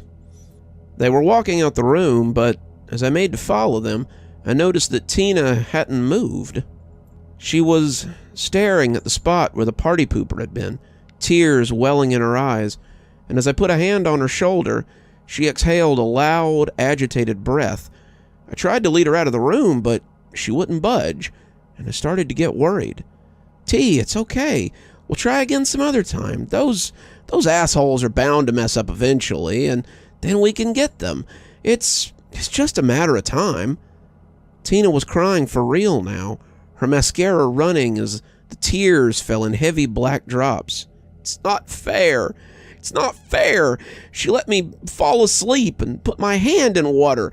She took it away after I wet myself, and I saw the water ring, though. I felt how wet my fingers were, and when she laughed and told the other girls I wet myself, I knew she had done it on purpose. She ruined it. She ruined my chance of being popular. It's not fair. How is my grievance any less viable than you guys? Come on, hun, I said. Let's go get drunk and eat some chicken. You'll feel a lot better. I tried to lead her towards the door, but as we came even, she shoved me into the hall and slammed it in my face. Mark and Cooper turned as they heard the door slam, and we all came back and banged on it as we tried to get an answer. Tina, what are you doing? Don't do anything stupid. From under the door, I could see the light of candles being lit, and just under the sound of Mark and Cooper banging, I heard a very familiar chant. Every party needs a pooper. That's why I have summoned you, party pooper, party pooper. Then the candle lights were eclipsed as a brighter light lit the room. We all stepped away from the door as an otherworldly voice thundered through the house. The party pooper had always been a jovial little creature when we had summoned him, but this time he sounded anything but friendly. The party pooper sounded pissed. You dare to summon me, mortal? You believe you are owed my power? You believe you are entitled to my aid? See now why they call me the party pooper. There was a sound somewhere between a jello mold hitting the ground and a truckload of dirt being unloaded, and something began to ooze beneath the door. When it popped open, creaking wide with a horror movie slowness, I saw that every surface in Tina's room had been covered in a brown sludge. It covered the ceiling, the walls, the bed, and everything in between. Tina lay in the middle of the room, her body covered in the stuff, and as I approached her, the smell hit me all at once. It was like an open sewer drain, the scent of raw sewage like a palpable blow, and I barely managed to power through it to get to Tina's side. Tina, are you okay? She said nothing, but when she opened her mouth, a bucket of that foul-smelling sewage came pouring out. She coughed, and more came up. She spent nearly 10 minutes vomiting up the stuff, and when she finally stopped, I got her to her feet and helped her out of the room. Start the shower. We need to get the stuff off of her. I scrubbed her, taking her sodden clothes off and cleaning the worst of it off her. She was covered in it. It was caked in her ears and her nose, in other places, and it seemed the party pooper had wasted nothing in the pursuit of justice. She still wouldn't speak after that, and I wanted to call an ambulance. She could be really sick, I told them when Cooper said we shouldn't. That stuff was inside her. If we call the hospital, our parents are going to know we lied. In the end, it was a chance I was willing to take. I stayed, Mark and Cooper leaving so they didn't get in trouble. I told the paramedics that she had called me, saying she felt like she was dying, and I came to check on her. They loaded her up and called her parents, but I was told it would be better if I went back home and waited for updates. Tina was never the same after that. Her mother thanked me for helping her when I came to see her, but told me Tina wouldn't even know I was there. She's catatonic. They don't know why, but she's completely lost control of her bowels. She vomits for no reason. She has, I don't know what in her stomach, but they say it's like she fell into a septic tank. She's breathed it into her lungs. It's behind her eyelids. She has infections in her ears and nose because of it, and we don't know what's wrong with her. That was 6 months ago. They put Tina into an institution for someone to take care of her 24/7, but she still hasn't said a word. She's getting better physically, but something is broken inside her. I still visit, hoping to see some change, but it's like talking to a corpse. I still hang out with Mark and Cooper, but I know they feel guilty for not going to see her. In the end, Tina tried to force a revenge with a creature that she didn't understand, and paid the price. So if you think you might have a grievance worthy of the party pooper, do yourself a favor and just let it go. Nothing is worth incurring the wrath of that thing, and you might find yourself in deep shit for your trouble.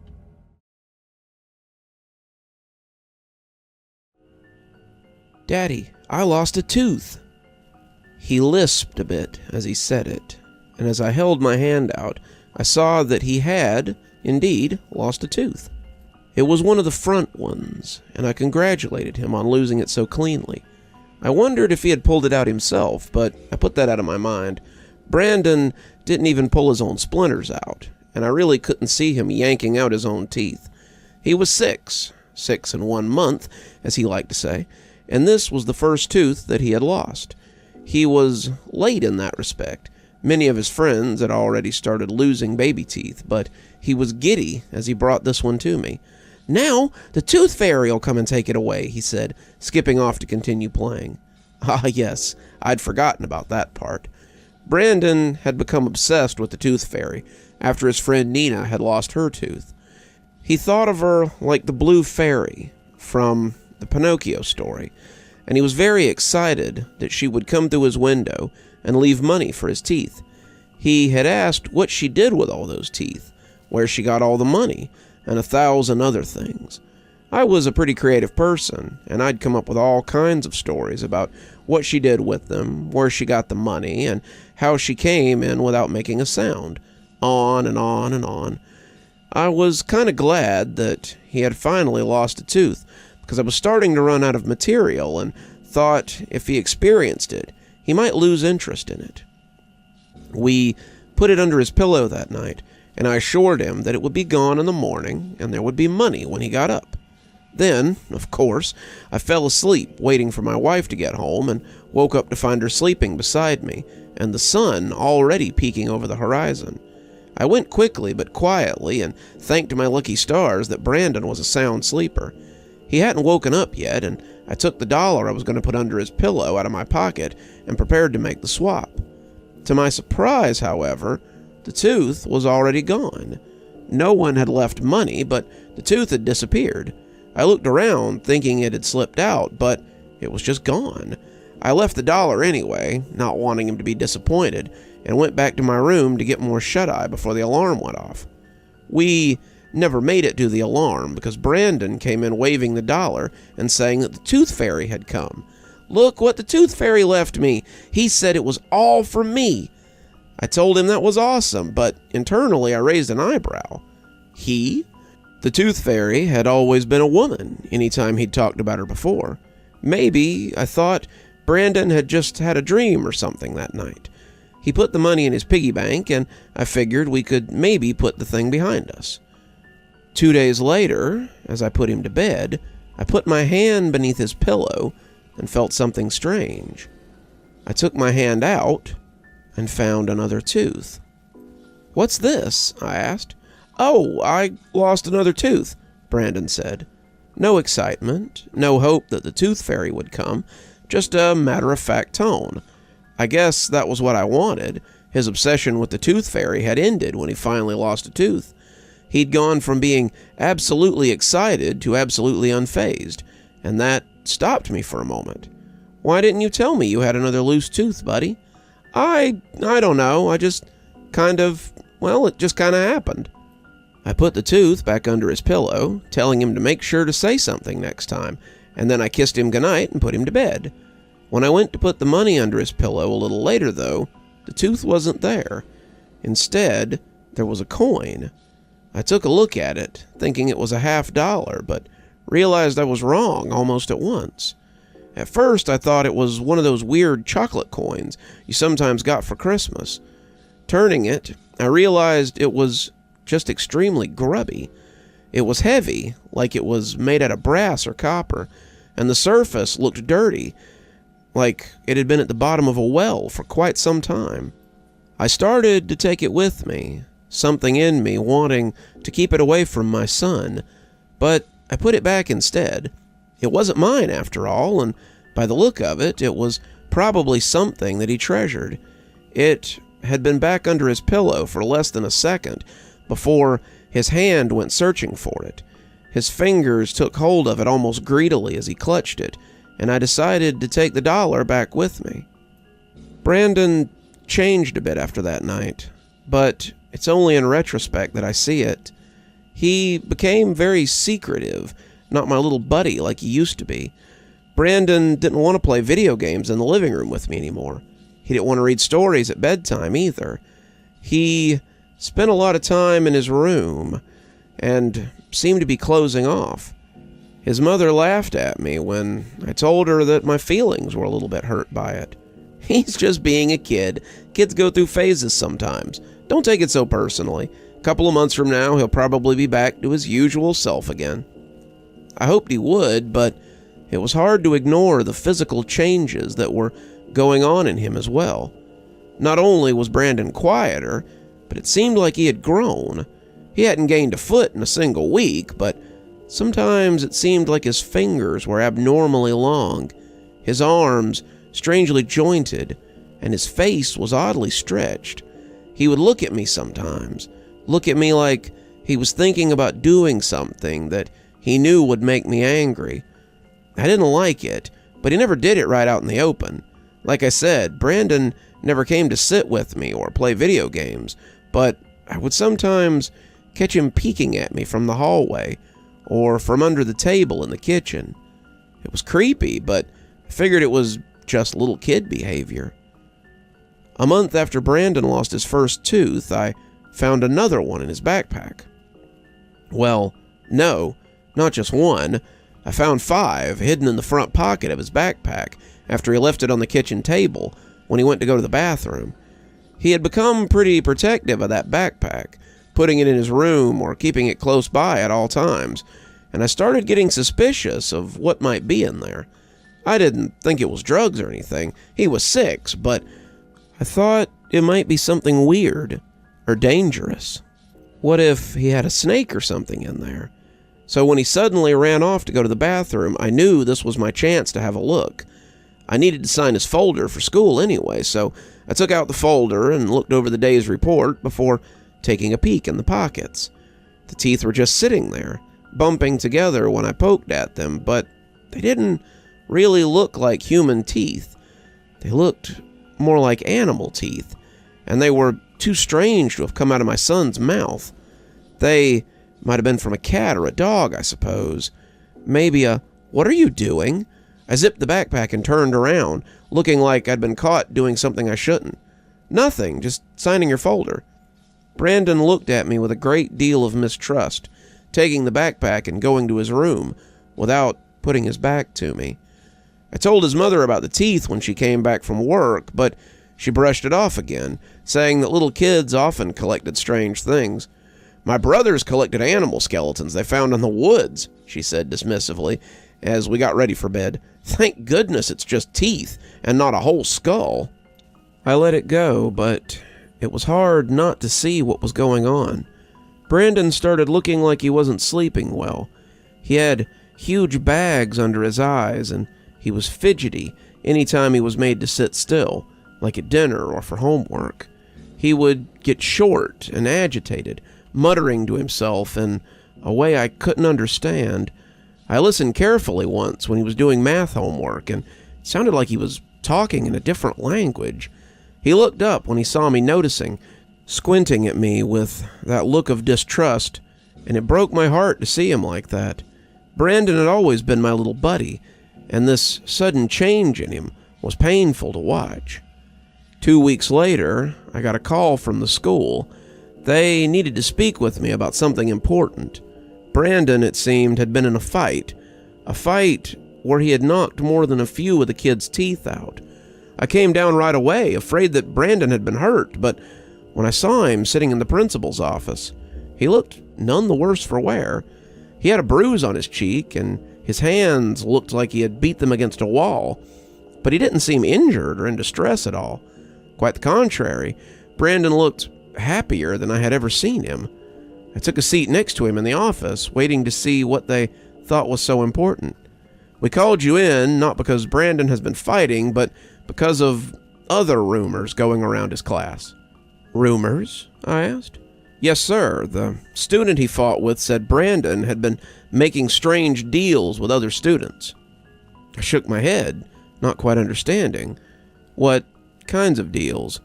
They say he's been buying people's teeth.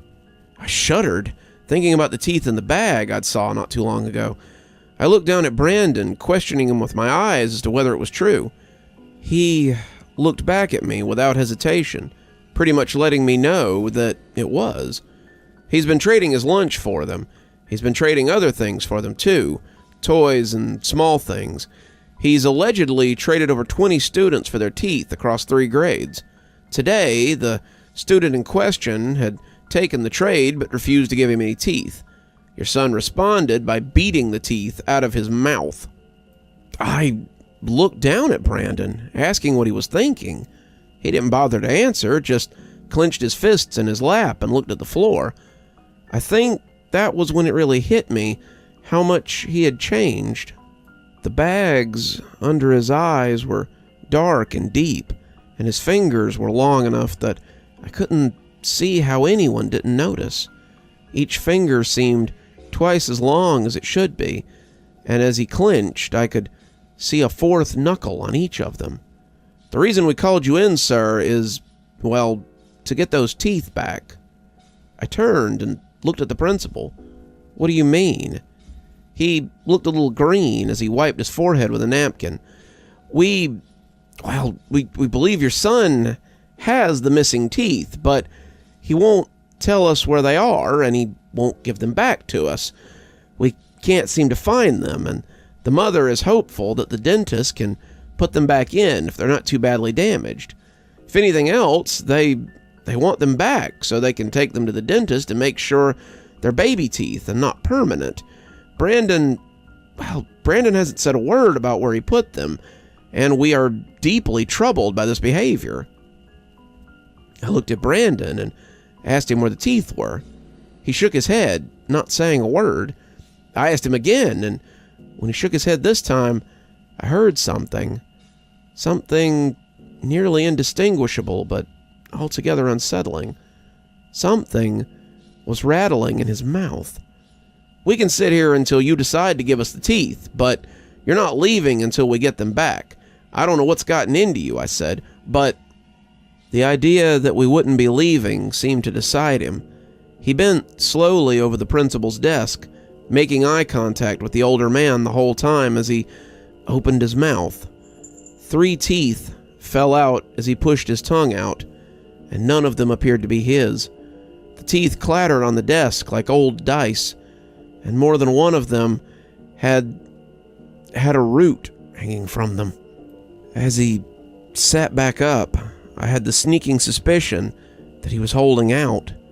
The principal, however, seemed more than okay with what he had gotten back. He told us to go, saying that Brandon was suspended for 2 weeks, and I collected up my son as we headed for the door. The principal managed not to vomit before we got out of his office, but it was a near thing. We talked the entire way home. Well, I talked. Brandon just sat there and said nothing. I told him I didn't know what this was about, but that he needed to stop. This wasn't him. This wasn't like him, and he needed to tell me what was going on so I could help. I was his dad. I wanted to help him, but I couldn't help him if he didn't talk to me. The whole time, he just sat there and stared at me. Most kids who are being chastised look out the window or look at their feet, but he stared directly at me in brazen defiance. His fingers kept flexing, and I saw him put a hand to his pocket more than once. I wanted to tell him to turn them out, to give me the tooth from that kid that he had kept, but something in me didn't quite dare. I was loath to admit it, but I was a little bit afraid of my son in that moment. He looked nothing like the boy that I had known for almost 7 years. My grandma used to tell me stories about babies taken by fairies and the changelings they left behind. This reminded me of those stories. The kid in front of me was so fundamentally different from the one I knew that it was almost like talking to a different person. As we pulled up in the yard, I told him he was grounded. No tablet, no TV, no dessert. But Brandon didn't seem to care. He just walked inside and went to his room. His tablet was still on the charger, and his TV remote was left hanging off the door to his room. I didn't know what he was doing in there, but it clearly wasn't playing. He was way too quiet, and when his mother called to tell me that she was working a double, I almost cried. I didn't want to be alone with him for longer than I had to be, and that made me feel even worse. He didn't come out for dinner, and when I went to bring him a plate a little while later, I heard muffled voices as he spoke to someone.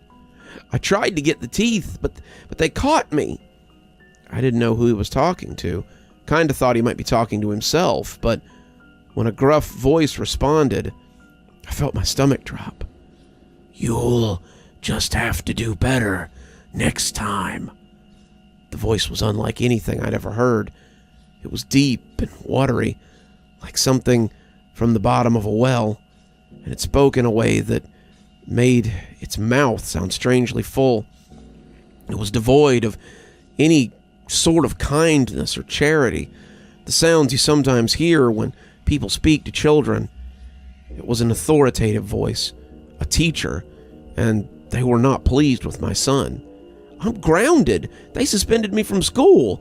I'm not going to be able to get you any teeth for at least 2 weeks. "Your father has teeth," it said matter-of-factly. "Your mother has teeth too." When he answered, he didn't sound afraid. When he answered, it was with cold assuredness.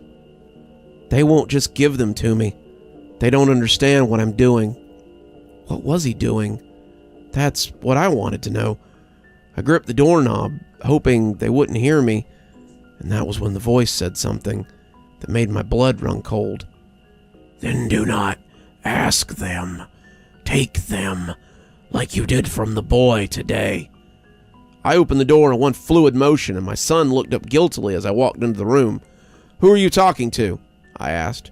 "No one," he said, much too quickly. "I heard someone," I said. "I heard someone in here talking to you, and I want to know who it was and where they went." That was a lie. I didn't think I wanted to know who they were. What I wanted was for them to never come back. The person had sounded like some kind of demonic fairy from a kid's story, and I was afraid of what I would see if he did come back. "It's nothing," Brandon said quickly. Too quickly. I was doing voices." I talked to him for a little while longer, but I got nothing. He wouldn't talk to me. He wouldn't tell me anything, and eventually, I just left. I should have left it at that. I should have just left it alone. But I had to try one more time. It was late, about 10:30, which is pretty late for us, and I decided to try a peace offering. I felt pretty certain he was still awake. I had heard something moving around in there, so I cut some of the pie I had made to go with dinner and walked to his room. I was going to offer him the pie and see if maybe we could talk. I just wanted to know what it was that had made him change so much. Most of all, I just wanted my son back. It killed me to have him act like this, but as the door came open, I got more answers than I had bargained for. It was standing over his bed, its arm going under his pillow, and in the darkness of his room, I realized it had to be what he'd been talking to. The pie fell to the ground, but I had a death grip on the plate. I realized later I had sprained my thumb once I was in any state to feel anything. I didn't speak. I could barely breathe, and as the thing turned to look at me, I realized my faerie theory might not be too far off. It was grubby looking, like something that's been living in a ditch.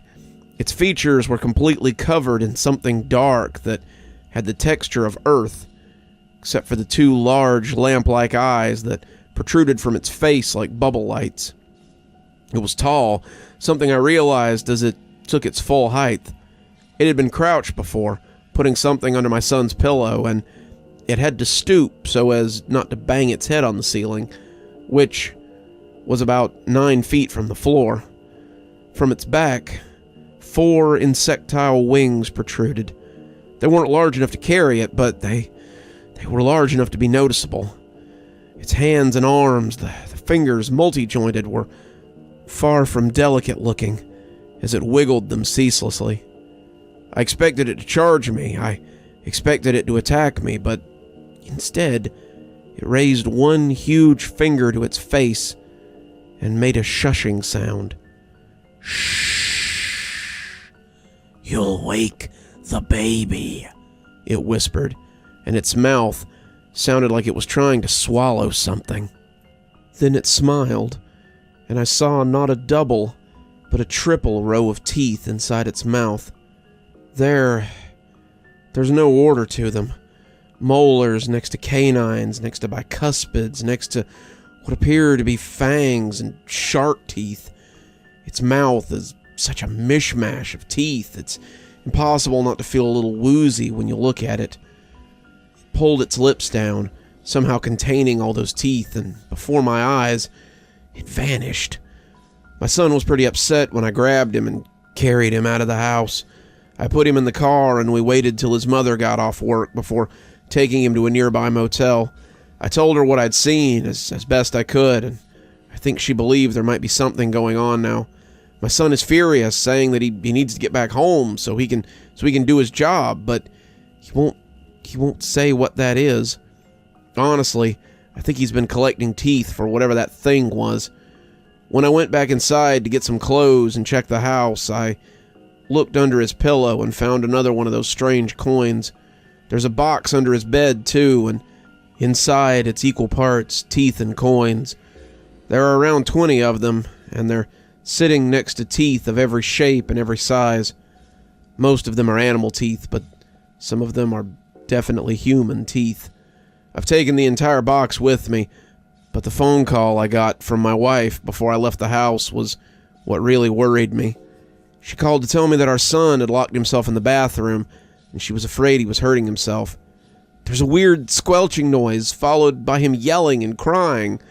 He locked himself in the bathroom, but I went to the manager to unlock it for us. What we found in there will stick with me for a long time. We're at the hospital now. My wife is in the ER room with him, while I sit in the waiting room and wait for updates.